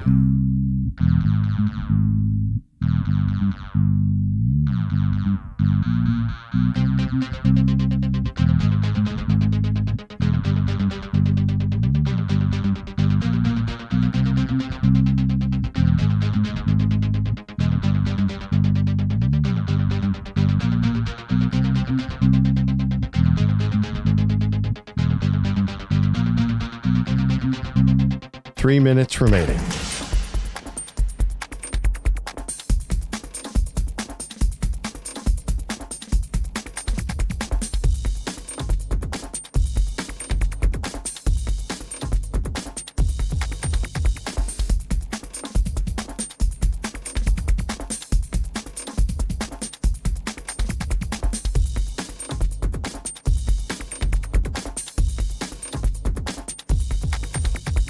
Two minutes, 30 seconds remaining.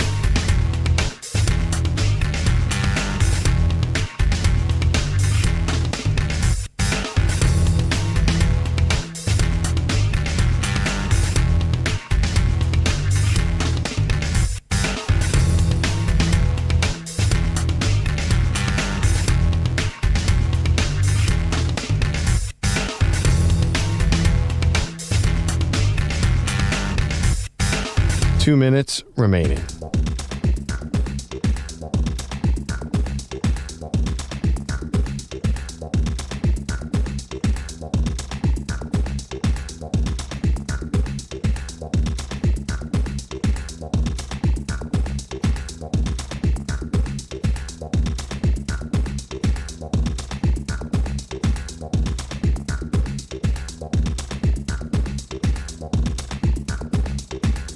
One minute, 30 seconds remaining.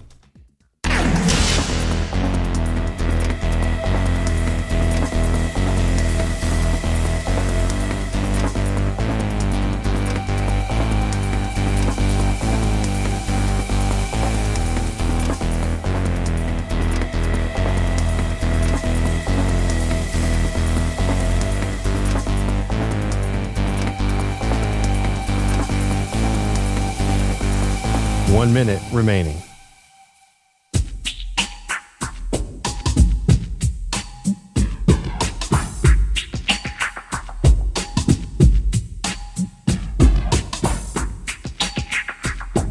Forty-five seconds remaining.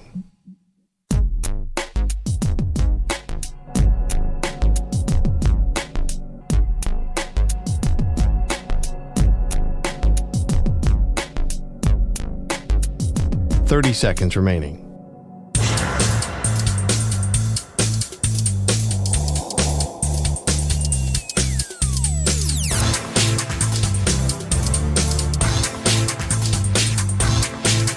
Fifteen seconds.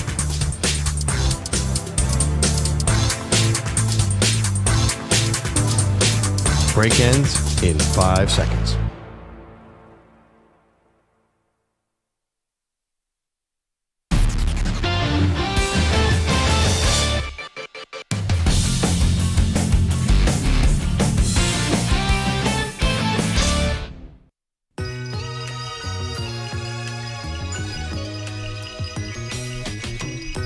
All right, Maggie Perloff Show got an announcement about something that we're doing tomorrow, which we're excited about. First, though, I want to go to Frank in Georgia, has been hanging on to talk about a topic that kind of took over the show today, which is who's the toughest person on a baseball diamond? Is it actually the pitcher or the catcher? It's kind of like who would you not want to get into a fight with is the genesis of this whole thing. Yeah. Pearl, you think the catchers are the toughest guys. I said pitchers are the most psychotic. Yeah. So I wouldn't want to get in a fight with a pitcher. You would not want to get in a fight with a catcher. Yeah, and I put MLB catchers against any position in any sport.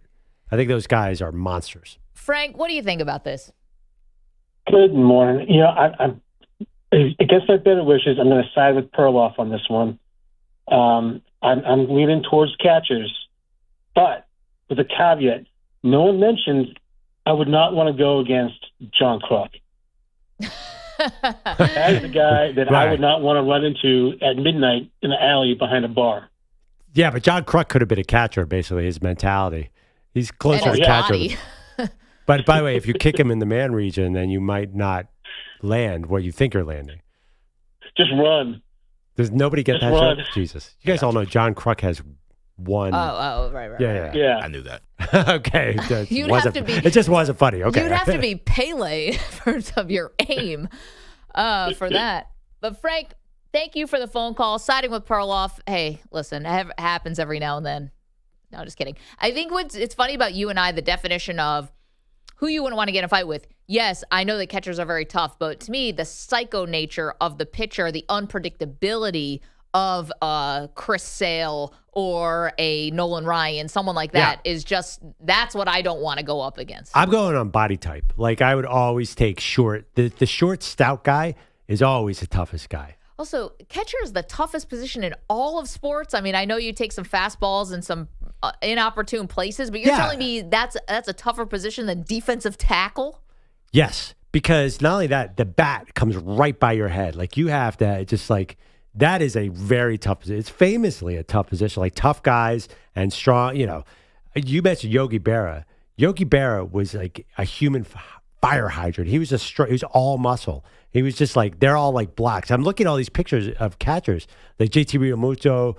Bogusch mentioned Will Smith. That guy's built like a tank. Okay, but they also, the best catchers, you're squatting back there for like 130 games. Football is so tough, you can only play 16, 17, 18 games or else your brain is mush. Well, you know who I take in football? The center. Jason Kelsey on that tush push.